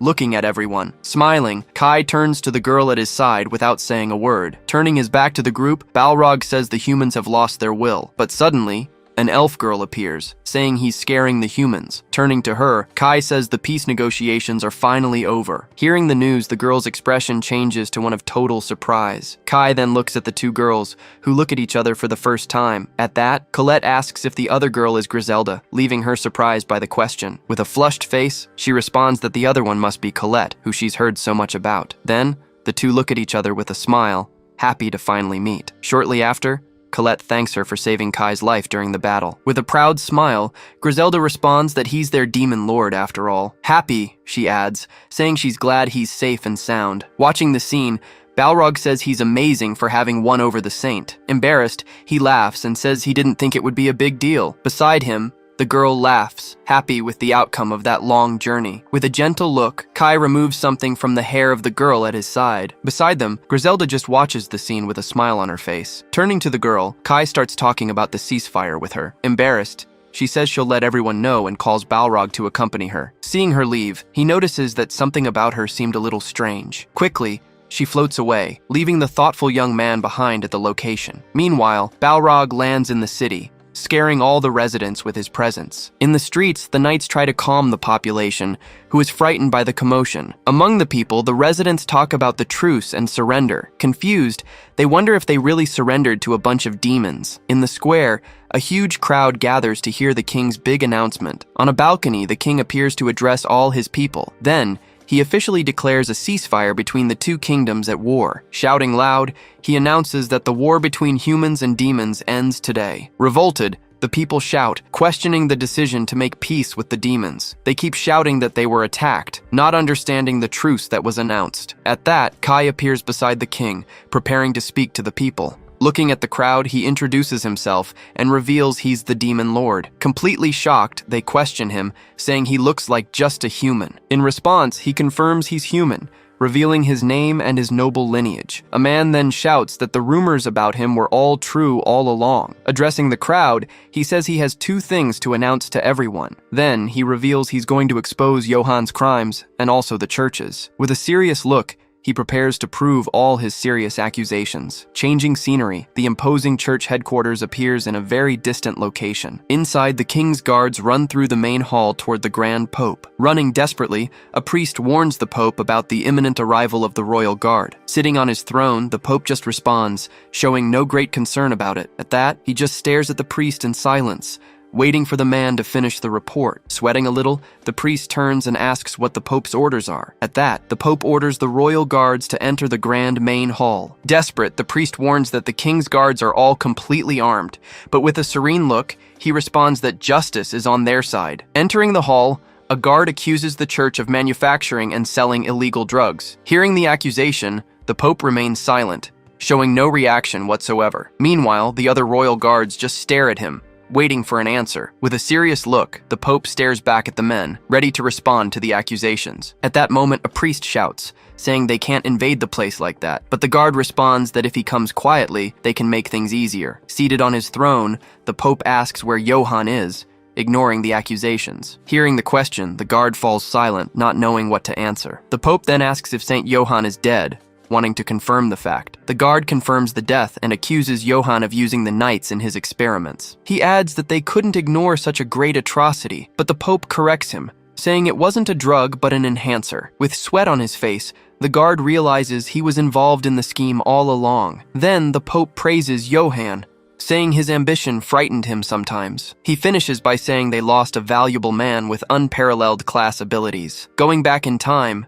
Johann was talking to the Pope about a great crisis of ruin. Confused, he asks if the crisis was the rebirth of the great demon lord, but the Pope denies it, saying it's something far more terrible than that. Standing in front of the throne, Johann listens carefully to his superior's words. Then he asks what it is, since he doesn't seem willing to tell. With a serious look, the Pope stares at his disciple without revealing anything to him. Back to the present, the Pope says he needed his power, but gave him a cruel role. At that moment, a priest advises him to be careful with his words. Soon after, the guard questions whether he knew about Johann's evil deeds. With an irritated look, he asks if the Pope did nothing, even knowing. Then the Pope reveals that it was he who planned and ordered all of it. With a cold look, he adds that everything was done in the name of justice. Outraged, the guard questions him, saying many lives were sacrificed for this. In response, the Pope says 100 were sacrificed so 10 could live. Finishing, he asks if the guard thinks that was the wrong choice. He continues, saying lives are saved in places they don't even imagine. Then he questions why they're arresting him if he only saves them. With a look of contempt,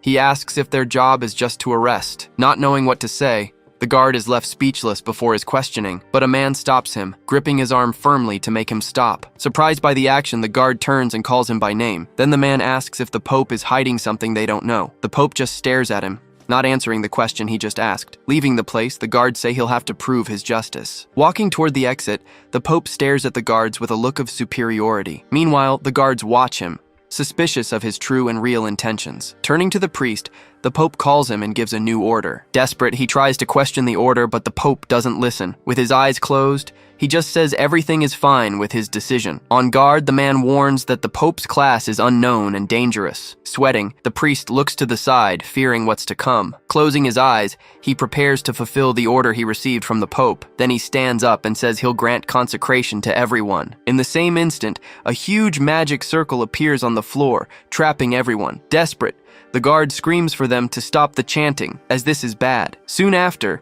a barrier of light appears, blocking all the guards' passage. Attacking the barrier, the guard realizes all of this was prepared beforehand. With his hand glowing, the priest says it's useless to try to break the barrier. Next, an enormous light descends upon one of the knights, who stands frozen. Quickly, one of the guards uses his shield to try to protect him from the light. With an irritated look, he continues trying to break the barrier with his sword. But in the middle of the light, the Pope begins to scream in pain, surprising everyone. Seeing what happens, the guard calls out to him, not understanding the Pope's reaction. Being consumed by the light, he screams in pain as his body transforms. Not understanding, the guard wonders what's happening to the Pope. The man's skin begins to darken, and his nails grow rapidly. The priest then explains that he offered his body in the name of justice. Frightened, the guard doesn't understand what he means by those words. Soon after, the Pope's body falls to the ground, already lifeless and transformed. With white eyes, he stares at the guard, who's startled by the scene. Backing away, the guard stares at the body fallen on the ground, shocked by what he sees. Approaching the body, he realizes the Pope is really gone forever. Changing scenery, the camera shows the outside of the Grand Royal Castle. On a balcony, Kai observes the city with a serene and thoughtful look. Back in the room, he gathers with his companions for a conversation. With a smile, he thanks everyone for their help on the long and difficult journey. Beside him, Colette listens to everything in silence, with a gentle smile on her face. Soon after, the group celebrates, saying they took a great step toward peace. Then Kai tells them to return to their cities and rest a bit. Turning to Griselda, he thanks her for all the help she gave. With a smile, she also expresses her gratitude for everything he did. Sitting on the sofa, a woman says the stolen territory was finally resolved. Beside the king, the princess says she never imagined a truce with the humans. With a flushed face, Griselda says it was all thanks to him, thanking everyone. Laughing, she says they finally conquered the capital and won the Great War. With a smile, Kai just watches her, happy with the outcome of everything. With arms crossed, a man calls everyone to drink and celebrate the victory. At that, he calls Colette to help rebuild the city with him. Happy, she accepts the invitation right away, with a huge smile on her face. Suddenly, the king calls him, saying he needs a moment with him. Worried, he says he lost contact with the soldiers he sent to the church. With a serious look, Kai just listens to him, understanding the gravity of the situation. Then he offers to go there and check the situation for the king, but suddenly, a shadow bursts through the window, breaking the glass with force. In the blink of an eye, he pushes the king, saving him from being hit. With an irritated look, the man glares at him with hatred after the attack. Shocked by the scene, Colette and a guard watch everything without reaction. Quickly, a blow pierces through the king's body, who couldn't defend himself. With white eyes, he spits blood and screams in pain from the wound. Desperate, the guards scream the king's name, unable to do anything to help. Terrified, the princess screams for her father, with her hand over her mouth in shock. At that, Kai stares at the wounded man with an expression of rage and surprise. Fallen on the ground, he screams the name of the man who attacked him by surprise. With a bloodied face, he stares at the king with a look of pure hatred. Out of nowhere, a man strikes the king with a fatal blow to the chest. Right after, the weapon used in the attack appears completely covered in blood. Seeing the scene, the two women freeze in disbelief at what just happened. Nearby, the guards panic and shout in frustration at their failure. Then, one of the women desperately screams for her father who just fell there. With the king on the ground, the guards rush forward shouting orders to save him. But suddenly, another warrior appears in the hall with a determined look. Without wasting time, he fires a powerful strike toward the king's assassin. Sensing the danger,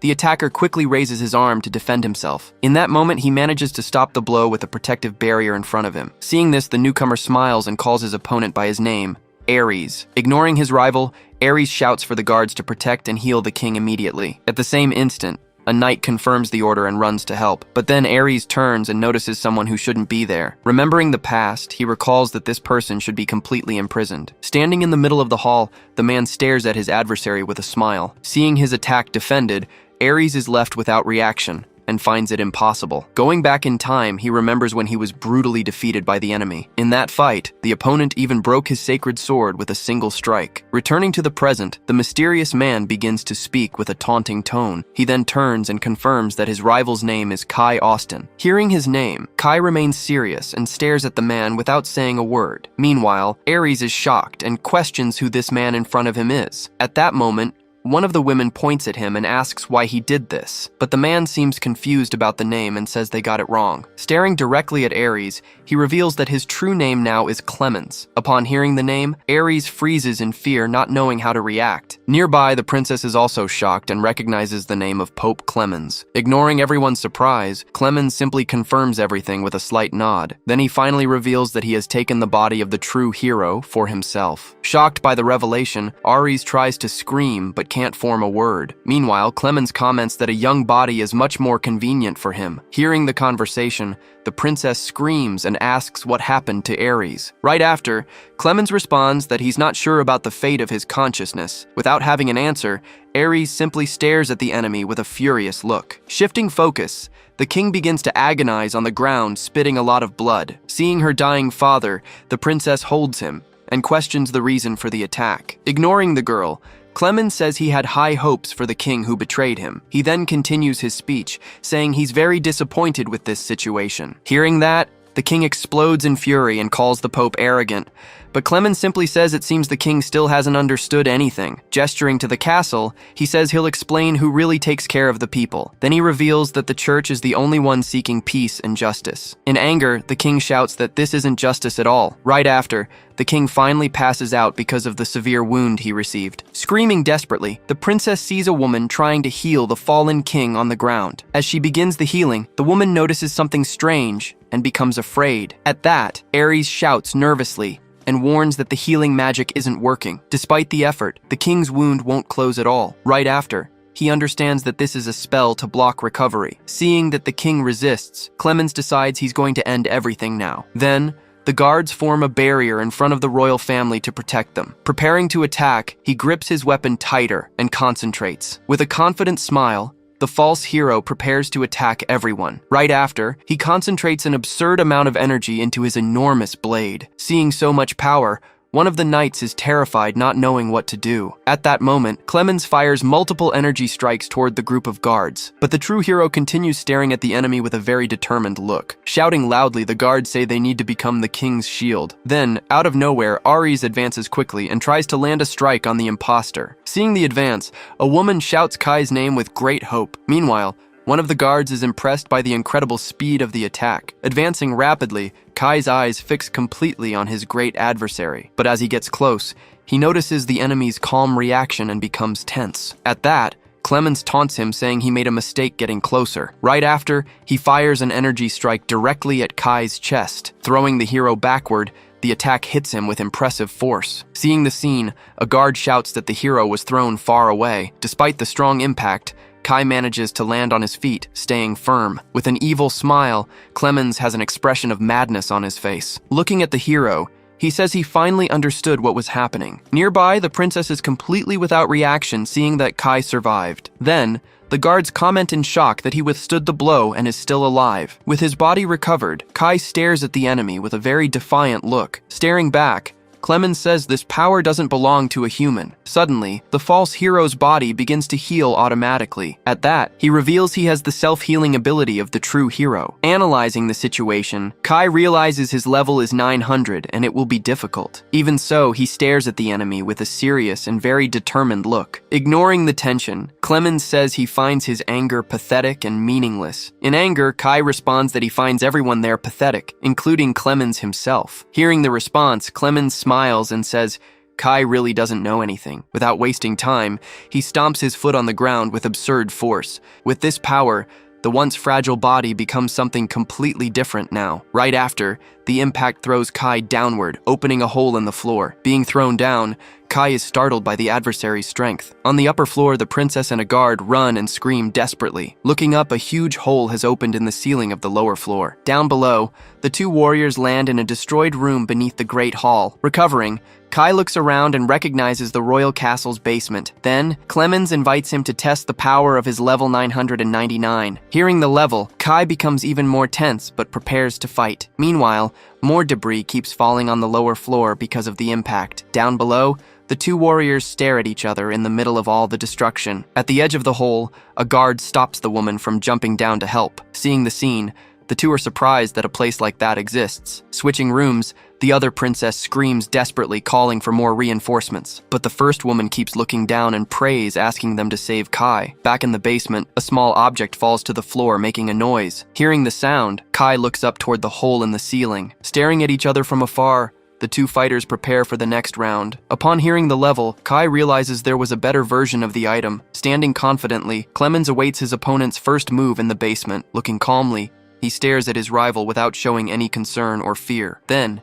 he grabs his weapon, preparing to start the big fight soon. Kai then observes the sword and realizes it doesn't look like a sacred weapon. Confident in victory, Clemens challenges Kai and asks him to show his power. Upon noticing the situation, Kai is shocked because his rival's sword disappeared. With great anger, he shouts, asking what the great villain's objectives are. Without responding, Clemens says he wants him to attack with full force. Confused by the request, Kai just asks the reason for doing such a thing. Then, Clemens says he needs a good reason to be able to fight. Then he reveals he'll use Colette to go to the second playthrough. With a smile, he says his main objective is the Saint of Time. Right after, an energy strike advances toward the hero with speed. Trying to defend himself, Kai raises his hand to stop the enemy's attack. But the strike is blocked and Clemens doesn't seem to understand what happened. Suddenly, Kai's body changes and releases a great dark energy. Seeing the transformation, Clemens is surprised and excited by the great power. Then Kai warns he'll show his true power to the villain now. Rushing forward, he activates several spells in a completely automatic and rapid way, but Clemens defends all the strikes using his shields of pure energy. Advancing with everything, Kai lands a devastating blow that throws Clemens far away, but Clemens smiles and comments that his attacks are much stronger. Unfazed, Kai shouts and prepares his next big attack against the villain. Then, he launches a sequence of strikes that hit the enemy on the ground. Even being hit, Clemens keeps smiling and asks him to send more strikes. Continuing the attack, several projectiles spread through the hall, destroying everything around. Leaping through the scenery, Clemens manages to dodge all the strikes with great ease. Moving agilely, he dodges the last attack by very little, almost getting hit. Seeing the scene, Kai realizes the story about level 900 was true. Right after, Clemens lands on the ground and talks about the side effects of the power. He then reveals he's using the hero's ability to nullify these effects. Then, his body starts healing from the damage using a special ability. Seeing the healing, Kai understands the villain is using the hero's auto-heal. Realizing the strategy, he notes he can't aim at his body's self-destruction, but Clemens questions Kai and asks if he's underestimating him with his magic. Shouting irritated,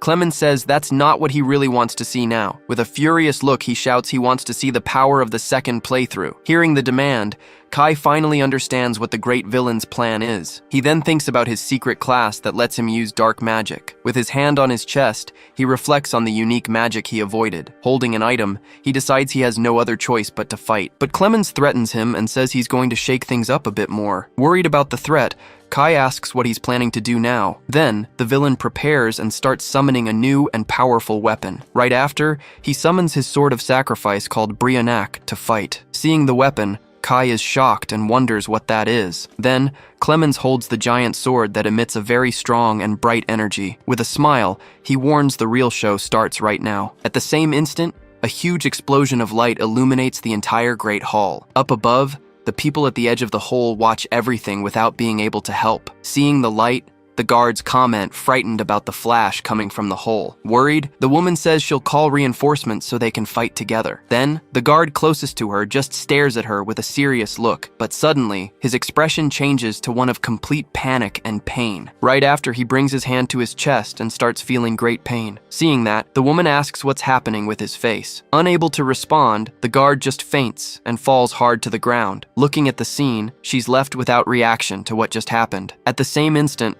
all the other knights around also fall to the ground. Standing nearby, the other woman wonders what's happening to everyone. Then, she looks at her own hand and notices something strange with it. Scared, she realizes all her strength simply disappeared without any reason. Unable to keep her balance, she also ends up falling to her knees on the ground. Even weak, she says she'll help Kai in any way she can. Down below, Kai asks what that light did to the people above. Clemens reveals that the sinners who doubt him will become part of the sword. At that moment, the sword starts glowing with a very intense golden energy. Shocked, Kai realizes the weapon's power source is human life. With a smile, Clemens confirms that's his unique class ability. Wielding the sword, he says, "This is a divine power to defeat evil." Feeling the energy, Kai is thrown back by the force of the sacred weapon. He then realizes the energy is stronger than that of Ares' sword. Irritated, Clemens asks if his comment was just some kind of sarcasm. Without responding, Kai prepares a dark energy in his hand to be able to counterattack. He then says Clemens should learn a thing or two about the location. At the back of the hall, a demon statue that everyone forgot appears there. Then Kai completes saying everyone forgot about that secret room they're in. With its red eyes,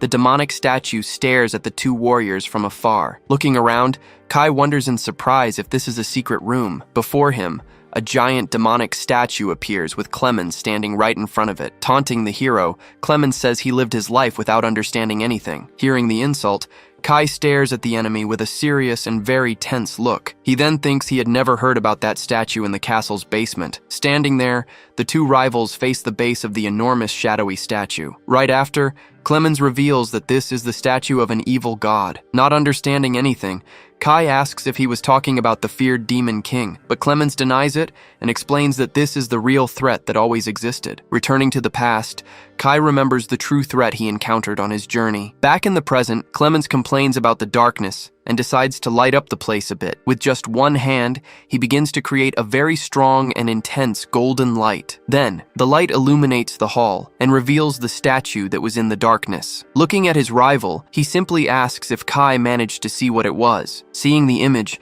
Kai is shocked and starts to break out in a cold sweat from fear. Looking at the creature, Kai realizes its resurrection will cause unimaginable slaughter. Nearby, an ancient mural shows the evil god taking advantage of human sacrifices. Then, Clemens explains that the evil god is always watching everything from afar. According to him, the creature awaits a strong vessel so it can finally revive soon. Revealing the plan, he says the Demon King is just a pawn in this. At that, Kai gets irritated and asks why no one ever talked about this before. To the side, another mural shows the creature devouring several humans to grow stronger. Clemens then reveals that this is a secret kept only by the Holy Church. Shifting to the past, the great church headquarters appears on a cloudy day. Inside, a priest taught that the church was born for weak humans. Following the doctrine, people had to accept all trials from their God. With a book in hand, they said that even death was sacred. Returning to the present, Kai is speechless hearing all the terrible truth. Meanwhile, Clemens turns to Kai with a serious and determined look. He then states that his justice is completely different from the one preached by the church. Terrified by the revelation, Kai starts to break out in a cold sweat, not knowing what to do. Without hesitation, Clemens attacks the human statues with a strike from his sword. At the same instant, the humanoid figures just stand still before the great attack. He then warns that he will oppose this entity with all his strength. With his sword in hand, he shouts that he will defeat the evil god. Hearing the plan, Kai is even more shocked and paralyzed by the situation. Then, Clemens explains that this is the reason why he seeks so much power. Not believing it, Kai asks if Clemens is really serious about his plan. Ignoring the question, Clemens just stares at him with a serious and determined look. Right after, he advances toward Kai with his sword shining intensely. Desperate, Kai shouts that it's impossible to fight against a god that way, but Clemens ignores the shouts and concentrates to fire his next attack. Then he fires a powerful energy beam toward his opponent. With the attack, he shouts for Kai not to disappoint him during that great battle. Next, he calls him second playthrough guy with a furious look. Receiving the attack, Kai is terrified and tries to dodge with a quick movement. At the same instant, he falls to the ground and blocks the strike with his weapon. With great force, he tries to resist the impact of the great enemy's sword. Being thrown backward, Kai manages to stop the attack, sliding across the basement floor. He then summons a new sword, which reacts with his great energy. At that, Clemens advances with a shield to protect himself from any counterattack from him, but Kai begins to feel enormous pressure and can't move anymore. He shouts that the sword is too heavy and that he can't take it anymore. The energy pressure throws him to his knees on the ground, almost defeating him. Looking to the side, he realizes the great danger he ended up getting into. Leaping through the air, Clemens advances and says a direct hit will be the end. With a serious look, he continues the attack without giving his rival a chance. Then Kai understands they're at the same level, in a terrible combination of powers. He thinks the enemy's class is unknown and opens his status window. With his eye glowing, he prepares to use all his power now. Analyzing his status, he thinks about the disadvantage his shadow attribute gave him, but suddenly, he hears a familiar voice calling his name from afar. Changing scenes, Sasha warns that the human started to feel a lot of pain. Right after, several people appear on the ground agonizing without being able to get up anymore. Desperate with the situation, she asks what they should do to help everyone. Back in the basement, Clemens repeats that sinners will become part of his sword. At the same instant, his weapon begins to release a much stronger energy. Understanding the danger, Kai shouts to evacuate all humans from the city immediately. Looking for a clue, he uses his ability to assess the enemy's weapon. The analysis then reveals that the sword absorbs the life of everyone in the capital. Upon discovering the truth, Kai is paralyzed with fear, not knowing how to react. Remembering the city, he thinks of the tens of thousands of people who live there. With no time to think, he tries to block a powerful strike coming toward him. With difficulty, he realizes the villain has the power of thousands of people. Meanwhile, Clemens calls him pathetic and demands that he use his power. Tired of the situation, Clemens finally decides to give in and accept the great challenge. Suddenly, he summons two swords and launches them toward the ceiling. Seeing the attack, Kai is surprised and doesn't understand what he's planning. Right after, the strike explodes on the floor above, hitting the woman there. With the impact, she's thrown into the hole, falling toward the basement. While falling, she screams Colette's name, desperate with the dangerous situation. Seeing the scene, Clemens says she'll die if she keeps falling from that height. Then, Kai runs and throws himself to try to save her before she hits the ground. With a precise leap, he propels his body to be able to reach the woman. In the last second, he manages to catch her in the air, saving her life from the fall. In his arms, she stares at him and manages to say his name before passing out. Taking advantage of the distraction, Clemens advances and lands a direct hit on his back. With a smile, he says he'll give him a fatal wound to motivate him. But Kai notices the opening and decides to use one of his secret abilities. Using his teleport, he escapes the strike and reappears in the air with the woman. Shouting not to attack, Kai sees the enemy launch a strike against him, but suddenly, a shadow lightning descends and interrupts the villain's attack. Being hit directly, Clemens is electrocuted and becomes completely paralyzed with pain. Not understanding anything, Kai wonders in shock what that shadow thunder is. At that, a woman appears and reveals that that power is just an imitation. Looking back, Kai smiles, relieved seeing the person who saved him. On the ground, the new ally keeps Clemens trapped with her powerful shadow lightning. Recognizing the woman, Kai shouts relieved her name, which is Griselda. Landing on the ground, Kai places the woman to safety after saving her from the fall. Then he thanks Griselda, saying he was saved thanks to her great help. With a serious look, she turns back toward the enemy in the middle. Leaving the woman on the ground, Kai asks her to stay there safely. She just watches him with a worried look, still very weak because of the situation. With great anger, he turns to face the enemy with total determination. Griselda then joins him and says they should press the enemy with everything. Hearing the plan, Kai just shouts her name in complete agreement with everything. Even trapped by the spell, Clemens continues resisting with his immense strength and power. He then admits he was caught totally by surprise with the allies' arrival. Seeing the resistance, Griselda comments that he's a tough opponent as expected. Shouting for Ares, she summons a weapon made of blood to attack. Right after, several energy circles appear on the ground at the warrior's feet. Seeing all that power, Kai is surprised and stares at his great ally. Then he also prepares and creates a sphere of dark energy in his hand. Screaming in shock, Griselda tries to retreat from a surprise attack that approaches. In the same instant, several energy spears advance to hit her with a blow. Seeing the danger, She turns and faces the attacks with a determined look. But from afar, Clemens just watches her calmly and controls the entire great attack. Suddenly, the spears stop, and she thanks Kai for saving her life. Using his power, Kai advances quickly to counterattack the great enemy. With a punch to the ground, he creates several energy thorns to attack. Right after, the spell surrounds the villain with a great wall of shadows. Seeing the technique, Clemens realizes he used a defense as an attack, but he breaks free and says the blow was just a scratch. Looking at the crystal, he stares at Kai with a much more serious look now. Without wasting time, Kai combines 2 spells to launch his next quick blow. Then, he launches a fake attack that the villain notices right away. Right after, the real blow hits him with a rain of energy. Being hit dead on, the attack generates an explosion that destroys the entire floor. Impressed with the attack, Griselda says not even Ares would withstand that blow, but Kai warns her not to let her guard down, because that's the Pope. Emerging from the smoke, Clemens appears unharmed and comments that the attack wasn't bad. Seeing that, Griselda finds it impossible he came out without any great injury. With his body healing, the villain says he should be more injured. Smiling at the hero, he asks if they're finally going to fight a little seriously. Realizing the regeneration, she despairs seeing that he's already healed. Right after, a wall of shadows appears and traps the villain in the same place. Irritated with the technique, he tells Kai to stop using these cheap tricks. Then, the hero prepares to launch an attack and pierce the great defense. He then explains he's going to open a breach to attack his blind spot. In the same instant, the villain turns but is caught by surprise there. Realizing the trap, he's surprised by an attack coming from another place. Reacting quickly, Clemens launches 3 swords that hit Kai squarely in the back. Being struck, he spits blood because of the serious damage he received there. At the same time, the barrier from before breaks, releasing the great villain. Being thrown to the ground, Kai is pierced by 3 spears at once. Seeing the scene, Griselda screams his name completely desperate with the injury. With an air of superiority, Clemens says he can read his movements easily. With great pain, Kai only manages to let out a groan while agonizing on the ground. Right after, the ally summons blood energy to help him. She then screams for him to heal as quickly as possible from the injury. On the ground, Kai just thanks her for the help and accepts the energy she sent. Recovered, he and the ally face the enemy on the other side of the hall. Observing the technique, Clemens recognizes her movement as a vampire technique. Surprised with the statement, she wonders how he knows who she is. He then reveals he feared the demon lords would become receptacles of evil. Hearing the name, Griselda is terrified and asks what he's talking about. With a provocative look, Clemens asks if she really doesn't know about anything, but he ignores it and says she's going to die there anyway. Protecting his ally, Kai shouts that his real target is himself. He then thinks about how to pierce the enemy's defense to attack. Turning around, Clemens agrees with what he said and slowly moves away. But Kai notices that in a fraction of a second,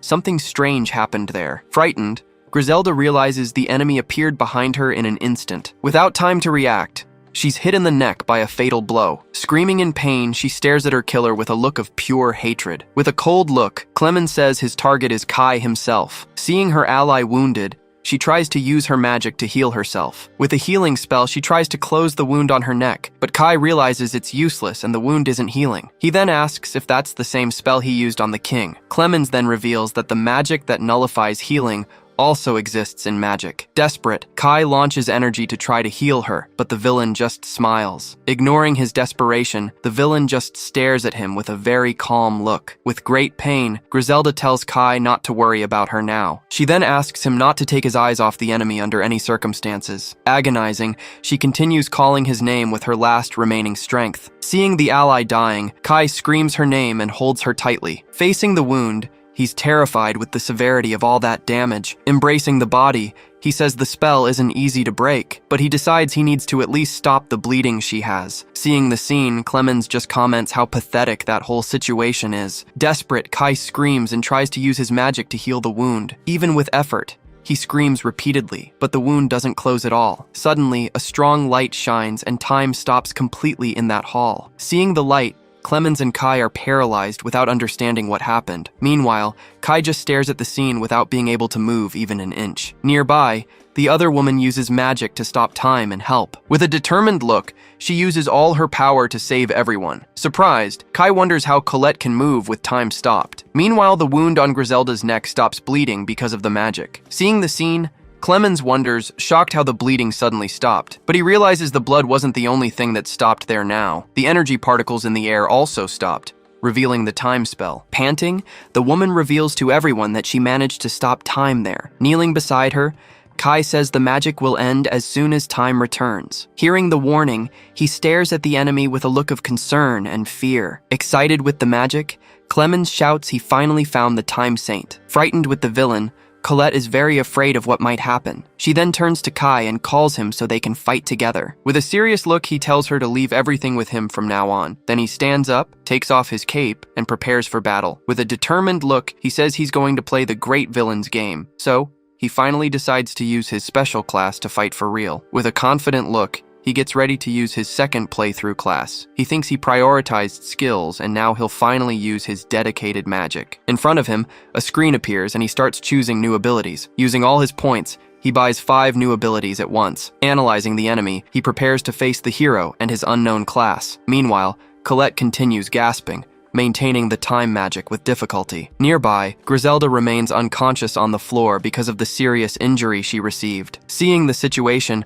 Kai realizes he has no time and needs to fight now. Before the statue, Clemens asks if he's finally ready for combat. With a serious look, he tells the hero to show his true worth. At that moment, a magic circle appears at Kai's feet, activating his power. With black smoke, his body is covered by his new wind ability. With a determined look, he warns the enemy he's coming at him. Suddenly, a quick attack surprises Clemens, who turns around startled by everything. Surprised by the attack, Clemens wonders if that's a speed magic. But suddenly an explosion happens on the other side of the hall, destroying the floor. Clemens then asks if Kai can't control the power he's using. Right after, another explosion happens, and a pillar of energy rises at the spot. In the middle of the smoke, several shadow birds appear flying at high speed. Preparing for the attack, Clemens fires an energy strike against the birds. With a quick movement, he destroys all the enemies with a single blow. The smoke from the birds then spreads, covering the entire hall with darkness. In the middle of the smoke, Clemens tries to see, but can't see anything there. Taking advantage of the distraction, Kai advances and lands a direct hit on the enemy. He then reveals the smokescreen was used to create a clone. Irritated with the strategy, Clemens clicks his tongue and moves away from the attack. Tired of the fight, he says he'll end the child's play. At that, Kai prepares his next ability, concentrating a strange energy in his hand. With a movement, he creates an energy sphere that spins at high speed. Launching the blow,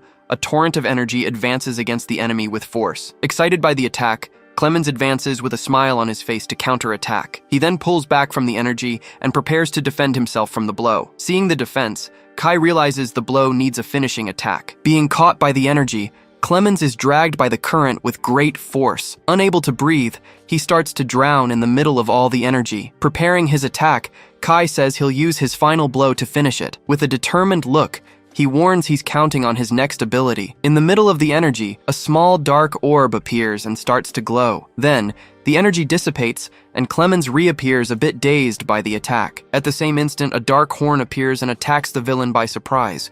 Being caught by the blow, Clemens is thrown into the middle of the energy again. While being dragged, he sees the horn stuck in the ground after the attack. Irritated, Kai realizes the attack didn't work and prepares his next move. Then, the energy torrent transforms into rain that falls in the hall. Gasping and tired, Kai tries to recover from using so much magical power. Standing in front, Clemens says he had hopes, but the attack was weak. Without waiting, he advances at high speed to attack the hero by surprise. At the same instant, Kai defends the blow and the two exchange sword attacks. With difficulty, he tries to hold the attack, but the enemy's strength is greater. Shouting, "That's enough," Clemens increases the force and presses Kai with everything. With a final blow, he throws him to the ground and says he's stronger. Being thrown back, Kai slides across the floor, but manages to stay on his feet. Seeing the scene, Clemens comments that he doesn't master the magic, but the production. With a sarcastic tone, he thanks for the compliment and prepares for the next one. With his hand on his chest, Kai admits he still can't master that magic, but he adds that, in the end,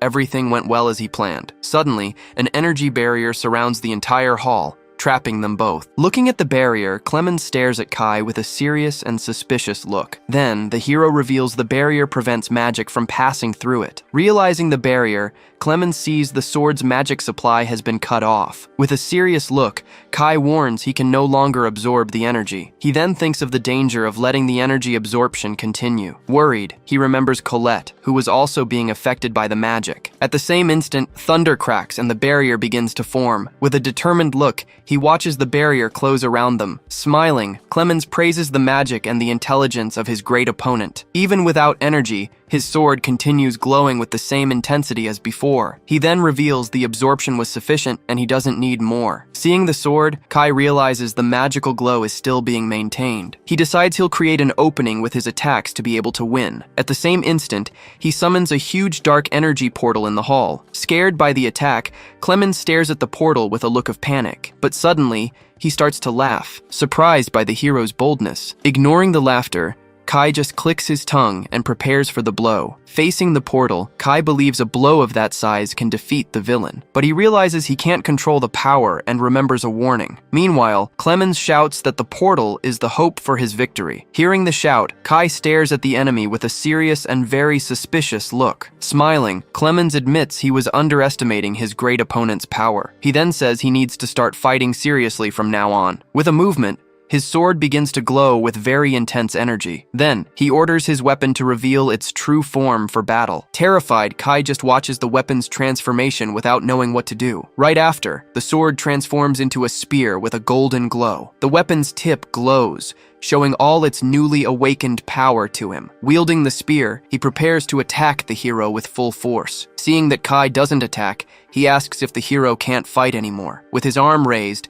the hero prepares for his final last attack. He then warns this is the end, and asks for his last words. Without moving, Clemens faces Kai's final attack with total calm. But suddenly, he moves and attacks with surprising and fatal speed. Being hit by several blows, Kai is pierced from all sides by the attack. With a cold look, Clemens says he'll inherit his hope now. With the bloodied tip, the spear is shown after the devastating attack in the hall. Even wounded, Kai stands up and prepares a last desperate attack against the villain. Seeing the stubbornness, he turns and faces the hero with surprise and admiration. 3 crosses of light then appear around him, preparing a new blow. He then reveals the light spear is inevitable for those who have the mark. With an intense glow, the light execution is activated to finish the hero. Being hit, Kai is pierced by several light beams throughout his body. Fallen on the ground, he realizes he can't dodge the light attack. Unable to react, he just watches the light approaching his face. In the last second, the light stops right in front of him without landing the blow. Suddenly, several blue spheres appear floating around the great hall there. Outside, a woman orders the evacuation of all citizens, but the people are too weak to move, gasping and afraid. Worried, the woman says people will die if they keep losing energy. Holding a baby, another woman says she needs to get them out of the capital's center. At the gate, several people are collapsed on the ground, too weak to stand. Carrying several adults, a red-haired woman uses her strength to help with the evacuation. With great effort, she keeps carrying people away from danger. A man being carried watches her with concern and great fear. Sasha warns her not to overdo it, as her power is also being drained. With a smile, she says she'll save many people and expects a reward. Impressed, Sasha just stares at her, not knowing what to say about the situation. Elsa then reveals she no longer feels her power being drained like before. In the middle of the city, the main castle stands out under a very clear sky. Back in the basement, the energy portal begins to become a bit unstable. Sitting on the floor, Colette tells herself she needs to stay strong there. Terrified, she watches the energy portal in the middle of the great hall. Desperate, she wonders if that's all the divine power that exists. In the middle of the hall, Clemens stares at Kai, surrounded by orbs of dark energy. Meanwhile, Kai just watches him with a serious and very determined look. With a gleam in his eyes, Clemens says the power he uses is a sin. Frightened by the power, Colette begins to break into a cold sweat from fear and terror. With her face full of tears, she screams desperately for him not to continue. She then prepares and releases a large amount of blue energy from her hand. Focused on the spell, she struggles to use her time magic again. With a quick movement, she casts the spell to accelerate the portal's time. Seeing the help, Kai faces the enemy with an even more determined look. In the same instant, his body is wrapped by a blue acceleration energy. With the acceleration, Clemens launches 2 energy strikes in Kai's direction, but the hero manages to dodge the attacks, which graze past his body. Surprised by the dodge, he wonders what just happened there. Observing the scene, Kai notices that drops of blood are floating slowly in the air. He then wonders if the attack stopped, but notices something very strange. Analyzing the environment, he sees everything is moving very slowly. From afar, he watches Colette casting the spell that's helping him in battle. With great effort, she continues using her magic to slow down time for him. Seeing her effort, Kai realizes she must already be at her limit. Thanking her for the help, she launches one last wave of energy for him to use. With a serious look, He says he won't waste the chance she gave him. Before the statue, a pillar of energy rises, preparing for the attack. Meanwhile, Clemens searches for Kai, but can't find him anywhere. Surprised, he wonders if the hero simply disappeared from the battle hall. In the same instant, several dark energy lances advance against the great villain. Being hit, he takes the damage and is thrown back by the impact. Shocked by the attack, he turns and tries to understand what happened. Suddenly, Kai appears behind him, ready for his final surprise attack. With a focused look, Kai prepares to attack with his maximum speed. Surprised, Clemens notices the hero's sudden speed increase in the hall. Advancing rapidly, Kai grabs him and throws him forcefully against the portal. Before being hit, Clemens fires an energy beam to defend himself. Startled, he screams and asks what the hero's plan is with that. Being thrown into the portal, he's pulled inside the dark energy. Not understanding the attack, he just watches the energy sucking him inside. Floating in the darkness, he wonders what kind of magic that is. Resisting the portal, he uses his lance to try to escape the energy. Meanwhile, the blue energy around Kai begins to disappear little by little. He then realizes Colette's magic is losing its effect. With his body tired, he just watches the enemy struggling to get out. Grinding his teeth, he faces the villain with a look of pure frustration. With a smile, Clemens prepares to escape the dark energy portal. Then he screams and asks if Kai thinks he's already won the battle. With a look of fury, Clemens yells at Kai not to be naive there. With a cold sweat, the hero just stares back at him, serious and silent.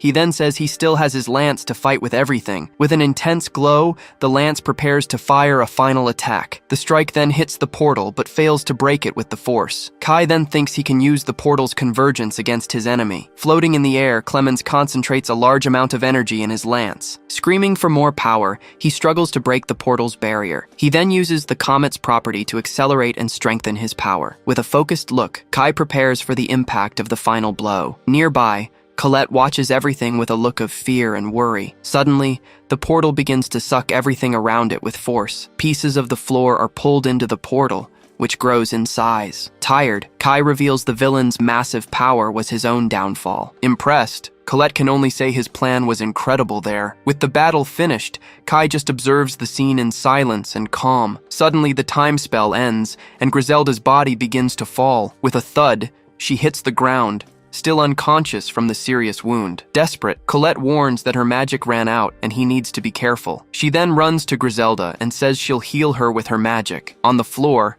a pool of blood forms because of Griselda's wound. Spitting blood, she wakes up and agonizes in pain from the serious wound. With tears in her eyes, Colette says she'll heal her as fast as possible. Gasping, Griselda can only let out a moan of pain while being held. Using her magic, Colette begins to heal the wound with a total recovery. The golden energy wraps around the wound, closing it completely in an instant. While being healed, Griselda's body is covered by a golden energy. With her eyes glowing, she feels the healing power restoring her body. In the same instant, her gaze changes, showing she's fully recovered. Surprised, she gets up and confirms she's completely healed from the wound. With a shy smile, Colette is happy she managed to help everyone. Right after, she faints from exhaustion, and Griselda thanks her for holding on. Unable to stay on her feet, she falls forward, completely without strength. In the last second, Kai catches her in his arms, preventing her from falling. He then thanks her for the help, knowing she was already at her limit. Shocked, Griselda asks what the meaning of that is, and what happened to the Pope. With a serious look, Kai just watches the battle's smoke dissipate. In the middle of the crater,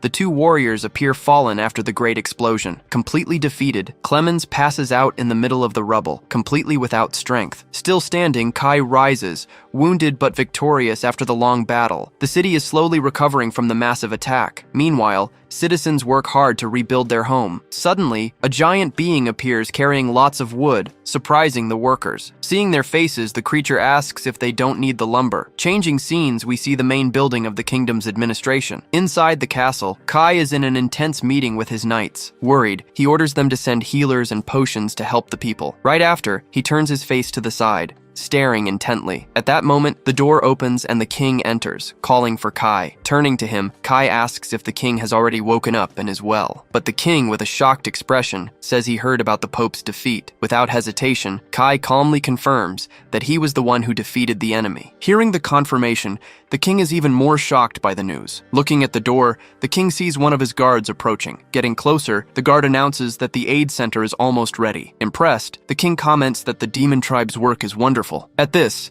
Kai explains that the knights and demons are cooperating on the construction, warning that, as soon as everything calms down, he'll withdraw with everyone. Hearing this, the king gets a serious and very thoughtful expression. Then the king turns to Kai, questioning the reason for that decision. Maintaining his posture, Kai stares back at the king without saying absolutely anything. But the king changes his expression and asks him to stay a little longer. Seen from outside, he says that both he and his people were saved. Remembering everything, the king adds that he stopped the Pope's conspiracy. Getting very close, the king excitedly asks what his favorite food is. Then he turns, saying he also needs to fulfill his role in the kingdom. Completely surprised, Kai stands still, not knowing how to react to so much gratitude. At this, the guard approaches and says that everyone is very grateful. Hearing the guard's words, Kai finally opens a small side smile, then showing the aid center ready, with several citizens being cared for. Organizing the wounded, an elf asks all healers to come closer quickly. Answering the call, they begin to use their abilities on patients in need. Meanwhile, a warrior praises Melty for her great talent with healing magic. With a smile, she says she studied this and is happy to help. But right after, she comments that she never imagined treating that person one day. Hearing this, the lying woman tells her not to talk like that since they're friends. At the same instant, Melty is completely shocked and doesn't know what to answer. Screaming in pain, the woman complains while Melty says her hand slipped. Observing the scene, the beast girl just stares at the situation in silence from afar. Beside her, the warrior comments that the whole situation is quite complicated. With a serious look, she just calls him by his name, Walter. Remembering the past, she says they were oppressed and enslaved by humans. Hearing the outburst, he says he understands the conflict she's feeling. Without saying anything more, the beast girl just turns her face to the side. Noticing her reaction, Walter gets an expression of pure determination. Running excitedly, a group of children appears and points to the beast girl. Right after, they stop right in front of Walter and her, celebrating a lot. Startled, she is surrounded by the children and doesn't know how to react. With great joy, the boys start thanking her for everything. Not understanding anything, the beast girl just stares at them with a confused face. Listening carefully, she discovers she saved the parents of all those children. Seeing the scene,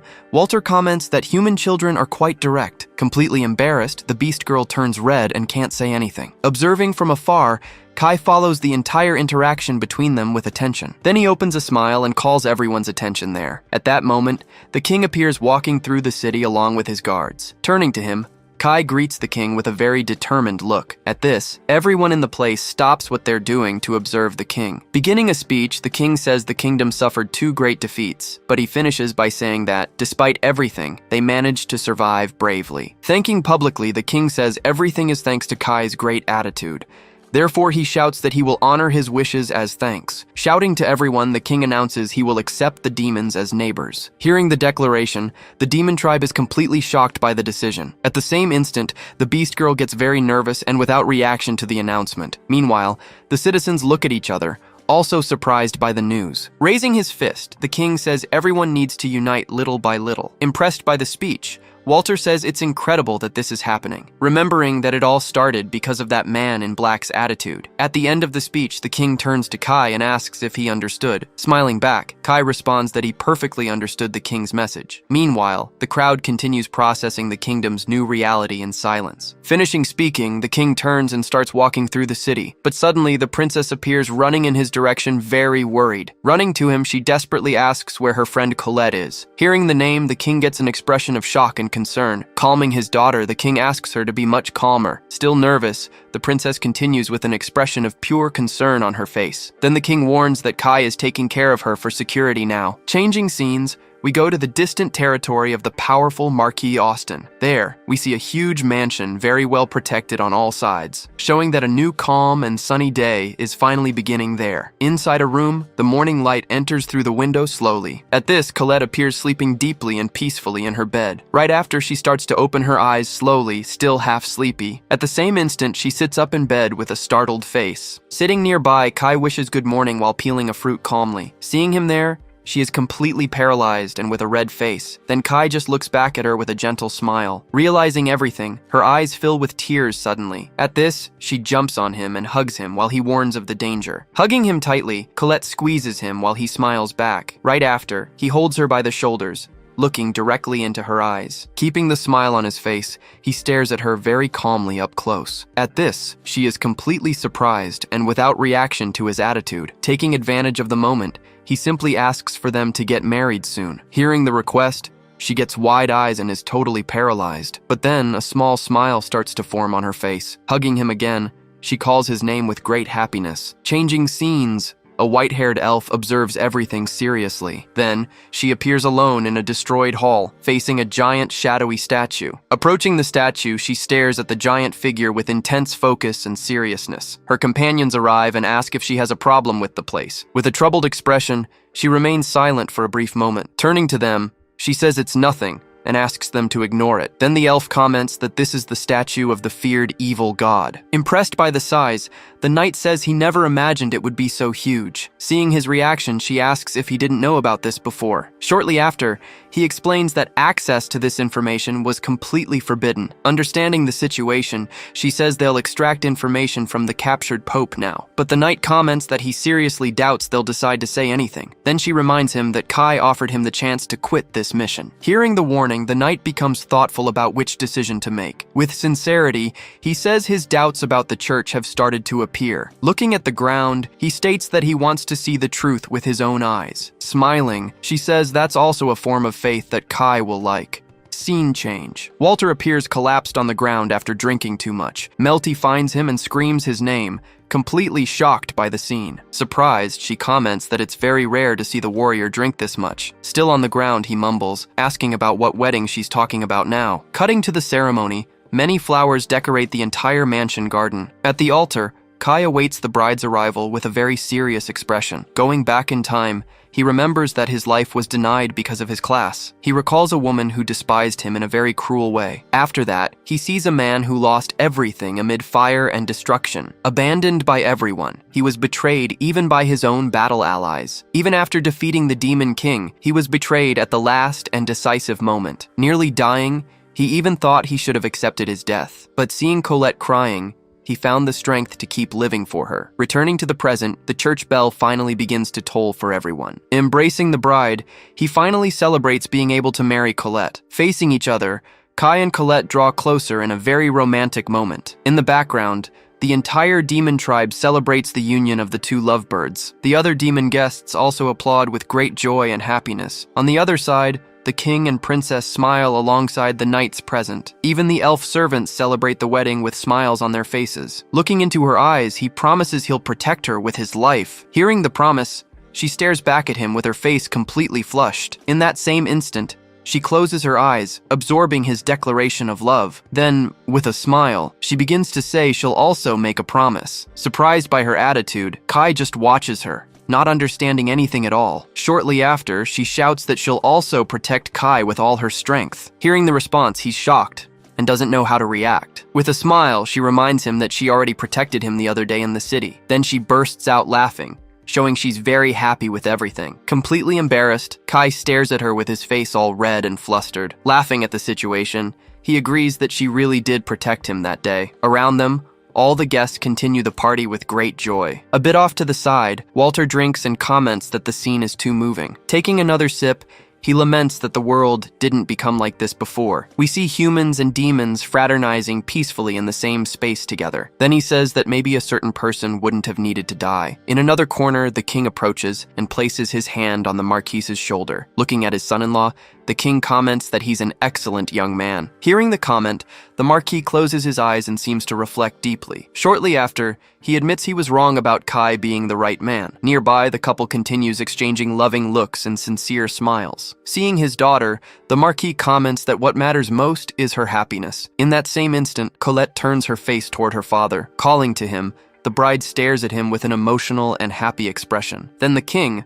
super excited, shouts to fire the celebration cannons. At the king's command, the mages shoot beams of light into the air. All the guests begin to celebrate the wedding with great joy. Then the couple walks together, passing by all their friends present there. Thanking everyone, Kai asks them to enjoy the party as much as possible. Seeing the couple's happiness, Griselda celebrates, saying it's party time. Winking at her, Kai thanks her for all the help she gave him. Shortly after, he pats her affectionately, and she responds that he should be thankful. With a smile, he responds with great certainty that he completely agrees with her. After that, they continue celebrating with all the important guests. A bit away, Griselda and Melty wave to the couple from afar. Watching the two, Melty comments that they make a very beautiful couple. But hearing this, Griselda's expression changes completely suddenly. Repeating her friend's words, she stands still, staring at the ground thoughtfully. Then, without anyone noticing, she lowers her head and falls silent. Right after, she turns and begins to walk away from the party. Seeing the scene,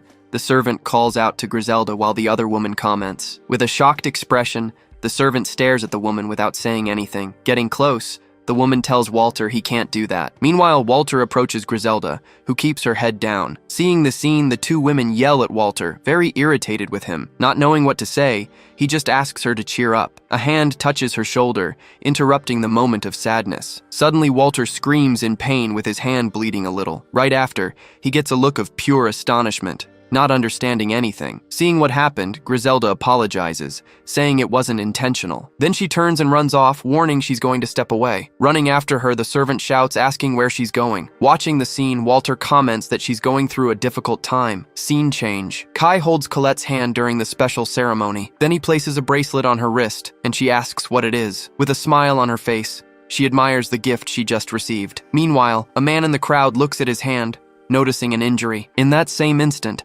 something begins to drip on the ground near the flowers. Shortly after, we see drops of blood falling onto the rose petals. Shifting scenes, we see the demon territory, now a very peaceful place. There, the tribe's inhabitants tend to their crops and live in peace. One of the workers suggests they all take a break so they can rest. With a tired expression, their leader looks to the side, thoughtful. Observing the field, he comments that everything became peaceful since the Lord took office. With a smile, he mentally thanks Lord Kai for all his help. Far from there, the scene changes to inside a very luxurious castle. Sitting on the couch, a man demands payment of 100 million gold. Entering the room, Kai reassures the man named Gale about the promised money. Impressed, Gale praises Kai's courage for invading the capital to retrieve her. With a smile, she thanks him for the cooperation and for being with Kai again. Still on the couch, Gale says he's exactly what he expected from the man who interested her. However, he warns that he won't reduce the price by a single gold coin. At that moment,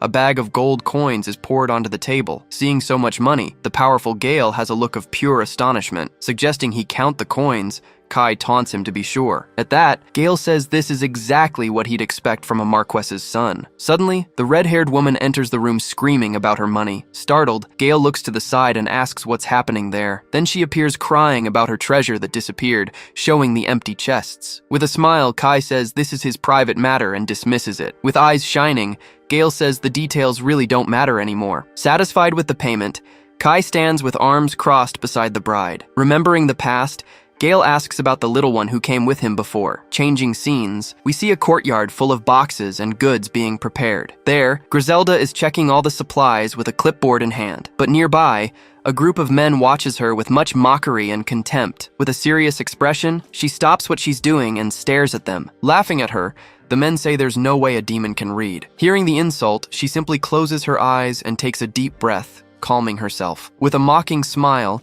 the men continue laughing at the whole situation, but suddenly the guards appear, and Griselda orders them to capture them. Then she reveals they were stealing goods during the entire transport. Being dragged away, the thieves scream desperately, begging to be released immediately. Impressed, they congratulate her and ask how she managed to discover everything. Explaining to everyone, she says the numbers in the books didn't match. At that, one of the demons comments that she's surprisingly very intelligent. Angrily, the servant says his comment is very rude. Then she shouts that there's no surprise because Griselda is very brilliant. Embarrassed, Griselda asks the servant not to exaggerate so much. Right after, the servant announces she's going to the soldiers' training now. Climbing the stairs, Griselda walks with a serious and very determined look. Observing the scene, the demon comments that she always seems very energetic. Worried, he asks if there's any problem with the comment he made. With a sad look, The servant simply replies that there's nothing. Descending the stairs, Griselda continues her way through the castle with a clear objective. As she walks, she passes by a window, maintaining her serious and thoughtful expression. Worried, she thinks about consulting Kai to make the inspections much more rigorous. At that moment,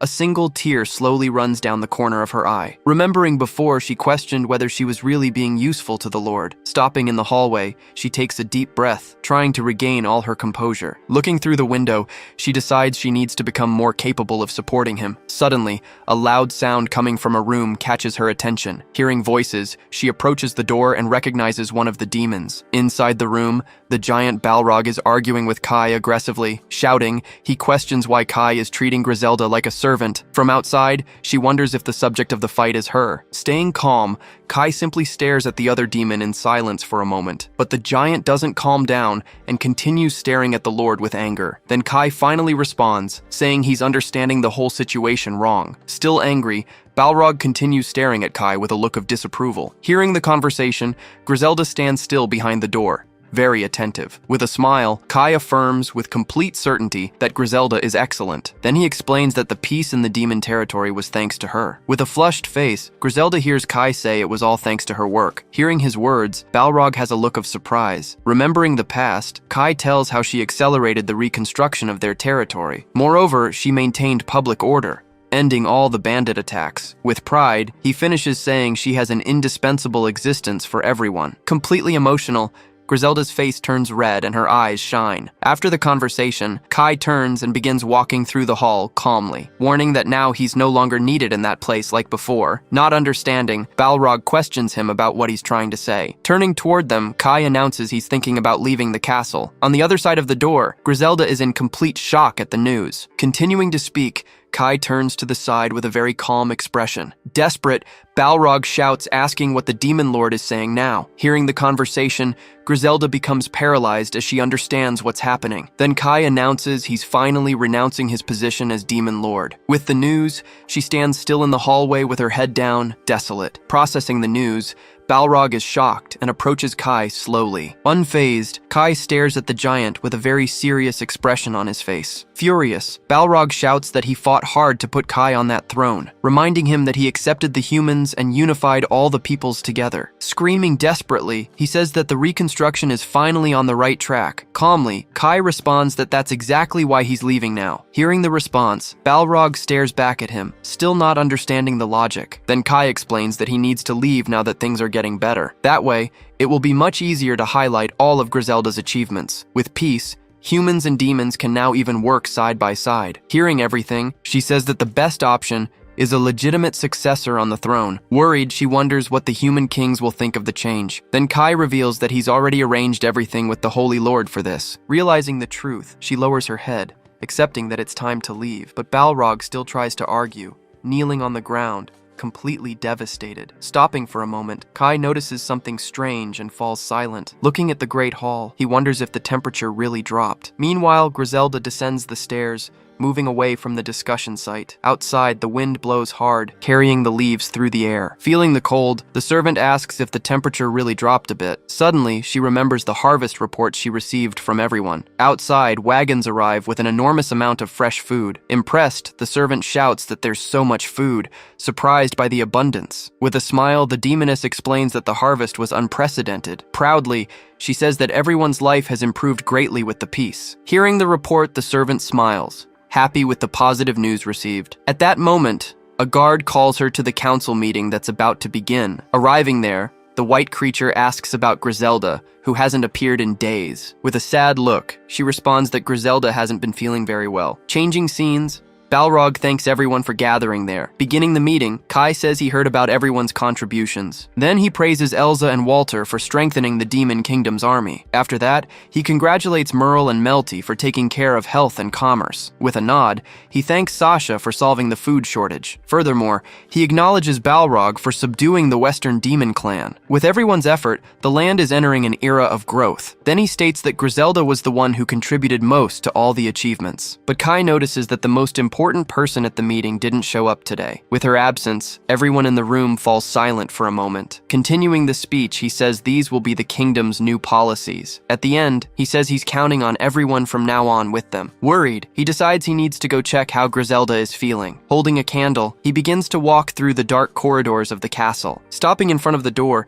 he wonders if he pressured her too much lately, but he shakes his head, telling himself that's not it. As he approaches, he hears voices and wonders if she's talking to someone. With the candle in hand, he knocks on the door and asks if everything's okay. Behind the door, Griselda appears crying and is startled by his arrival. Worried, he says he found out about her health condition and got concerned. On the other side, she responds that it's nothing, and asks him not to worry. Not believing it, he asks if she's sure and if she needs anything, but she shouts, saying she needs to be alone in that exact difficult moment. Respecting the request, he just agrees and moves away from the bedroom door. Returning to the room, he finds Colette sitting, who asks about Griselda. With his head down, he shakes his head, not knowing what to answer. Worried, she says she saw her earlier, and that she seemed quite shaken. Lowering his gaze, he says he doesn't know what could have happened. With a smile, she tells him not to rush and to wait for her. At his desk, Kai agrees with his wife and returns to work on the papers. Then he sits down and begins to write, still thoughtful about the matter. Sitting at his desk, he begins to cough and feel very unwell. Suddenly, he stops and notices the presence of someone approaching him. With a strange smile, Griselda appears in the room with a very sinister look. Surprised, he asks if she's already feeling much better now, but she interrupts him, saying that he doesn't seem well at all. Completely confused, he stares at her without understanding her change in behavior. Then she says that a human successor would be a barrier to equality. Not understanding, he asks what she's talking about at that moment. Leaning toward him, she says that his role as Lord is already over. Shocked by the attitude, he tries to argue, but is completely ignored by her. With a frightening look, she says he should give the throne to her. Changing scenes, a man senses a powerful magic coming from afar. Worried, the knight asks what magic he's talking about and about the Pope. On the other side of the cell, the prisoner calls out Clemens's name. Desperate, remembering the interrogation, he says he had already warned about the danger. Then the prisoner reveals that the vessel for the evil god is ready. Not understanding, the knight asks what he's talking about at that moment, but the prisoner calls him urgently, asking for help desperately and without hesitation. With his face sweating, he warns that it might be too late to act. Back in the office, Griselda stares at him with a very dark look on her face. Seeing her expression, Kai is completely shocked and without any possible reaction. At that moment, the prisoner shouts, giving the final order to finish off Griselda. Standing in the office, the two lock eyes in a very tense silence. Processing the request, he asks if she really wants the Lord's seat. With a serious face, she stares back without looking away. Worried, he asks the reason for such a sudden and unexpected attitude. With her face sweating, she replies that it's not sudden at all for her. Hearing the answer, he realizes that something very strange is happening. Then she says she's thought it over and that she must take the throne. With a defiant look, she reminds him that he said so himself before. Shocked by the scene, the servant just watches everything with great fear. Surprised, he realizes she overheard the conversation he had with Balrog. With a dark look, she stares at him, confirming the suspicion in silence. Looking away, he gets nervous, not knowing what to say to her. Then he says he didn't expect her to volunteer for the position, but she continues to stare at him with a serious and very determined look. Worried, he turns to the window, thinking about what he should do, but he warns that there's still a problem to be solved between them. Then she turns to leave, saying she needs to handle the backlog of work. Stopping at the door, she turns her face, waiting for what he has to say. With a sword in hand, he says the demon lord must wield it. Remembering the past, he recalls a demon with a very frightening look. In his memory, her sword was completely destroyed in an intense battle. Because of this, he concludes she still hasn't mastered the technique completely. Then he says she has the ability and that he'll help her with the task. With her head down, she approaches him with a very strange expression. Suddenly, she lunges toward him with her hand extended, ready to attack. Completely shocked, he freezes and has no reaction to her attack. Extending her hand, she begins to summon a very sinister and different power. At that, the mark on her hand begins to spread and transform. Soon after, a red eye opens in the center of the mark on her hand. Frightened, he shouts without understanding what's happening with her power. With her hand extended, she releases an immense power throughout the hall. Straining hard, she concentrates to control the energy released from her hand. On her knees, she continues to release the power, which spreads in all directions. To protect himself, Kai creates a shadow barrier to contain the attack. At the same instant, the servant is also caught in the middle of the power explosion. Impressed, Kai comments that her magical power is really incredible to see. After a while, he notices the power explosion has finally diminished. At that, a strange sword with eyes appears embedded right in the middle of the floor. Kneeling on the ground, she holds the sword with great difficulty and effort. With a determined look, she stares at him, showing she's achieved her goal. Shocked, he wonders what that strange and powerful sword is. Running to her,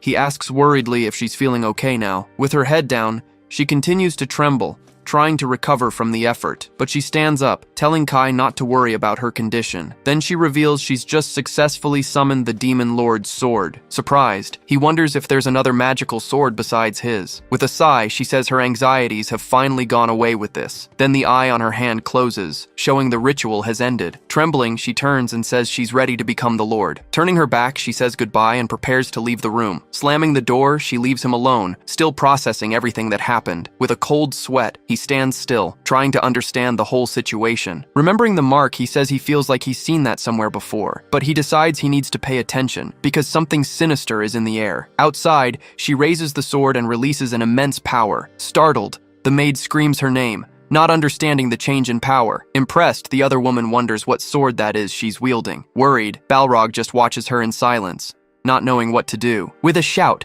she announces she's finally mastered the summoning of the magical sword. Shocked, everyone present stares at the scene, understanding that the time has come. With his eyes closed, Kai accepts the final decision that was made by her. With a determined look, she announces she'll assume the position of Lord. Before everyone, she stands beside him, ready for the new position. Looking at the crowd, he asks if anyone has any objection to the decision. At that, everyone present falls silent, processing the change in leadership. Then he warns he'll make a formal announcement and asks them to begin preparations. Extending his hands, he prepares to cancel his familiar contract. With a glow, the mark on his hand begins to slowly disappear in the smoke. Watching the process, Griselda follows the contract cancellation with attention. Worried, the Beast Girl asks if he's sure about what he's doing. With a smile, he says it's natural, since he's no longer the Lord. Excited, Elsa asks if she's also free from the contract with him, but he replies she's not, because she'd go around causing trouble. Irritated, she shouts that she's fine the way she is with him. With a serious look, Walter says he swore his loyalty to Kai. Then he states that, with or without a contract, this isn't irrelevant. With a smile, Kai thanks the loyalty and support of his friend. Then Elsa says he's a strange guy for his attitude. With his eyes closed, Kai just accepts the comment without saying absolutely anything. Turning to Griselda, he calls her for a final conversation between them. Worried, she asks him to send a messenger if something happens. With a smile, he promises he'll help her immediately if she needs it. With a smile on her face, she agrees, showing herself much more relieved now. But for an instant, he gets an expression of shock and surprise. In another place, Griselda makes a spectacular speech to all her people. With a confident look, she shows her determination to everyone present. Even happy, he still worries about the strange sword she summoned. Approaching him, Balrog thanks him for fulfilling his predecessor's wish. With a smile, Kai says he can now leave the rest with him. Laughing out loud, Balrog agrees he's become very reliable and strong. Observing a construction, he warns that the new house will take a while. Hearing the suggestion, Kai turns his face,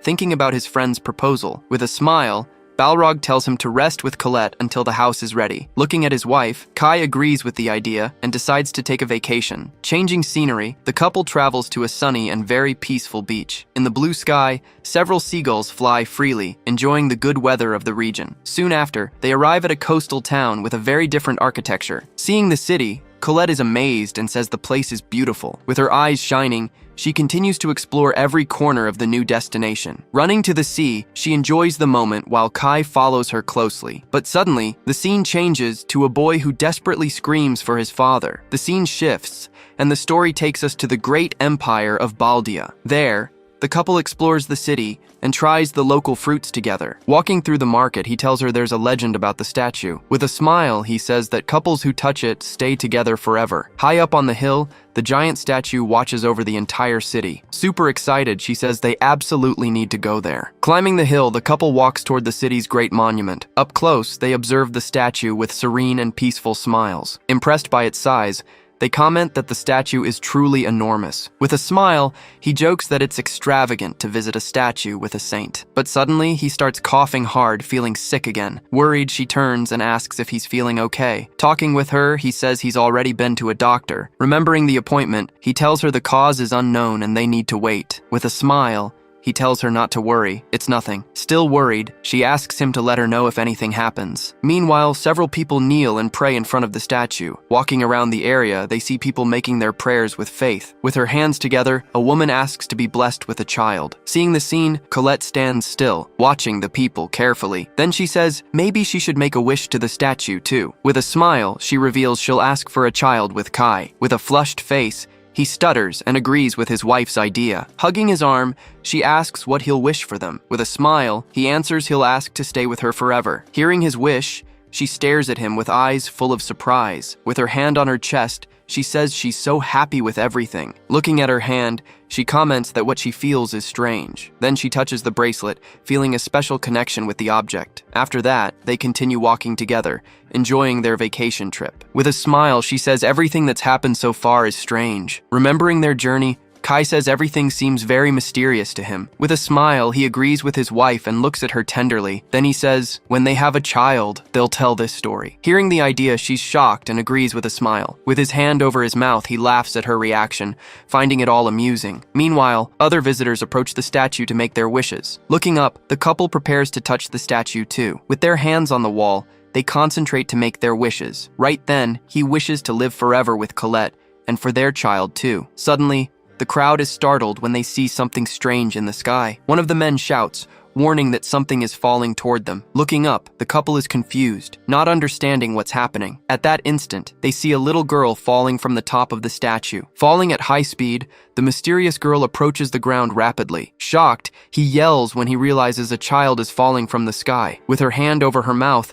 Colette screams for him to be careful of the fall. With a determined look, he prepares to act and save the little girl. In a quick movement, he runs and manages to catch the girl before impact. With the force of the fall, he slides across the ground, protecting her in his arms. Sitting on the ground, he holds her, still processing what just happened. Right after, he turns his face with an expression of pure confusion and surprise. In his arms, the girl squints her eyes, seeming to feel a bit of pain. Running to them, Colette asks if Kai and the child are okay. Still shocked, he stares at the mysterious girl in his arms without understanding. Then, the girl opens her eyes and stares at him with a surprised expression. With a sigh of relief, he says she's alive and well. With a smile, the girl thanks him and calls him Dad, surprising everyone. Hearing the word, he stares at her with wide eyes of shock. On the other side, Colette is also completely shocked and speechless at the scene. Not understanding, he says she's mistaken and asks about her parents. But suddenly, the little girl simply falls asleep on his shoulder, surprising him. With a serene face, she seems completely exhausted after the long fall. Seeing her condition,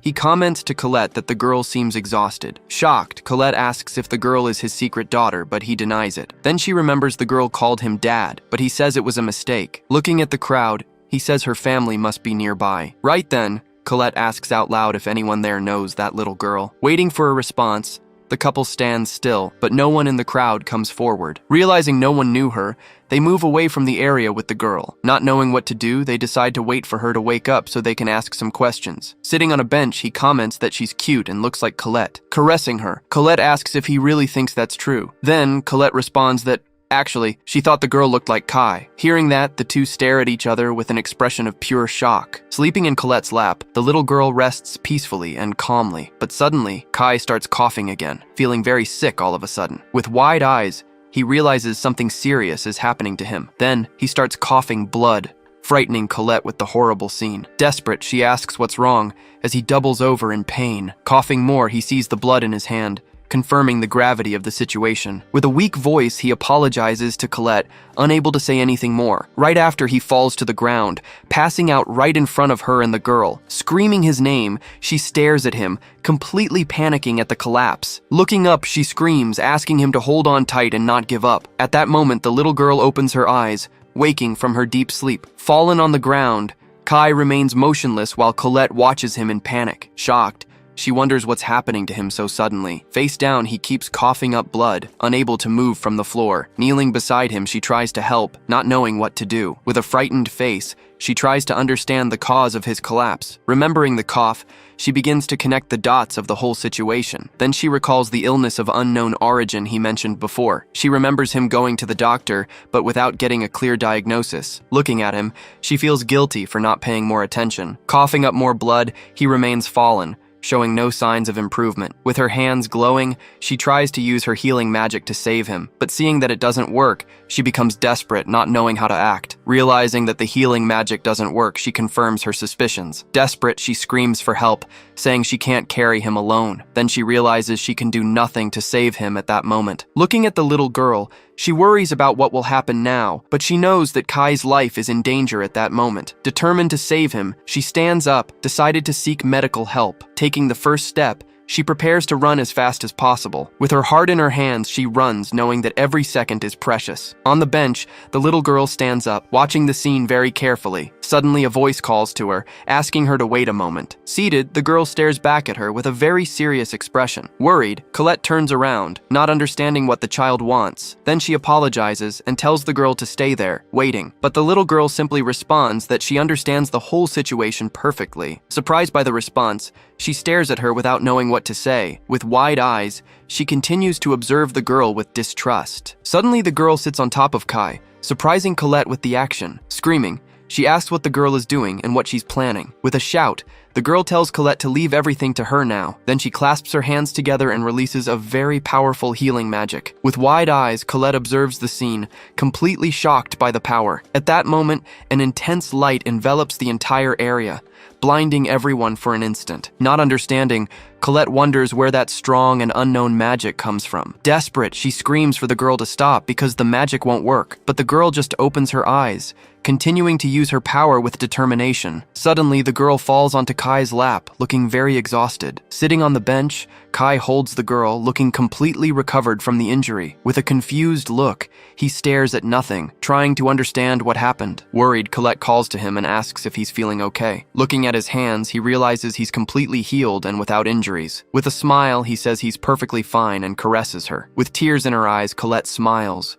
relieved that he's well and safe. Hugging him, she says she was very worried and thought he was going to die. Looking at the statue, he says he also thought he had died. Caressing her, he acknowledges that he was saved thanks to that mysterious little girl. Lying in his lap, she opens her eyes and says she's hungry. Hearing the request, the couple looks at each other with flushed faces in embarrassment. Changing scenes, they go to a local restaurant to eat something. Seated at the table, they observe the movement of the city and the other customers. With shining eyes, the girl is amazed to see the food arrive. Impressed, she admires the dish, which looks delicious and very well prepared. With a smile, Kai tells her to eat as much as she wants, at will. Watching the girl, Colette wonders who she is and where her parents are. She also finds the healing power the girl used on him strange. Meanwhile, the girl eats with gusto, enjoying every piece of the meal. But Colette decides she'll ask everything after things calm down. Turning to the girl, she thanks her for saving Kai's life. With a smile, the little girl stares back at her, continuing to eat happily. With the spoon in her hand, she says her name is Arya and she's happy. Surprised, Kai asks if her name is really Arya to confirm. With a smile, she confirms that her name is Arya with much excitement. Praising the name, Colette asks if she lives around there in that area. Hearing the question, the little girl gets a surprised expression. Worried, Colette asks if there's any problem with the question she asked. At that same instant, the girl turns and looks at Colette attentively. Then she jumps into her lap, startling everyone with the sudden action. Observing the scene, Kai just smiles, finding their interaction very cute. With her hand on her shoulder, Colette prepares to explain the situation. With her head down, Arya reveals that she actually came from the future. Hearing the revelation, the couple gets an expression of pure shock. Not believing it, they ask if she really came from the future to the present. Pointing at Kai, she says her mother sent her to save him. Looking at Colette, she calls her mother, confirming her identity. Completely shocked, Colette asks if the girl is talking about herself. With her hands on her face, Arya realizes that this is her mother from the past. Confused, Colette asks what that means, not understanding the girl's revelation. Raising her finger, Arya prepares to tell them one more important thing. With her finger raised, she says she has one more warning to give. Listening attentively, Kai remains silent, waiting for the continuation of the story. With a serious expression, Arya swallows hard before revealing the truth. Then she warns that if things continue, the world will be destroyed. Hearing the prediction, Kai's eyes widen in pure shock. On the other side of the table, Colette also becomes completely terrified by the news. With determination, Arya shouts that she came to the present to prevent the tragedy. In another place, Griselda is pensive with a dark and very mysterious look. With urgency in her voice, Arya warns that they need to stop Griselda at all costs. Seated on the throne, the new demon lord stares at nothing, lost in her thoughts. In a grand royal hall, an empty throne awaits someone very important. Meanwhile, a group of people gathers outside a building. Remembering an excess of miners, she orders them to be redirected to the construction site. Soon after, a man reports that there's resistance against the development of the agricultural lands. Determining the next step, she asks them to gather the specialists so she can speak with them herself later. Impressed with the result, an elf and her companion comment on how far she's come. But Elsa responds that all of it was thanks to everyone's hard work. At that moment, a drinking woman asks if she isn't pushing herself too hard. Then the blonde elf approaches, asking Elsa to please rest a little. With a worried look, the elf suggests that maybe it would be better for her to take a break. Squinting from exhaustion, she says that keeping busy helps distract her. Then she finally agrees, saying she'll rest, and climbs the stairs. Changing scenes, she enters a room with very detailed and elaborate walls. Inside, she stops in front of the window and wonders if she's doing a good job. Then she remembers the figure of a man, mentioning the name Lord Kai. Going back to the memory, she remembers a hand with some strange marks on it. Suddenly, a reddish eye appears and opens right in the middle of the hand. At the same instant, a mysterious voice in her head calls out Griselda's name. Then that voice asks why she isn't using the sword it gave her. Returning to the present, Elsa reacts by denying and says she won't use that sword. Continuing her denial, she says she doesn't need evil power and the sword is just decoration. With more intensity, she shouts, repeating that she simply doesn't need that power, but the voice in her hand insists, saying her true desire depends on the sword. Reacting with anger, she shouts at the voice in her head, telling it to shut up. Ignoring the scream, the voice in her hand continues, saying her desire can only be fulfilled. Next, the voice states that she already knew this the moment she accepted. With her head down, she only whispers, asking the voice to be quiet. Screaming louder and louder, she demands the voice be quiet once and for all. Finally, at her limit, she screams for it to get out of her head, calling out to Voidra. Back in her room, she recovers from the episode, still very shaken by the situation. With a jolt, she wakes up desperate and gasping as if she'd had a horrible nightmare. Then she realizes she just dozed off at the table, surrounded by several documents and maps. Moving to the floor below, someone carefully opens the door to the main hall. Descending the stairs, she surprises the blonde elf who was cleaning one of the tables. Running to her, the elf says Griselda looks pale and should have rested more, but with a tired look, she responds, saying she's already rested as much as she needed. Then she walks away, stating she needs to deal with this since she was entrusted by Kai. Observing the scene, the two women at the counter show expressions of concern. The red-haired woman comments that she warned about overworking, and the elf laments. With a sad look, the elf realizes she's still thinking about Lord Kai. At another moment, Griselda appears holding and inspecting the blade of a sword. Analyzing the weapon, a man praises the quality and asks her to keep up the pace. Feeling dizzy, she brings her hand to her head and says she needs to stop for today. But as she leaves the place, she hears a conversation about Lord Kai and Colette-sama. Stopping to listen, she pays attention to a conversation happening nearby. The man explains they went to see the famous saint's statue that grants happiness. Continuing the subject, he mentions many people go there to pray for children. Processing the information, her expression changes completely as she understands the truth. At the same instant, the other man asks if it could be what they were thinking. Confirming the suspicion, he says a child of the two would be adorable and questions the exit. Then, she suddenly appears behind them and orders them to be silent immediately. Startled by her presence, the man turns and stutters the title Demon Lord. Then she questions if they have free time to gossip, making the men apologize. Leaving there furious, she slams the room's door and continues her way down the corridor. Returning to the throne room, she stands alone in the middle of the enormous empty hall. Tormented by thoughts, the voice in her mind says that's why it warned her. Next, the mysterious voice inside her head continues, saying how pathetic it is. Crying with sadness, she wishes for Lord Kai's happiness living together with Colette. Then the voice in her mind asks why only she has to suffer so much. Questioning her, the voice asks why Kai isn't there by her side now. Holding her hand, the voice says she can find peace if she uses the power. With an expression of pain, she asks the voice to stop because this can't happen. Ignoring the request, the evil sword simply begins to materialize in front of her. Totally in shock, she widens her eyes in terror, seeing the weapon appearing out of nowhere. At the same instant, the sword is shot forward, crossing the hall alone and uncontrolled. Flying through the room, The weapon strikes one of the candelabras in the Great Hall head-on. With the impact of the blow, the object is completely shattered into several pieces on the floor. Now on the floor, she observes the enormous sword floating alone right in the middle of the room. Desperate, she screams that she didn't even summon the sword and asks why that happened. At that moment, a man forcefully opens the door, asking permission and inquiring about the noise. Turning surprised, she questions the man, Gallard, about why he's there. Then he explains he was investigating the evil god and felt an identical power. Seeing the sword, he says his suspicions were correct from the beginning. With a serious look, he states the sword is probably connected to the evil god. Shouting furiously, he says he won't allow that sword to hurt anyone there. Next, he advances running toward the weapon that continues floating in the same place. Frightened, she thinks this is bad and wonders what he's planning. With a look of fury, he responds that he's obviously going to destroy the sword to pieces. Hearing this, she panics and reacts desperately, telling him no. Thinking of the consequences, she fears Kai will be disappointed if she loses the power. Repeating her denial, she becomes completely terrified at the possibility of being deposed. Not understanding, he insists that something so evil can't continue to exist. Suddenly, she feels a chill running through her entire body and looks at her hand. Quickly, the evil sword moves and advances to intercept the man's blow. In a swift movement, she grabs the sword and manages to stop his attack. Shocked, the warrior is paralyzed with surprise, seeing his blow blocked by her. At that same instant, the eyes on her hand open and begin to glow intensely. Then she says if he insists, she has no other choice at the moment. Completely terrified, he stammers her name, not believing what was happening. With a tense look and sweating coldly, the voice in her head agrees. Changing scenes, a demonic creature with several arms calls her a pathetic vessel. Lowering her head and sweating profusely, she simply apologizes to the warrior. At that, he only clenches his teeth hard, feeling the pressure of the blow. Shifting scenes, an enormous statue of a goddess rises imposingly in the location. Far from there, Kai and Colette are in a restaurant with a little blonde-haired girl. Shocked, Colette asks what the girl is talking about regarding stopping Griselda. With a serious look, the child says that's exactly why she came. Confused by the situation,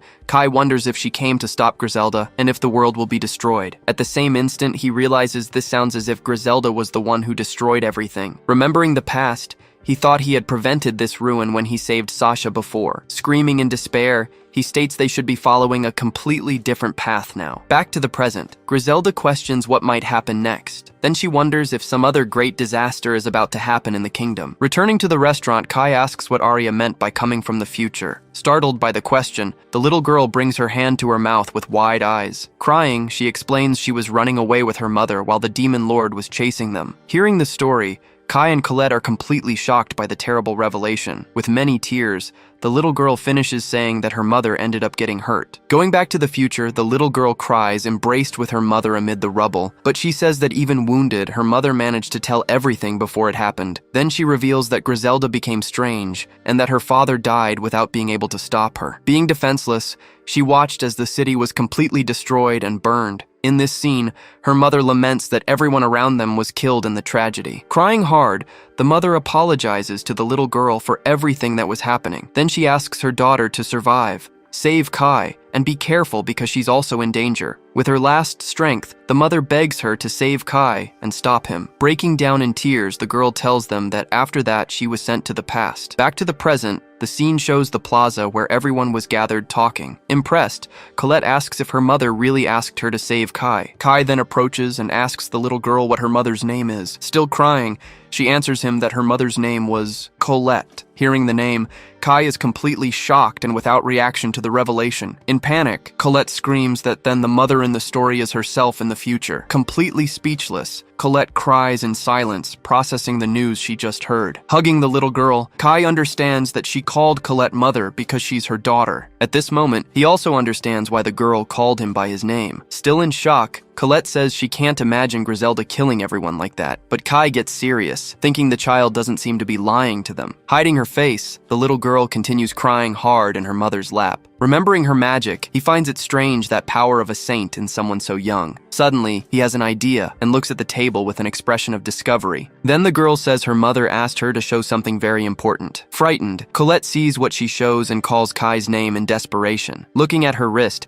Kai immediately recognizes the bracelet she was wearing. With her face all red, the child just continues crying while looking at them. Using his ability, he activates item appraisal to analyze the object she's wearing, and the analysis confirms the item is a time bracelet with depleted power. Realizing it's the same as Colette's, he confirms she really came from the future. Hugging the girl tightly, Colette tells her everything will be okay. In this case, Kai stands up from the table, determined to do something about it. Looking at the castle in the distance, he understands he needs to return there immediately. Thinking about it, he concludes it's better to act assuming everything is true. With a serious look, he turns around and begins to explain the whole situation. Then he summarizes that in the future he dies, and Griselda ends up destroying the world. To change that future, her older version sent her to the past. Turning to the little girl, he asks directly if all of that is really correct. With a very sad look, the little girl just confirms by nodding her head. Beside them, Colette stands up and calls for Kai, ready to go with him. Desperate, she says they need to go because something is happening with Griselda. At the same instant, he nods in agreement and prepares to leave the place. Seeing they're about to leave, little Arya shouts, warning that she's coming too. Then he smiles and says she's quite reliable, making the little girl proud. Right after, he stands up from the table and prepares to finally depart on the journey. Worried about the situation,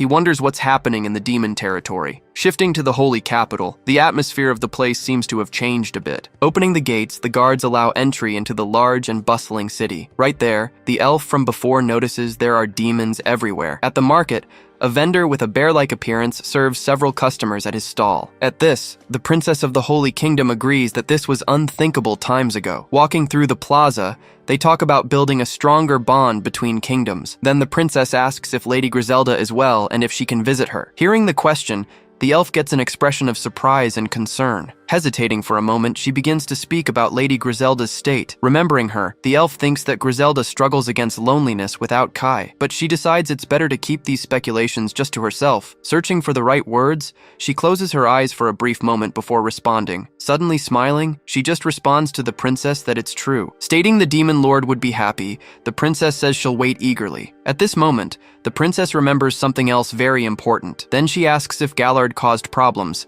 since it's been a while since he left. A flashback shows the vice captain's face with a quite serious and determined expression. But the elf responds that Vice Captain Gallard hasn't arrived at his destination yet. Shocked, the princess says it can't be, and wonders where he could be. With a worried look, the elf says it's strange, since they didn't miss each other. Then the princess concludes something must have happened, and asks to be notified. With a determined look, the elf agrees and says she'll do that immediately. As the princess walks away, the elf stands still observing everything carefully. Thinking about the disappearance, she finds it strange since he's too serious to be negligent. Then she has a bad feeling about what might have happened to him. Decided, she says she needs to return home as quickly as possible to investigate. Far from there, Kai and the others observe the great statue of the goddess at the top. Carrying the little girl, he continues his way along with Colette at his side. Back at the capital, the elf continues with a serious and very worried expression. Arriving at the demon lord's castle, their journey finally reaches its destination. Behind a curtain, an armored golem was sitting with its sword on the ground. Suddenly, the creature begins to move and slowly closes its metallic hand. Peeking from behind a pilaster,